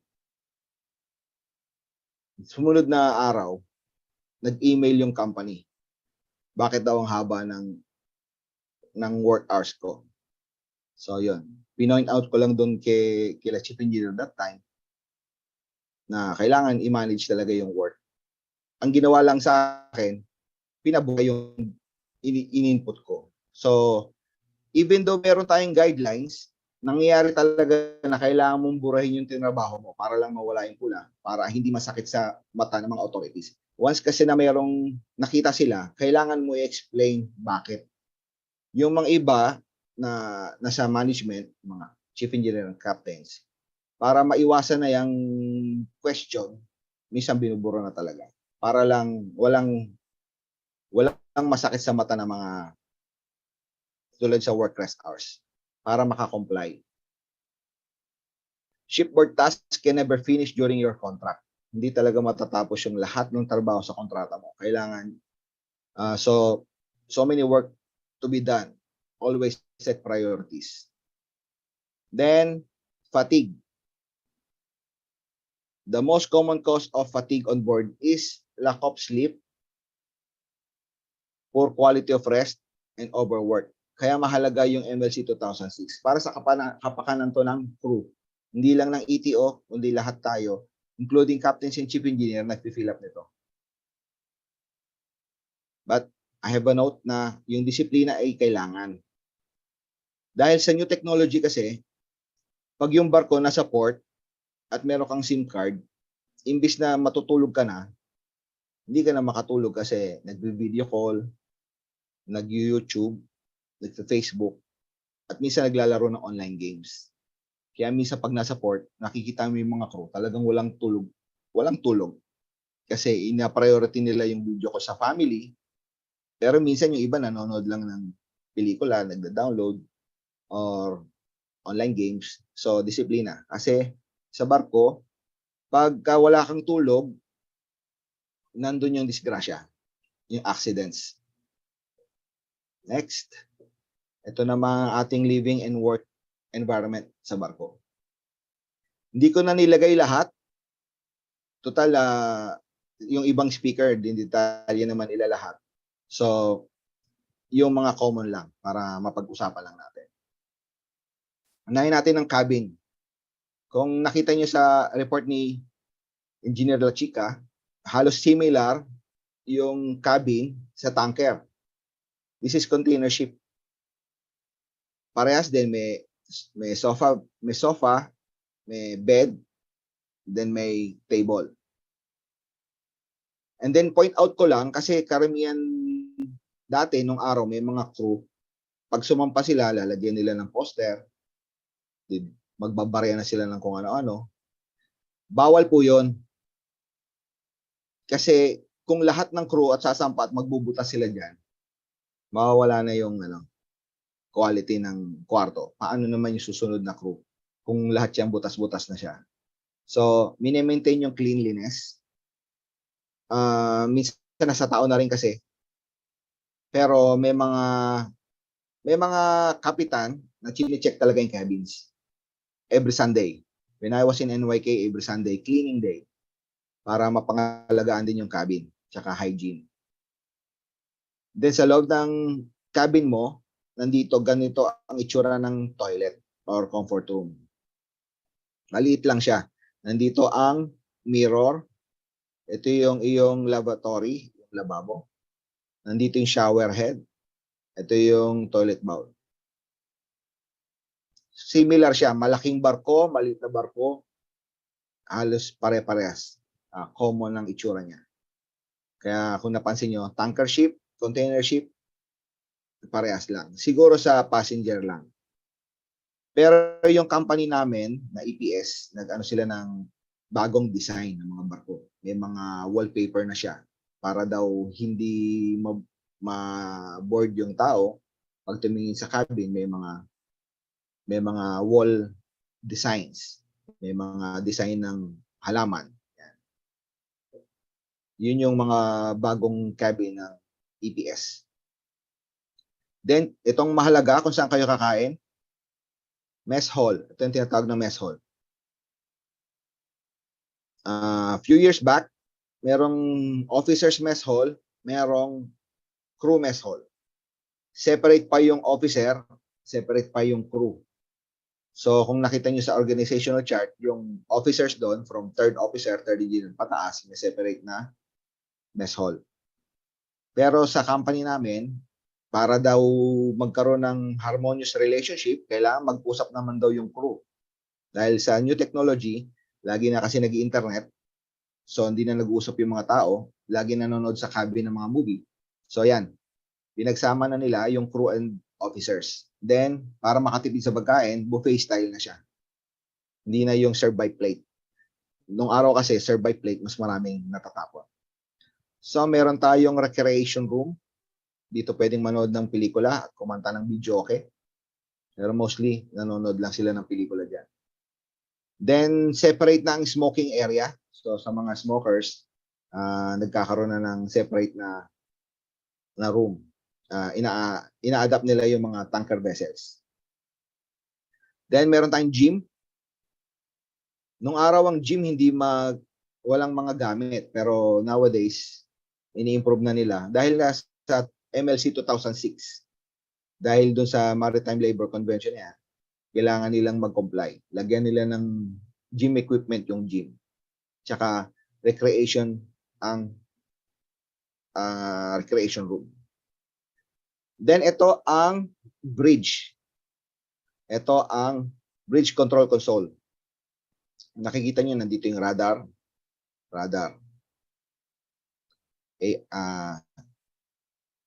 Dito, extension to ng engine alarm system. Steering wheel, para sa pag-steer ng barko. Then sa likod niyan, marami pang mga equipment, sa mga navigational equipments. Kasi sa loob ng bridge, nandun yung mga navigational equipments. Ito naman ang engine control room na nasa engine control console na nasa loob ng engine control room. Halos kamukha siya. Ito naman, mostly, engine ang kinokontrol. Main engine. Itong dalawang main engine, ito para sa scrubber system. Ito ay alarm monitoring system. Yan. Then, sa loob ng engine control room, nandiyan ang engine control console. Nandito rin ang main switchboard. Ito, high voltage tong side na to. Hindi ko na pinakita yung, ito ang low voltage side. Ito, nasa likod. Nasa likod nito, itong main switchboard. Kung nakikita nyo, may duty engineer na nakapwesto dyan sa engine control console. So, unmanned machinery space. So, kung sinong duty, siya ang nagmo-monitor ng mga parameters sa ating alarm monitoring system. So, yung ibang, mostly sa engine control room, nandun merong coffee table.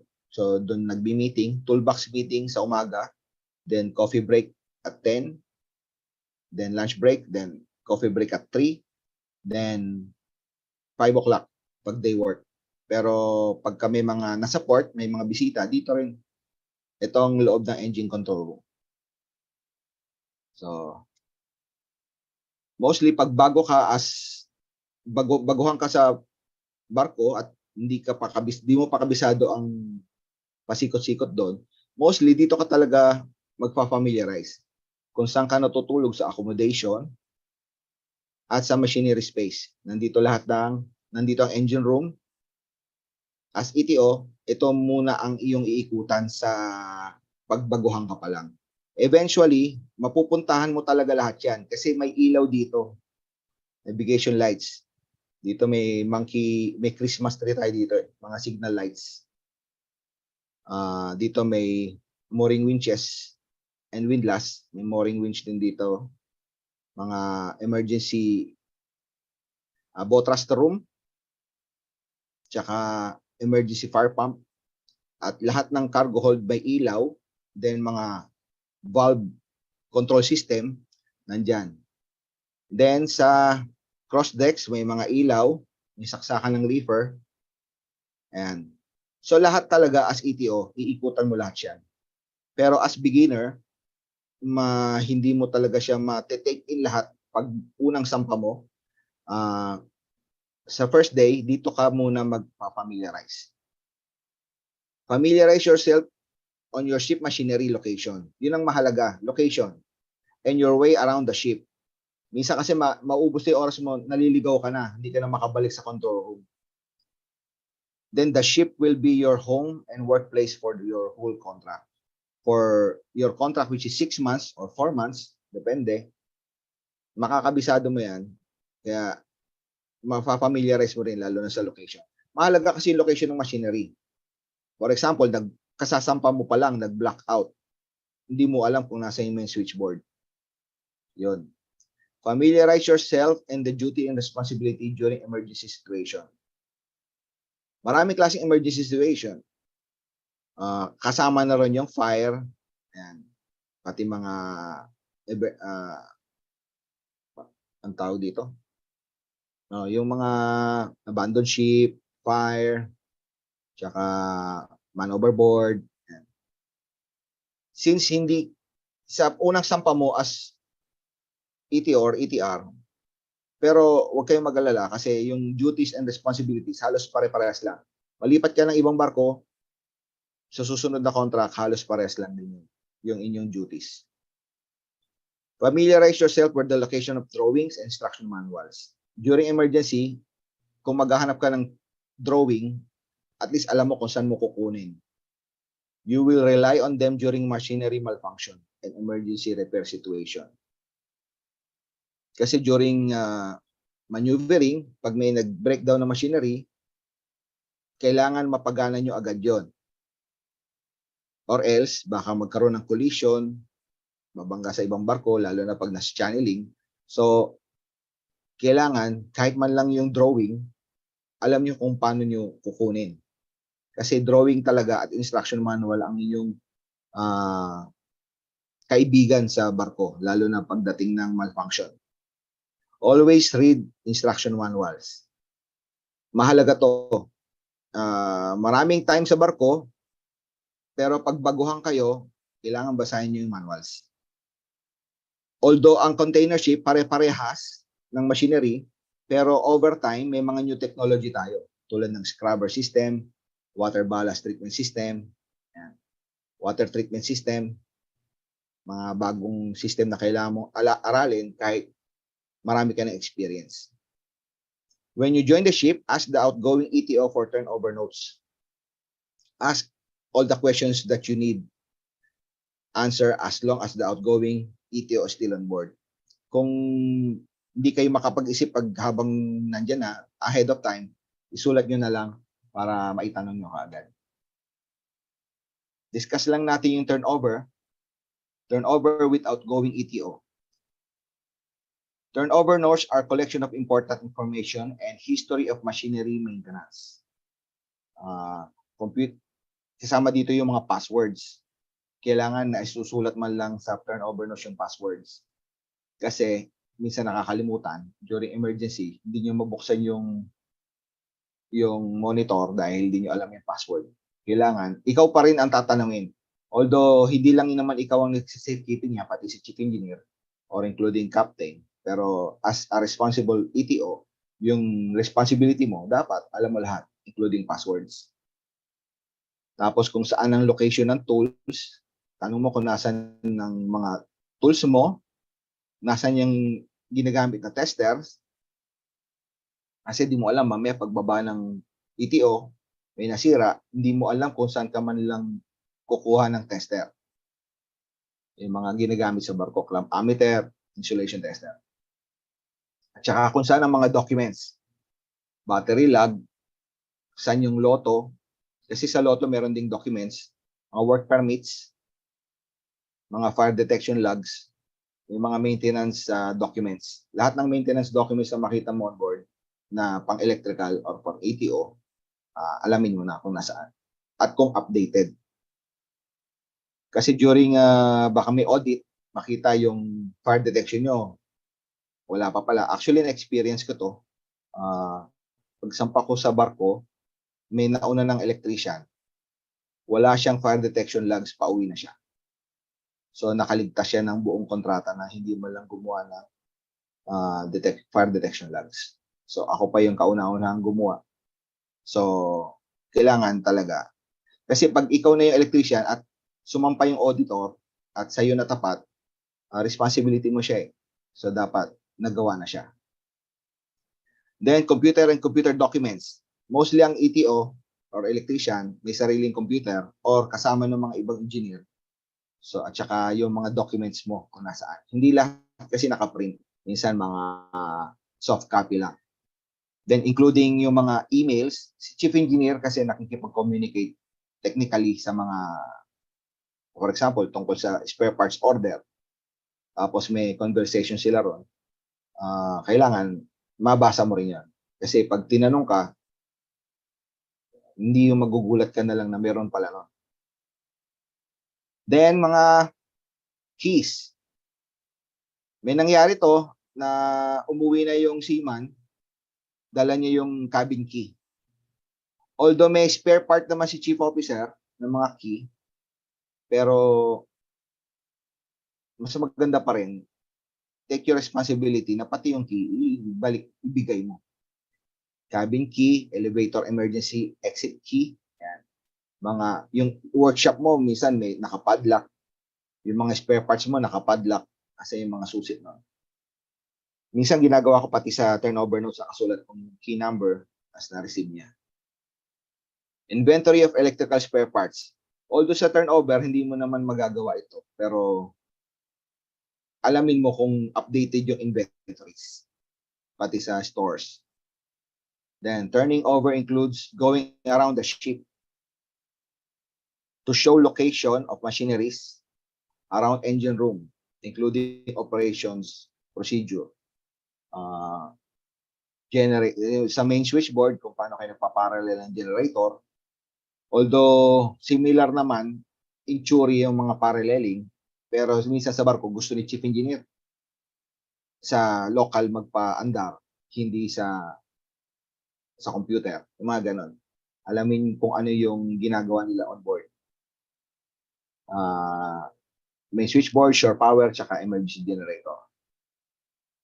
Alam mo dapat kung nasaan agad yung emergency generator para pag nag-blackout at hindi gumana, alam mo kung saan ka pupunta. Some company ask for your turnover notes 1 week before your estimated signing off. Sa company namin, hinihingi talaga. Pagka hindi mo binibigay, araw-araw sila manghihingi. At saka kukulitin ka rin ni chief engineer na magbigay at saka ni kapitan. So, pine-prepare talaga to. There are no standard turnover notes. Each ETO has its own way of creating turnover notes. Although walang standard, kung paano mo lang na-collect yung data, yung information sa iyong turnover notes. Take turnover notes seriously. Always prepare one when you are signing off. In reality, may mga electrician, bibigyan ka lang 2 page na turnover notes. Malalaki pa yung font. Kasi nga, ayaw nilang gumawa ng mahabang turnover notes. Bukod sa tinatamad sila or ang iniisip kasi nila, pag nakita mong maraming nakasulat sa turnover notes, baka isipin mo, sirain yung barko. At ayaw mo na siyang palitan. Yun yung minsan naiisip ng mga ibang national. Be responsible and professional ETO, ETR. Do not hide any important information. Nangyayari kasi ito minsan na may mga sira, ayaw nilang sabihin sa'yo. Magugulat ka na lang, sira pala yun. And ask for ETO responsibilities on that ship. Different ship have different house rules, depending on captain and chief engineer. In a company, there is a probability that you will meet again your reliever or the one you relieve. Madalas mangyari to kung konti lang kayong electrician sa company. Magkikita at magkikita rin kayo. So, kung hindi maganda yung pag-maintain nyo sa barko or yung pag-turnover nyo, mamarites din kayo. Sa liit ng populasyon sa company, minsan mapag-uusapan na lang din kayo. Usually, outgoing ETO will not tell you the negative issues on board. Ito yung nabanggit ko kanina. So, the transition and change of command is smooth. Ayaw nilang umatras ka kasi ikaw papalit sa kanila. So, ayaw nila na matakot ka. So, mostly, ayaw nilang sabihin yung mga sira. Ako naman, pag nagta-turnover, tatanungin ko na yung electrician. Meron bang mga hindi naka-declare na problema? May electrician din akong nakapalitan na Indian, dalawa yung turnover notes niya. Isang turnover notes na pinadala sa company na na-receive ko at isang turnover notes na dinirekta niya sa akin. So, concerned din siya kasi pwede naman niyang hindi sabihin. Pero sa puso niya, binigyan niya ako ng listahan ng mga hindi niya dineclare sa office. So, yun. Hindi ka na lang din magugulat. Sometimes company will overlap both ETO on board to make sure the proper turning over. Sometimes few days, sometimes few months. As per experience, nagkaroon ako ng handover sa mas bata pa sa akin. Tsaka mas baguhan. Pero pinag-overlap kami ng 2 months. Hindi ko lang alam kung dahil ba sa gera sa Ukraine and Russia. Pero yung ibang crew nakakauwi, pero siya hindi siya pinauwi. So, there are times that there is no turnover. Nangyayari to minsan, walang turnover. Minsan yung electrician medically repatriated, umuwi na siya. Or yung electrician umuwi na dahil namatayan, compassionate leave ang tawag doon. Or minsan, kailangan yung flight niya habulin, magkikita lang kayo, bibigay lang sa susi, tapos bababa na siya. Or minsan sa COVID protocol, kailangan niya nang mag-quarantine. So, minsan talaga walang turnover. So, eat, sleep, board, repeat, hindi to totoo. Kasi ETO and ETR need to regularly update and renew trainings. Kailangan mag-renew. Although sabihin na natin na every 5 years, yung mga certificates mo, kailangan, mabilis lang yung panahon. Dire-retraining ka ulit. And then, may mga bagong technology just to comply sa environmental policies tulad ng scrubber system, water ballast treatment system, water treatment system, mga ganun. For example, wala ka pang experience sa electronic main engine. So, bago ka makasampa ng electronic main engine na barko, kailangan mo mag-training.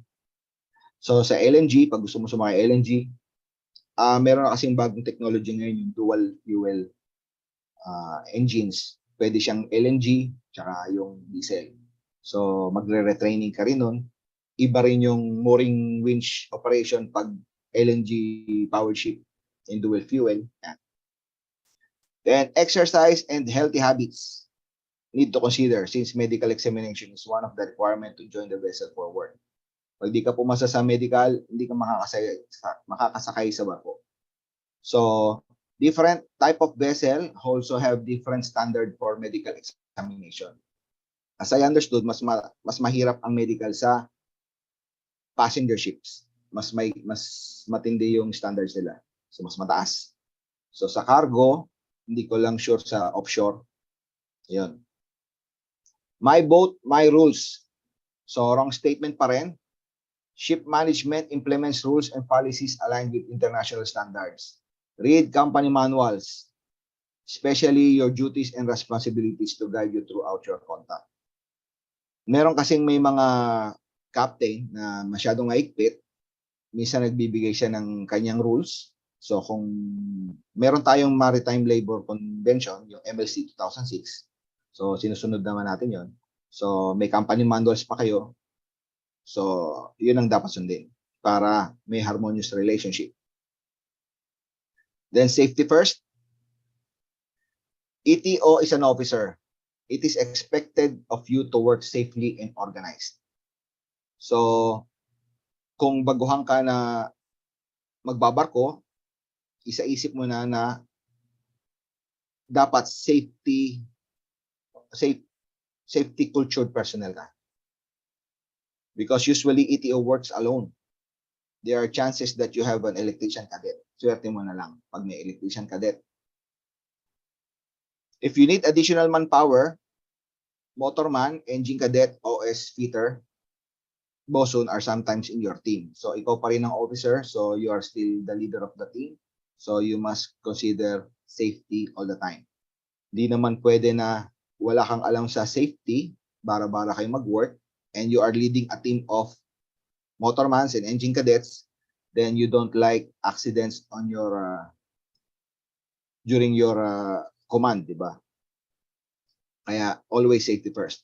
Use personal protective equipment even no one is looking. Minsan kasi nag-helmet lang tayo pag nandiyan si kapitan. Tsaka naguhubad tayo ng coverall pag walang nakatingin. Work safely for yourself and family. Follow work procedure and work permits. Ang mga work permits sa barko, hindi ko nalalahatin, pero mostly sa electrician or ETO, meron tayong lockout tag-out form. Lockout tag-out.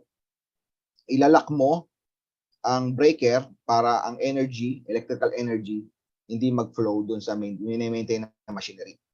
Kung pressure naman ang itatanggalin mo, ilalak mo yung valve. Then may corresponding paperwork na gagawin.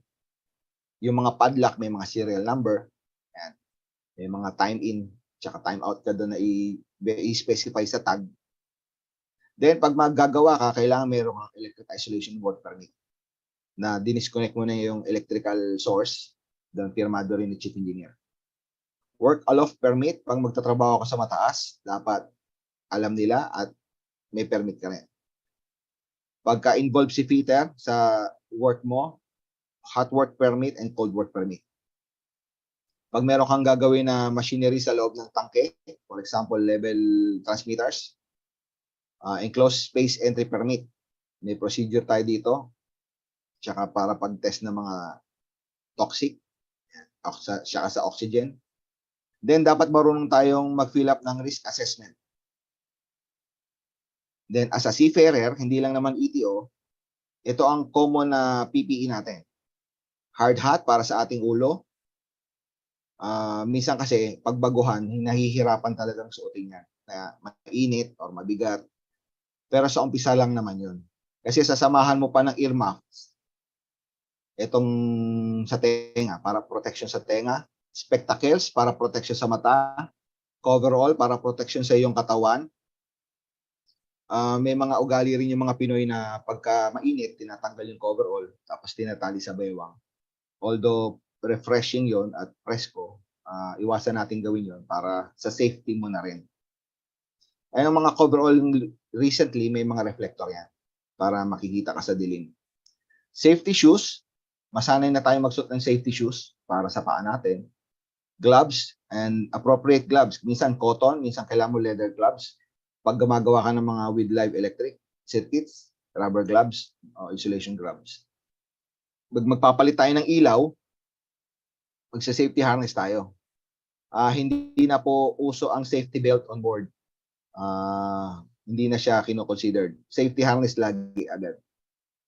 Then, ito, personal naman na to, do not wear jewelry and use rubber strap watches.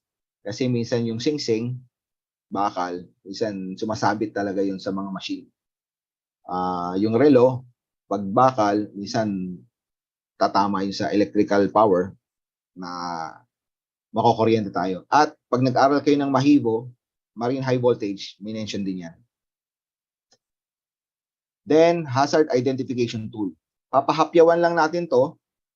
Hindi na natin didiscuss ng matagal para lang magkaroon ng idea yung mga baguhan. Ito yung tinatawag na hazard identification tool. Meron tong 10 category. Mechanical, electrical, pressure, temperature, chemical, biological, radiation, sound, gravity, and motion. So, intindihin natin, what is risk and hazard? Risk, probability or chance that someone will be harmed by the hazard. Or, risk ay yung delikado or peligro. Ang hazard naman, anything that can cause harm or panganib. Bigyan ko kayo ng simpleng example. Merong bangin. Mapanganib siya. May hazard siya kasi pwedeng mahulog yung tao. Pero kung malayo ka sa bangin, natatanaw mo lang siya, hindi ka mahuhulog, mababa ang risk. Pero kung ikaw mismo nakatayo ka sa edge ng risk, sa edge ng bangin, humangin lang ng malakas, mahuhulog ka. So mataas yung risk. So yan ang pinagkaiba ng risk at saka hazard. All crew on board are expected to be safety cultured personnel. To know the risk, you must detect the hazard. Determine what controls and PPE to use. Ito po yon. Pag hindi nyo kilala si hazard, hindi nyo alam kung gaano kadelikado yung trabaho. Pag di nyo alam na delikado, hindi nyo rin alam kung anong PPE yung gagamitin nyo or anong klaseng controls or yung mga documentation na kailangan. Yan po yun. For example, sa kitchen. Sa kitchen equipment, delikado ba sa kitchen? May hazard po ba sa kitchen? Kung i-analyze yung isa-isa, makakakita kayo po kayo meron doon pong blender, meat slicer, grinder, tsaka mga flour mixer. So lahat po siya umiikot mechanically. So posibleng magkaroon kayo ng accident or maipit. Isa lang po yun. Mechanical hazard. Lalagay nyo po sa inyong risk assessment. Bakit? Kasi may flour mixer. Anong control? Dapat may safety guard and emergency stop at saka safety switch. Mga ganon. Ito po yan. Hindi ko na po di-discuss lahat. Baka po maubusan na tayo ng oras. Oops. Sige, bilis ako na po So, hierarchy of controls. Hindi na po natin di-discuss ng matagal. Ibabanggitin ko lang na kung meron pong equipment or bagay sa isang lugar, pag delikado siya, kung pwedeng alisin, tanggalin na po. Kung meron naman pong equipment na kailangan, pero pwede pala siyang palitan ng hindi hazardous, palitan na lang. Pinaka-basic example po nito yung straw. Sabi, environmental hazard yung plastic. Ano po yung sinubstitute nila? Paper straw. Yan po ibig sabihin na. Engineering controls, pag na machinery dyan, delikado siya, hazardous siya, mataas yung risk, pero hindi mo matanggal, hindi mo mapalitan. Pero pwede mong magkaroon ng engineering controls. Lalagyan mo ng mga safety devices, mga barrier na pag binuksan mo, mag-off yung machine, emergency stop, foot emergency stop, yung aapakan mo lang siya, mag-emergency stop. Ganyan po. Then, administrative controls. Ito yung work procedure na ginagawa, mga permits, mga signage, may mga signage tayo na nakamamatay dyan. Yan. At yung pagte-training sa mga tao, sa mga crew. Then, the least effective, yung PPE. Least effective na kasi ito dahil personal level. Pag bumigay yung PPE, madidisgrasya na po tayo. Kaya as much as possible, kung kaya nating eliminate, tanggalin na natin para hindi na tayo natin ma-experience yung personal level niya ng risk. Then, ship will be your home for a while. Respect your crewmates and be friendly. Skills can be taught, attitude cannot. So, kung masama po talaga ang ugali ng isang seaman, hindi po kayo pwede sa barko. Kasi attitude, hindi na po ito mababago.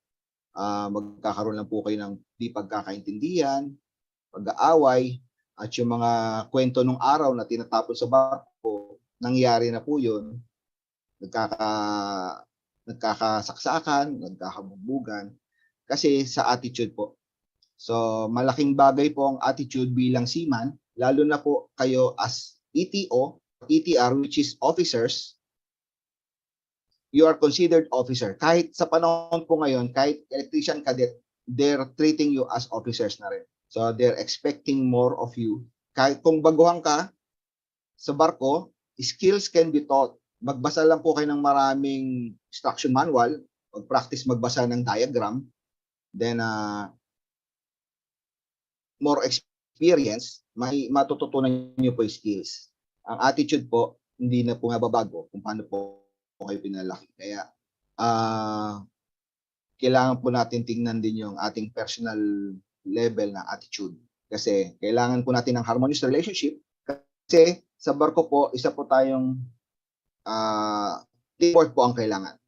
Kung napapansin nyo, iba-iba pong kulay niyan kasi may iba't ibang responsibility. Yung deck department, captain, chief engineer, iba ang mga responsibility nila. Si cook, ang alam niya magluto, hindi niya alam sa electrical. So one of them is not cooperating, this harmonious relationship on board, so yun po ang magiging problema natin.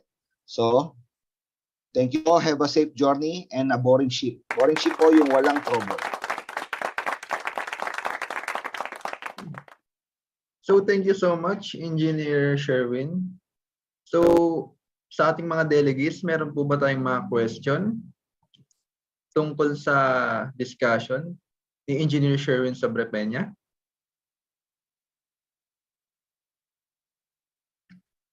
So you can just type it in our section comment.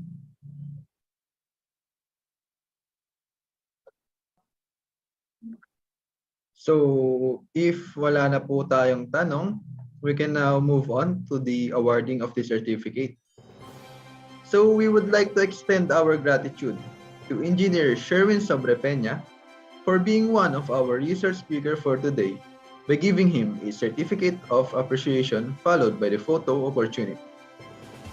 So this certificate of appreciation is hereby given to Engineer Sherwin Sobrepeña for imparting valuable insight as technical presenter on the topic EE Practitioner as Seafarer during the EE Career Opportunities in the Maritime Industry, ETO and/or ETR onboard merchant ships in worldwide trade, in conjunction with the 47th Annual National Convention with the theme Leadership, Rising Above Adversity Through Fashion and Commitment, Leading on the Road to Recovery, held on November 7 to 12, 2022, in the Manila, Philippines, via Zoom conferencing, given this 9th day of November 2022. So we will going to have a photo opportunity. So just look at the camera, engineer. So 1, 2, 3. So yeah. Thank you so much again, Engineer Sherwin Sobrepeña, for that wonderful presentation.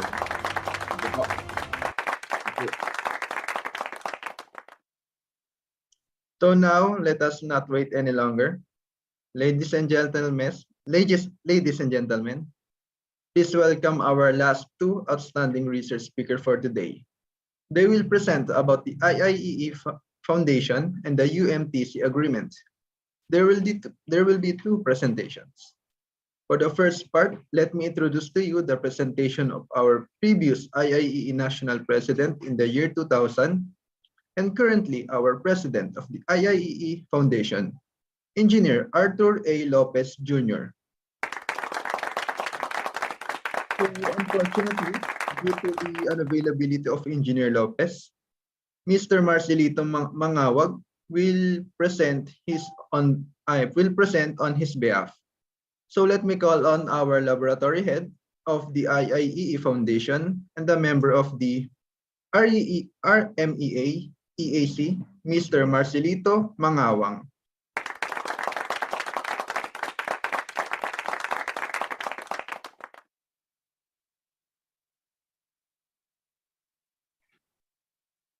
Okay, thank you, MC.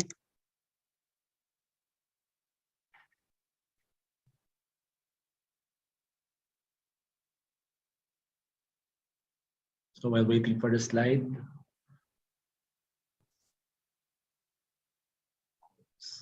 nakikita na ba na lahat yung slides?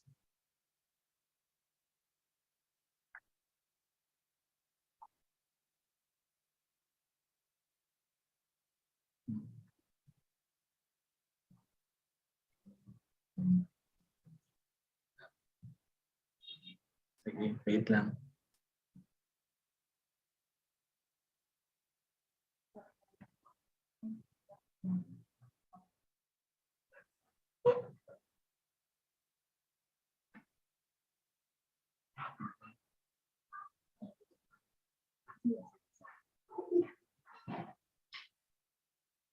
Wait lang.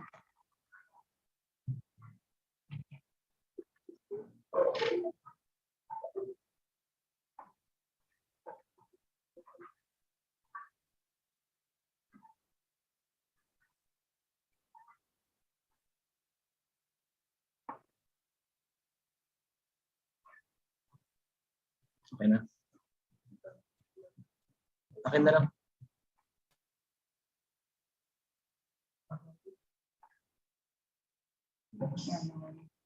So yan, nakikita na po.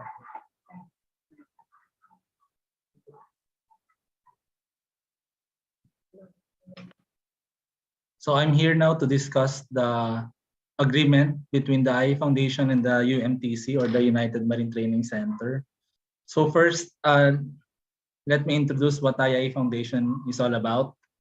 So IIE Foundation was presented and formally organized at 1998. It was registered during that year, and it was organized during the mid-year general membership meeting of IIE in PICC. So the incorporators include the former national presidents with an aim of complementing, augmenting, and assisting the general objectives of IIE, including the enhancement and upgrading of the practice of EE in the Philippines. So parang ang IIE na-create din para i-implement yung mga long-range projects ng IIE, such as research laboratory, training institute, and scholarship activities. So our Board of Trustees are composed of 9 former national presidents. Our chairman is Rodolfo N. Ferrer, 2004 IIE president, and our president, which currently is not available, siya po yung 2000 IIE national president, Engineer Art Lopez. Among the trustee also, included din po yung national president natin, si Engineer Padua, and si National Secretary, Engineer Collado. So at present, IIE has several projects. So the main project of IIE right now is the testing laboratory. So we have 2 laboratories. Meron kami sa Cubao sa IIE building. Meron din kami sa UP Diliman, our other laboratory. And those laboratories, they are fully equipped with apparatus or equipment that can cater testing of lighting products, the performance and safety testing. So we are accredited by the Philippine Accreditation Bureau. At the same time, we are recognized by the DTI. And in the future, pinaprocess pa po namin, mag-apply din kami as recognized testing laboratory para makapag-test under the Philippine Energy Labeling Program for the lighting products. And we are also thinking of expanding our laboratory operations with the help of QAI, a Canadian-based company, in Asia Field. So going back, what is this agreement all about? The IIE Foundation UMTC agreement. Bali, simple lang naman yung laman nitong content na to. It was signed July 29 this year. Medyo mainit-init pa. With an aim of enhancing and upgrading our electrical practitioners na gustong mapunta sa maritime industry. So some of the salient features include, number 1 is yung interest ng UMTC na mag-partner para i-expand yung pool ng candidates nila sa ETO for the REEs and the ETR or the Electrotechnical Ratings Program for the RMEs. So andun yung concern ng IIE Foundation since it will benefit the IIE membership. Second, IIE Foundation is also interested since naghahanap din kami ng place to accommodate the instrument equipment na meron yung foundation na related sa training. So ito yung some of the equipment. Ito yung picture na actually ano pa to parang raw pictures pa lang to nung facility na ginagawa namin sa UMTC. So this picture was taken at UMTC. So the third salient feature of this agreement is that UMTC will provide us with the room to house the training equipment for training purposes. So majority of this equipment, yung pinakita ko kanina, were part of the first project embarked by IIE Foundation using the donated equipment from Rockwell Automation. So medyo nag-enhance lang kami para kumbaga may akma siya doon sa kailangan na requirement for the trainings.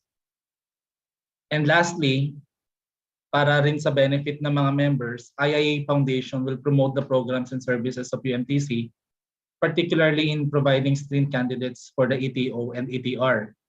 So it's better na pakinggan natin later yung UMTC para kumbaga may offer nila kung ano yung services and programs nila.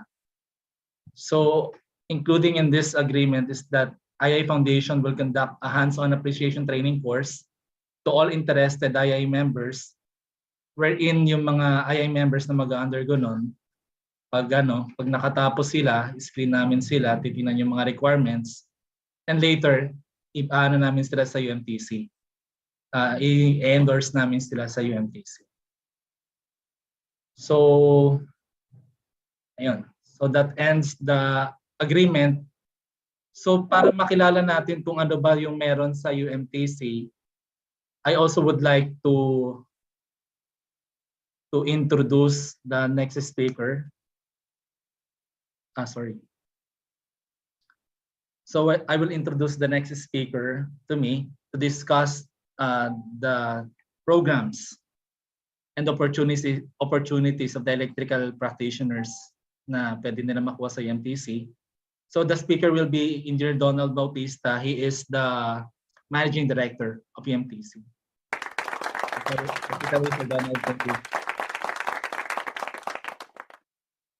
Yeah, good afternoon, everyone. Thank you. Marce, you're done? I guess so.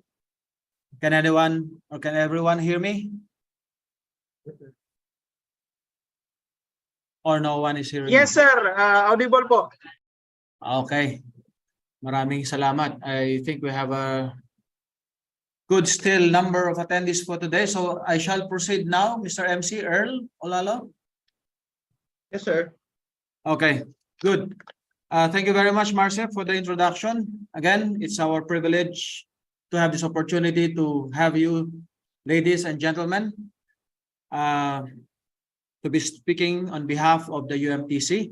It is really an opportunity for us to be a partner of IIEE. It has long been for me a dream somehow, but now it's a reality. So I really have this passion for the engineers, as I am also like you, one of the engineers here in the Philippines. So more about that, I will try to share my slide. Can I now share my slide, my screen? Yes, sir. Okay.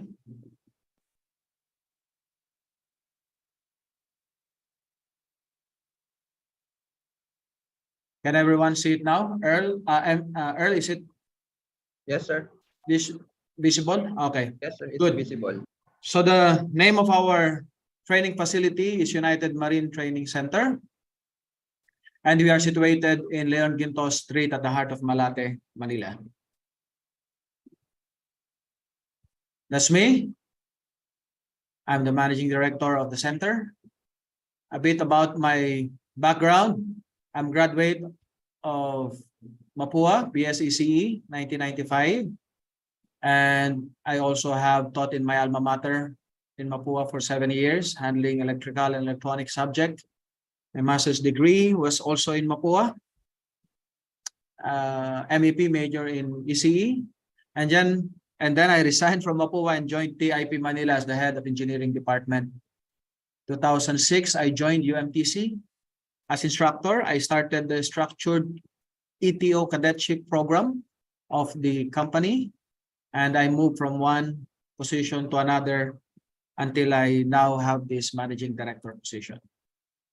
So who we are, excuse me, we are, of course, achieving to be the high-quality maritime educational institution, providing world-class instruction and assessment to seafarers.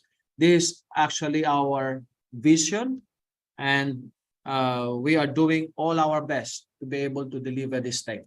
Our service include cadet program, up training program, and customized programs. I will quickly tell you something about the company because I'm sure you have not known UMTC yet, so please bear with me. Just that you know what is the company that your good organization IIE is partnering with. We are established in 1998. We will have our 25 years next year, 2023. So, of course, we will invite some of you who are willing and able to attend this. We established the cadetship program in 2000. And in 2008, we moved to this new facility before we are renting. 2010, I'm sure someone knows what is MAN, the diesel or the engine maker. They also look for partner in the Philippines, and fortunately, they chose us. They found us. So we are their partner in maritime training here in the Philippines. In 2013, UMTC, it is not UMTC at the time, it's still MNTC. For the information of everyone, UMTC is previously Marlo Navigation Training Center. Marlo is a well-known name in the agency. So we changed our name in 2015 to United Marine Training Center to be more neutral to the industry. Kasi yung iba, they are finding it difficult to send their trainees to the competitor agency. So we changed our name to United Marine Training Center, but still we are fully owned by Marlo Navigation. Cyprus is our headquarters. Same like you, the IIE Foundation, we are also a foundation. United Marine Training Center is also a foundation, a company that tries to do its best to help others. 2015, RJH Alfa Laval is our partner. For all who have been on board, they know Alfa Laval. It is a brand manufacturer on board vessels for auxiliary machineries. We were the first one to be recognized by the NVGL on the latest at the time, 2016, for their ISO. And we are proud to say that we are the first training center in Southeast Asia to be awarded by the NVGL as the Center of Excellence for Maritime Training. And also in 2018, we received certification from SGS for the GMP and HACCP. This is a good manufacturing process, and HACCP is hazardous analytical critical control point. This is for the culinary side. And what is important in 2018 is that we have conducted the pilot run for ETO program and also the pilot run for the practical assessment. So most of you who have sailed on board as ETO, you have your license, you have your COC. We as well for this program will land you to having the COC through these activities, the program and the assessment. So that was in 2018. UMTC is proud member of the technical working group who crafted the training program for both the ETO and the ETR program, and as well part of the technical working group for crafting the assessment for ETO and ETR. And all had been piloted, or the pilot class happened here at UMTC. We have CTAG as also our partner. This is more of the offshore training. And in 2022, of course, the highlight of our year today, this year is actually our partnership with IIEE, your organization, and also another brand of ballast water treatment facility from Korea, we call TechCross. So what are the opportunities that you will have at UMTC, specifically for your program, for your field? ETO Cadetship Program. Our structured program started in 2008 as Marlo Navigation Philippines. In 2012, we followed the 2010 SCCW amendment for the structured program. So at this time, wala pang accredited na ETO program. ETO program is not yet there. So we just start the ETO Cadetship. I think for those who sailed for many years already, you will remember that even ETO Cadetship program has been established and made official and professional by the Marina. There are already centers who had been providing ETO candidates in the past. Andiyan dyan yung NYK, kaya may mga NYK graduates ng ETO program even before 2012. Andiyan dyan din yung Maersk. I think Maersk is one of the pioneers sa electrical cadetship program. And of course, Norwegian Training Center. And even before that as well, we also have other centers. But those are the notable institutions. And in 2008, UMTC or Marlo Navigation at that time also started its structured program. So for us, it's already 14 years running. We have a number of graduates and we continue to do that until now. So in 2017, Marina issued us provisional authority the first in the country to run the ETO program. And in 2018, under this provisional authority, we were able to conduct another 2 batches. And in 2019 up to present, all batches are under the full accreditation of Marina for our ETO program. And some numbers to provide here. We have trained so far from 2012, then the STCW structured ETO program, 221 cadets, 182 of those have graduated. 5 cadets dropped due to various reasons, personal reasons, I would say. At the moment, there are 34 cadets ongoing training. That's about three classes. Maximum of class, by the way, is only 12. 36 cadets to start each of the following dates. As you can see, November 14, on Monday, we will start 1 batch. On November 28, 2 weeks from now, we will start another batch. And December 22, 12, excuse me, December 12, we will start another batch. So this is where what Marcia has been telling us earlier, that it is good that we have the partnership, because I'm sure you will be the group who would also assist us to have people undergo or take these slots. Remember, this cadetship requirement is not our requirement as a training center. It is a requirement of the principals. So these 36 cadets will go on board their vessels. And at the moment, I can tell you, we are having difficulty finding right candidates. Ang dami pa naming open slots. So if you are interested to be part of the ETO cadetship program, please let us know. Later, we will show you our contact details. Out of those, 182 have graduated already, and 93 are already COC holders, meaning they already have valid license to practice as ETO. 7 cadets preparing for Marina examination, and the rest are still completing their sea service and other requirements. Okay, this is what is interesting, guys. Next year, come 2023, we already have a request from the principal, 160 ETO cadets. So for me, this is mind-blowing, because where will we find these people? 160 na gustong magbarko na ETO qualified candidates. I can tell you this is difficult. But I'm sure with our partnership with IIEE, I'm sure this will not be that difficult anymore, because we have the people who are really the qualified people to undergo the training. Sayang, sana mapunan natin. Imagine 160 cadets in 1 year. Ilang batch to? 10, 11, 12 batches, or even 13 batches of ETO cadets. So if you are interested, ang daming slots na pwede natin kunin. And the good thing about this is that we are increasing the volume of the ETO in the future.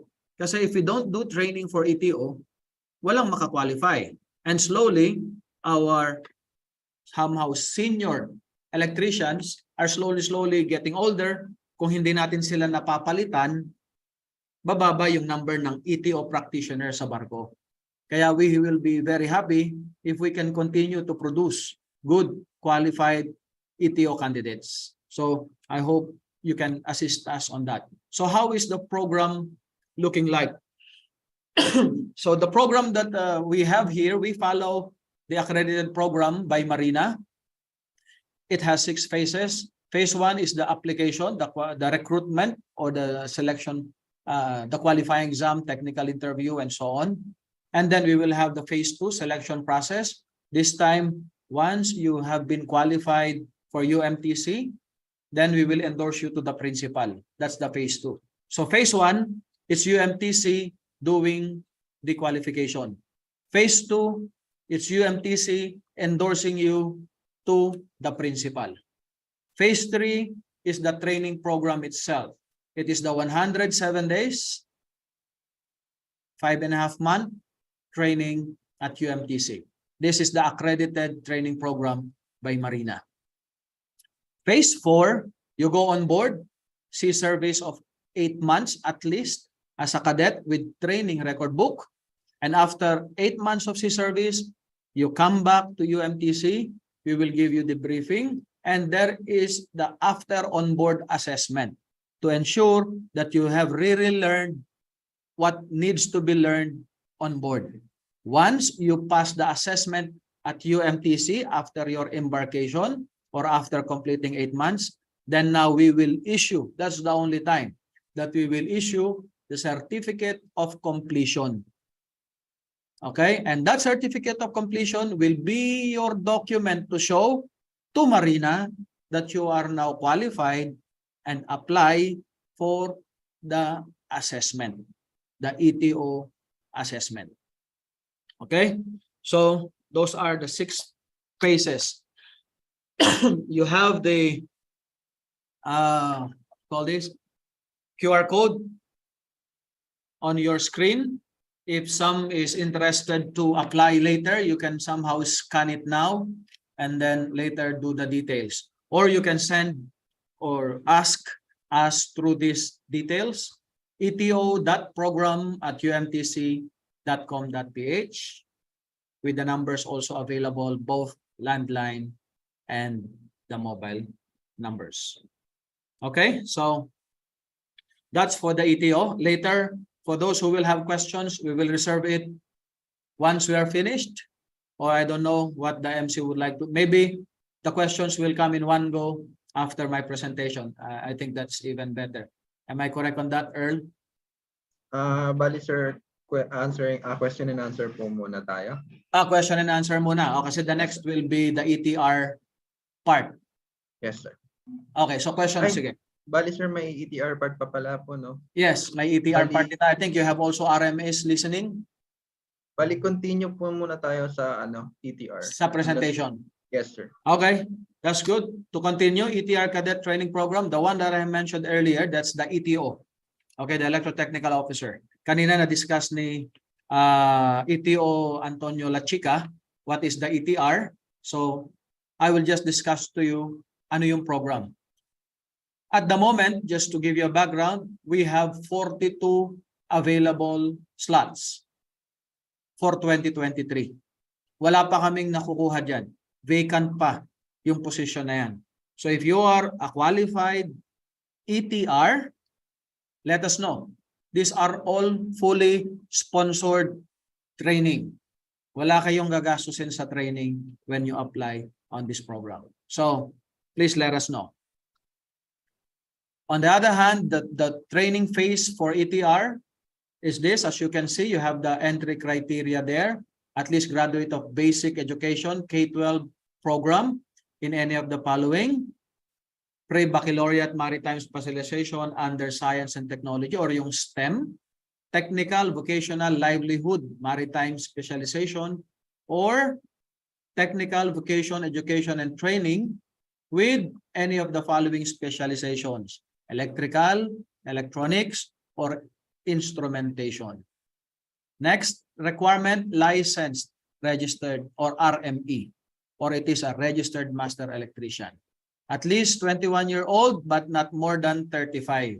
Actually, to tell you honestly, yung 35-year-old ngayon lang namin binago yan. Previously, hanggang 30-year-old lang yan.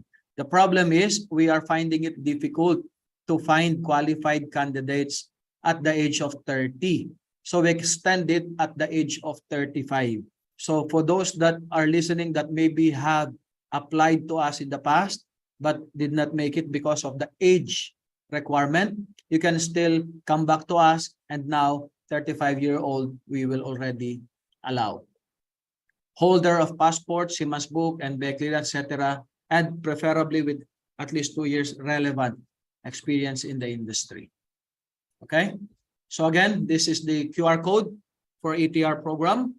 You can scan it now and then later do the details of what it is being required from you. And you can also send us email to etr.program@umtc.com.ph with the mobile numbers that, as you can see on the screen. So I just would like to run you through what laboratories do we have? Marces showed us earlier the equipment from IIEE. This is what we have for electrical electronics. We have lab vault for stations, training on motors. You also have your relays, contactors. Kanina nabanggit ni Sir ETO Antonio Lachica yung Lotto. So we also have that part here. We also have the control engineering laboratory. This is for instrumentation and control, automation and control. And now we have pneumatics and hydraulics. We have from Pesto. As you can see here, these are the ETO cadets. This is what we have now. We have 6 units of this. We also use this Festo equipment for programmable logic controllers. We also have refrigeration and air conditioning system training units from Lavot. Engine room simulator with high voltage facility. What is good about this high voltage? Alam nyo, this is very tricky. As you know, sabi ko nga kanina, UMTC is part of the technical working group who crafted the requirements for the ETO training. We have marine high voltage setup already in the past, but it's not connected to the engine rooms. So it is a standalone high voltage equipment. But when the technical working group said, sorry, the standalone will not fly, it requires, because the competency from STCW, as mentioned again by another presenter, si ETO Lachica, sabi niya kanina, lahat ng competence nisinulat niya. And for us to be able to comply and demonstrate the competence, we should have a high voltage that is connected to the engine room. So that's why this has been bought specifically for that purpose, dahil hindi kami papasa sa accreditation ng Marina kung wala kaming actual high voltage na connected sa engine room simulator. So this is it. This is what you see now. It cost us millions, if I'm not mistaken, about 12.5 million pesos. But it's okay. It is worth it. People are really gaining a lot on this training. We also have reefer training program. This is our reefer room. As you can see, 1, 2, 3, 4, 5 reefers. Thermo King, Daikin, Carrier Prime Line, Carrier Tin Line, Starcool. I think this branch represents about 90% of reefers on board vessels. So our instructors were trained by the makers in Constanza, Romania. And for the Starcool, yung maker nito sa Singapore went over here to train our instructors as well. This is hands-on actual training using actual reefers or actual equipment. And speaking of actual, this is also another training facility that we have, NMF Crane Maintenance Training Laboratory. As you can see here, it's an actual system as well. Yung panel board, yan talaga yung panel board sa barko. Yung pneumatic, yung hydraulic system niya, yan talaga yon. And then yung control, yan din talaga yon. Ang hindi lang scale dyan, as you can see, is yung crane itself. Kasi kung makikita nyo, yung crane itself medyo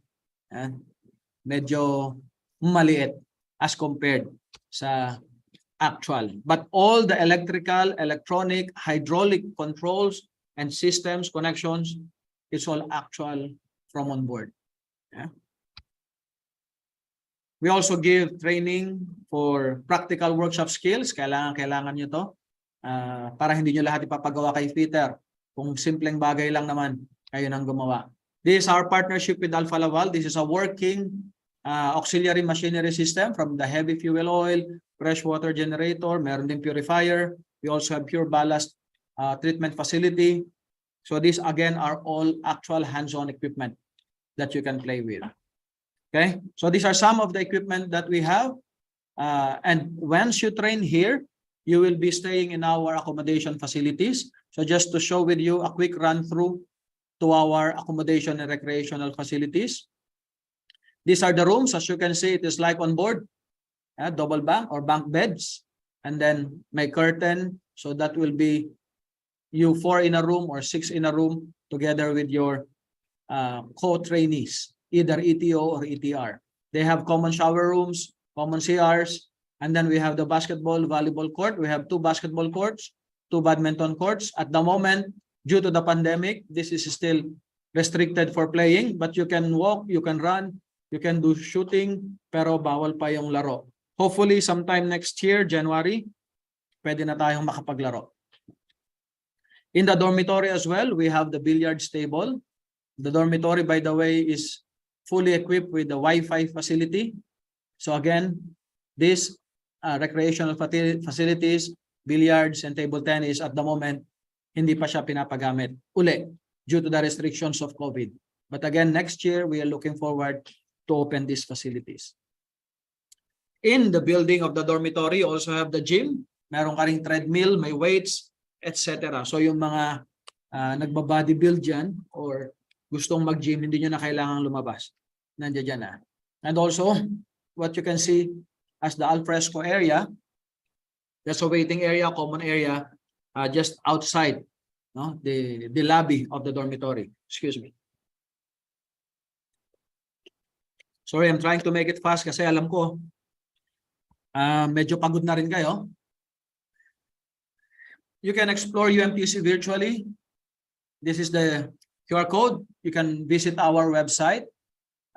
There's a 360-degree tour of the facility from the entrance to the laboratories to any area that you would like to go within the facility. This is our social media accounts. So you can always go in these accounts and you will see us. Or you can simply scan this and it will bring you to those areas. Okay, now Earl, I'm ready for some discussion and questions, if there will be from our... So, sir, we have a first question. So, from Kevin, can we apply, sir, without any related experience? Yes, actually, sorry, when you say related experience, where? Related experience sa barko o sa land-based? Okay, I will answer that both. Kung wala kang experience sa barko, wait, are you applying for ETO or ETR? Anyway, it doesn't matter. Even ETO or ETR, kahit wala kang experience sa barko, pwede. ETO or ETR, we prefer that you have experience at least land-based. Okay? An experience in the field, in the power generation, in the reefer, in the construction, in any related field. We prefer that you have experience. However, we do not close the door. We have candidates or we have taken candidates na fresh graduate at kapapasa lang sa board exam. Meron ding posibilidad na makuha pa rin kahit wala pa kayong experience sa land-based, kahit wala pa kayong experience sa barko. We can also take you in. Okay? Next question. Shall I read it or ikaw na magbabasa nito, Earl? Bali, sige, ako na lang po, sir. Bali, from Kent, meron po bang ETR training program ang UMTC? O pwede po kaming mga RME makapasok sa ETO training program? And then, okay. Yes, we have ETR training program as mentioned earlier. Kailangan namin ng, ano yun kanina? 42. We need 42 ETR for 2023. And take note, requirement pa lang yan as of now. Pagdating ng next year, dadami pa yan. So, pwede. Meron tayong training dito. Next question, pwede ba kaming mga RME makapasok sa ETO training program? I think na-address na to siguro ng previous speakers kanina. I think si Mr. Engineer Matrimonio siguro nasagot niya na rin to. Honestly, I would say medyo vague yung RME going to ETO at this point. No, kasi at the moment we are still following kasi kami we are following yung rule on the requirements of the ETO. Pag ni-run namin yung ETO, we have to ensure na yung qualifications, educational background to be enrolled and registered sa ETO is na-satisfy.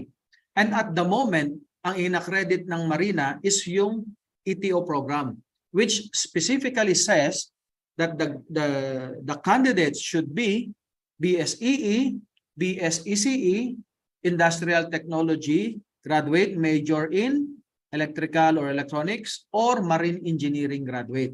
So sa ngayon, 4 yung BS na nakalista sa requirements.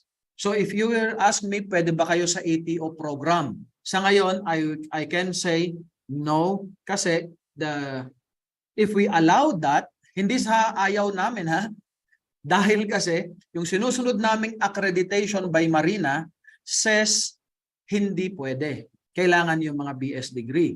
But if you go to Marina now, you might be able to, even without those educational background, you might still be able to have your ETO-COC based on sea service and other qualifications. But for the training program, we cannot accept because we will be penalized. We will go against the accreditation of Marina kapag inalaw namin yung hindi pasok dun sa qualification. Pero kung pwede kayong maging ETO, I think pwede on a different requirement, sea service requirement.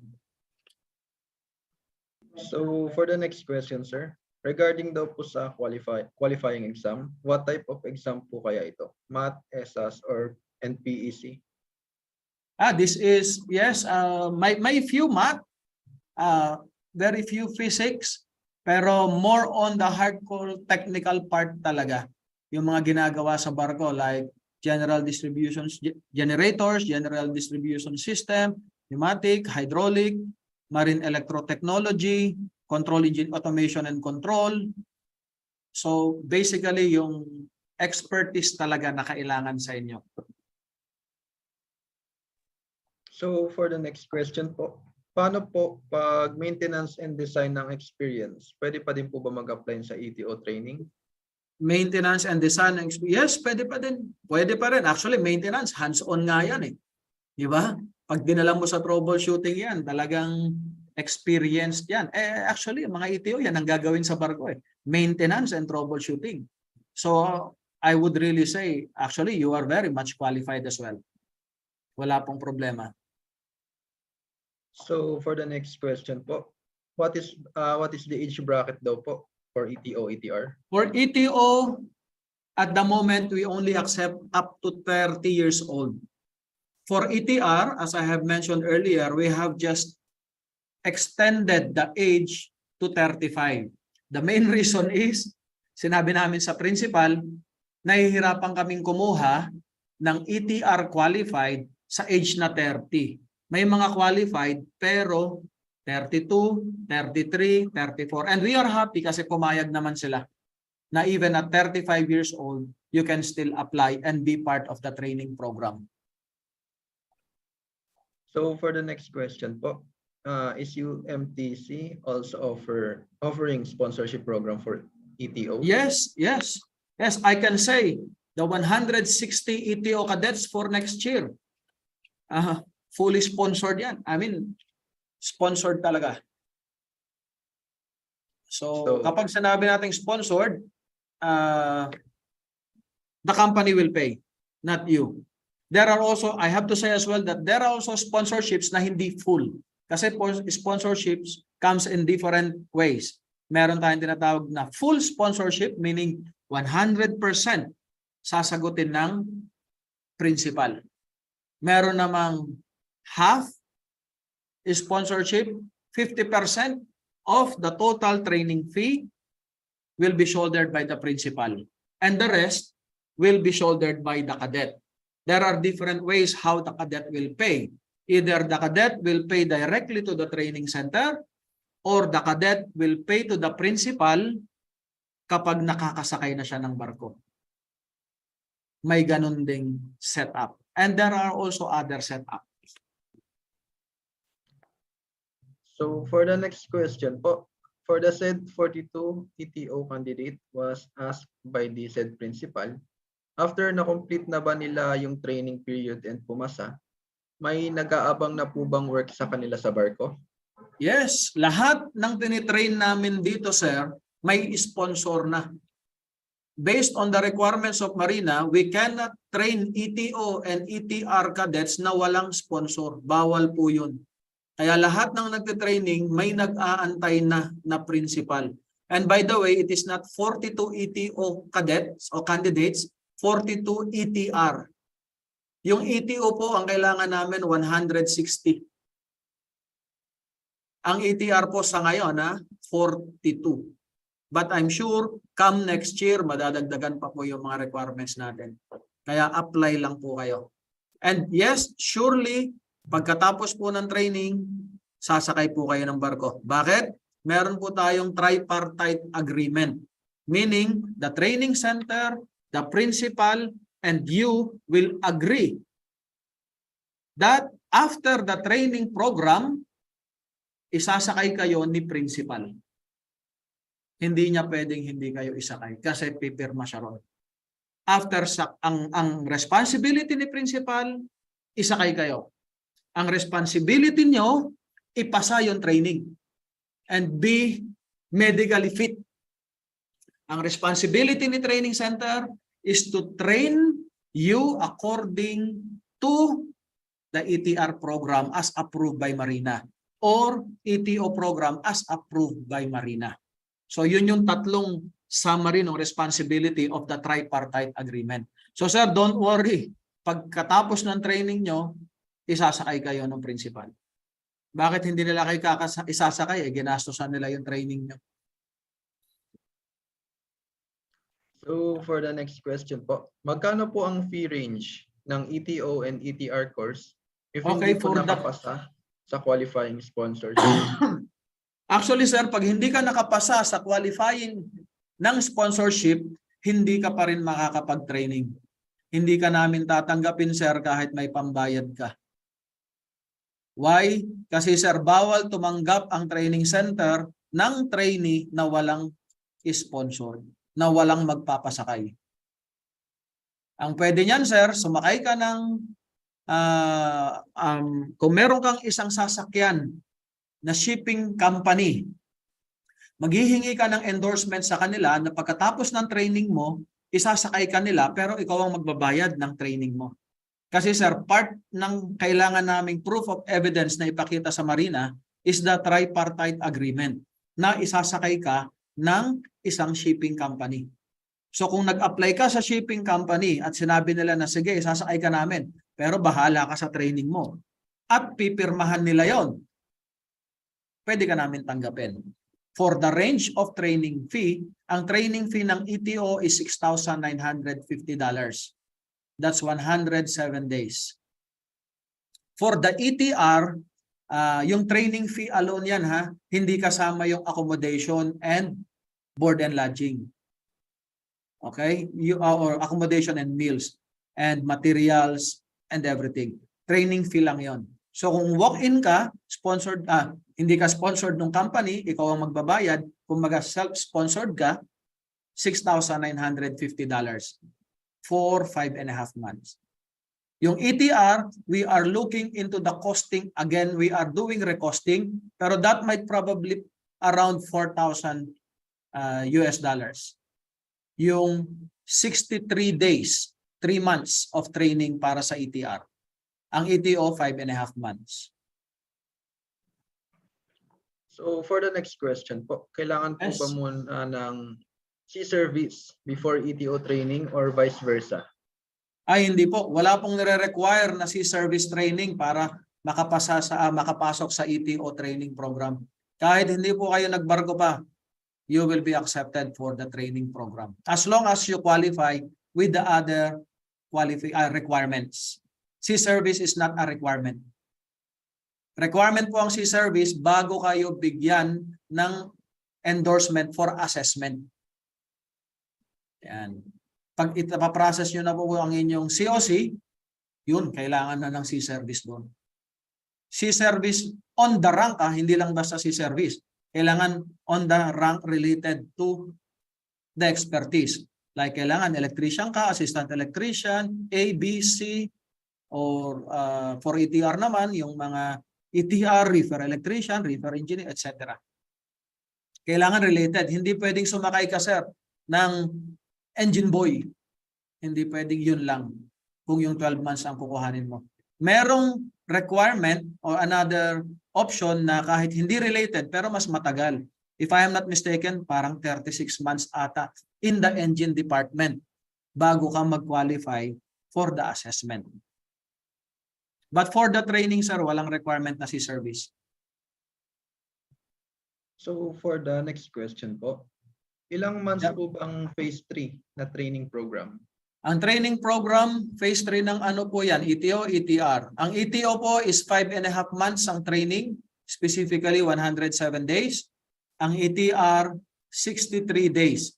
So 3 months. Okay.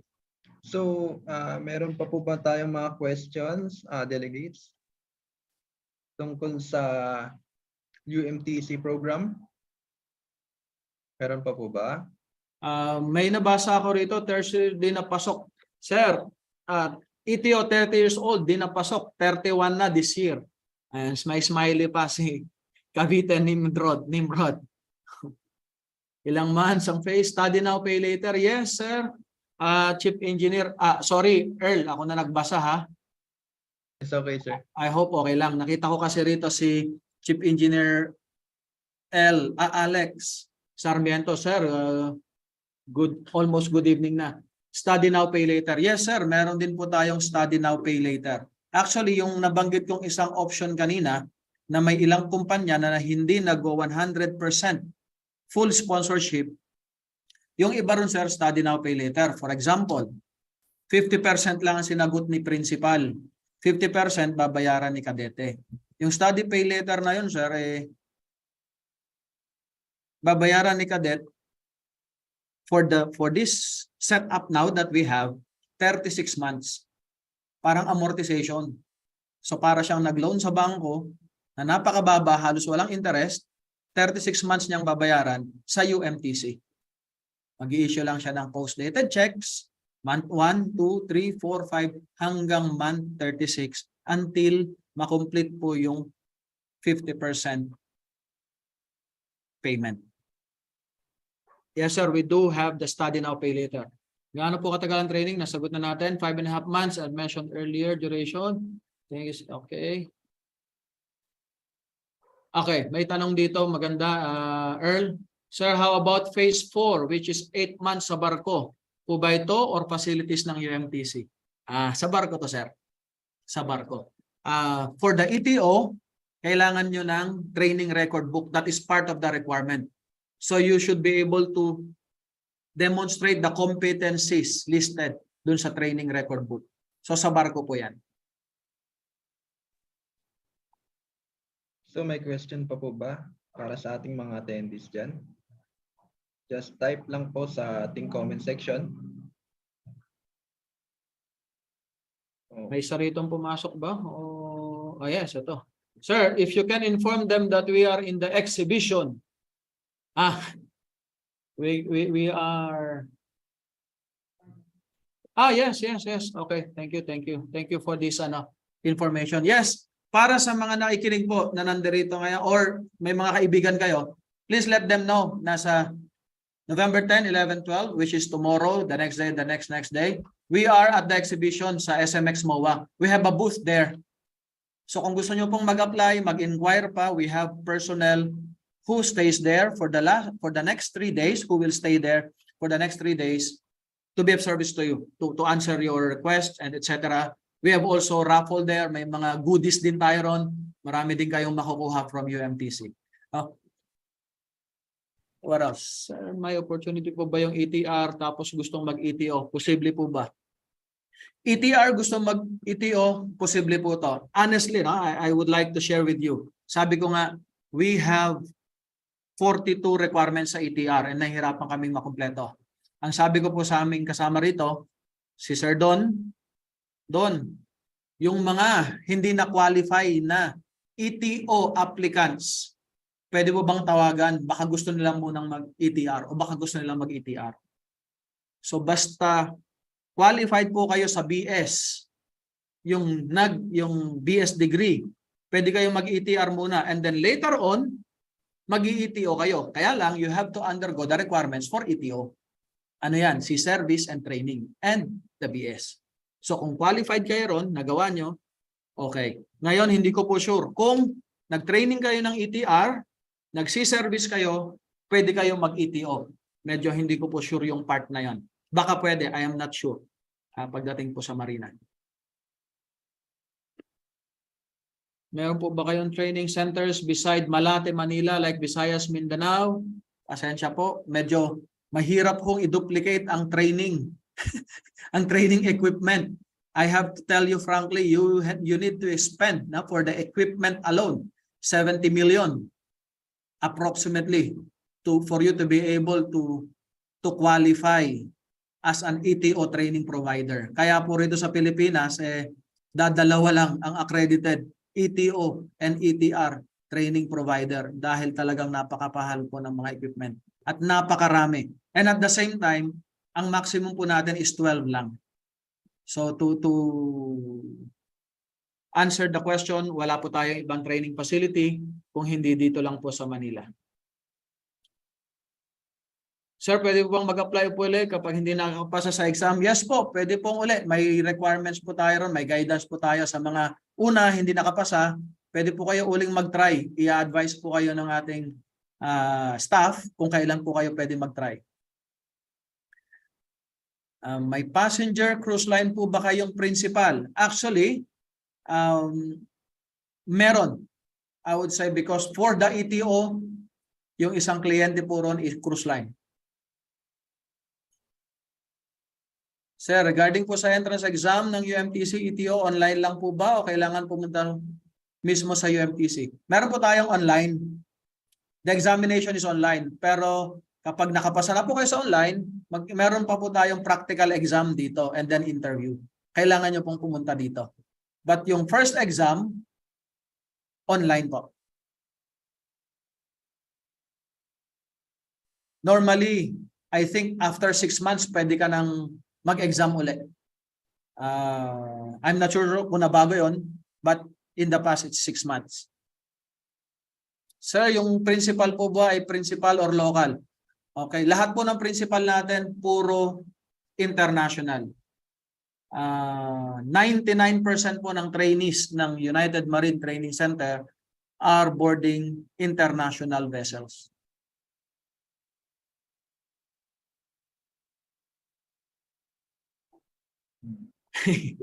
Ganda sana nito kaso may trabaho si Daryl Manago eh. Okay lang yan sir, trabaho ka muna, baka magka-problema ka pa dyan. Okay, so meron pa po ba? Meron pa po tayong questions sa ating mga delegate.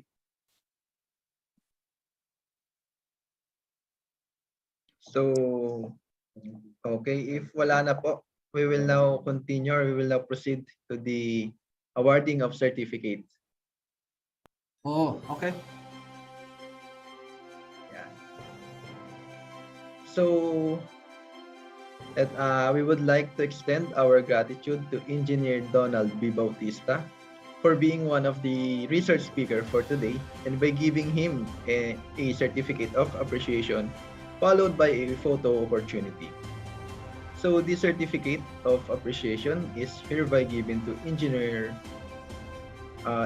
Donald B. Bautista for imparting valuable insights as a technical presenter on the topic IIEE Foundation and UMTC Agreement during the EE Career Opportunities in Maritime Industry, ETO and/or ETR, onboard merchant ships in worldwide trade in conjunction with the 47th Annual National Convention with the theme Leadership, Rising Above Adversity Through Passion and Commitment, Leading on the Road to Recovery, held on November 7 to 12, 2022 in Manila, Philippines via Zoom conference, given this 9th day of November 2022. So we're going to have a photo opportunity, Engineer Donald. So just look at the camera. So 1, 2, 3. Okay. So once again, thank you so much, Engineer Donald B. Bautista, for that wonderful presentation. Kindly visit our booth sa SMX. May booth tayo doon. Thank you, everyone. Thank you so much, sir. Bye. Okay. So that concludes our talk and presentation of our outstanding speakers for this event. We are about to end this whole day event, but before we end our event, we will now proceed to the closing remarks. So to give his closing remarks, we are pleased to have our IIEE Licensed Electrical Practitioner Seafarers Affairs Committee Vice Chairman, Engineer Sherwin Sobrepeña.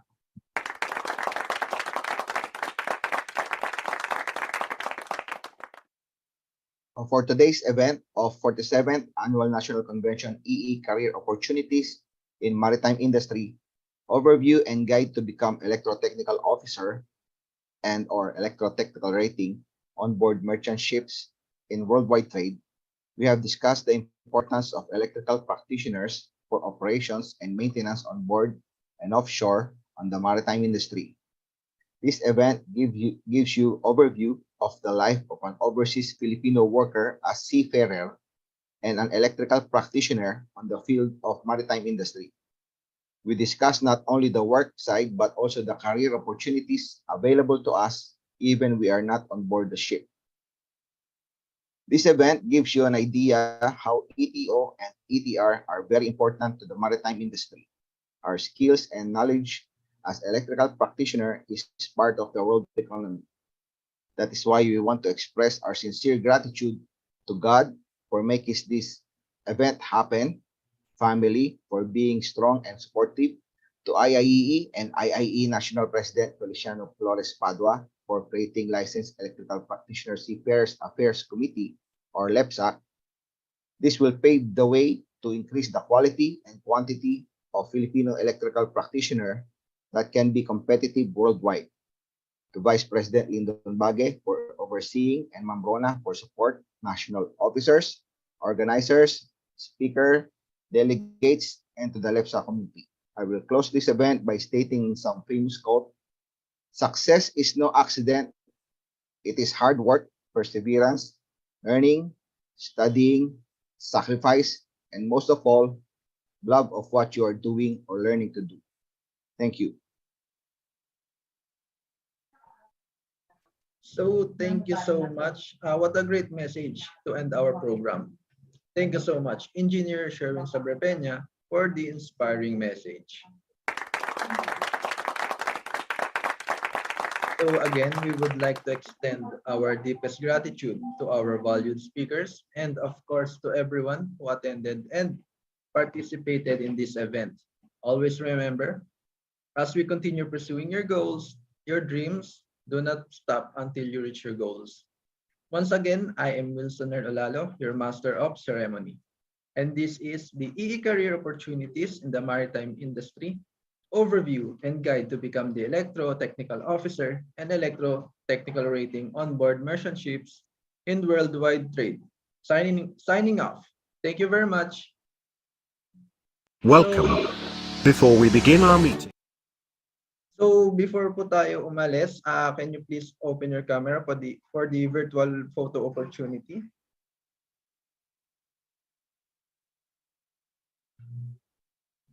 So for the page 1, just smile lang po . So 1, 2, 3. Okay. So second part po, again. 1, 2, 3. So for page 3, third part, smile lang po, again. 1, 2, 3. Last one po, again. 1, 2, 3.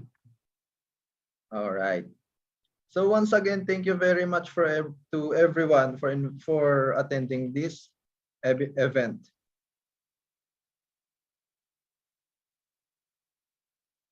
Welcome.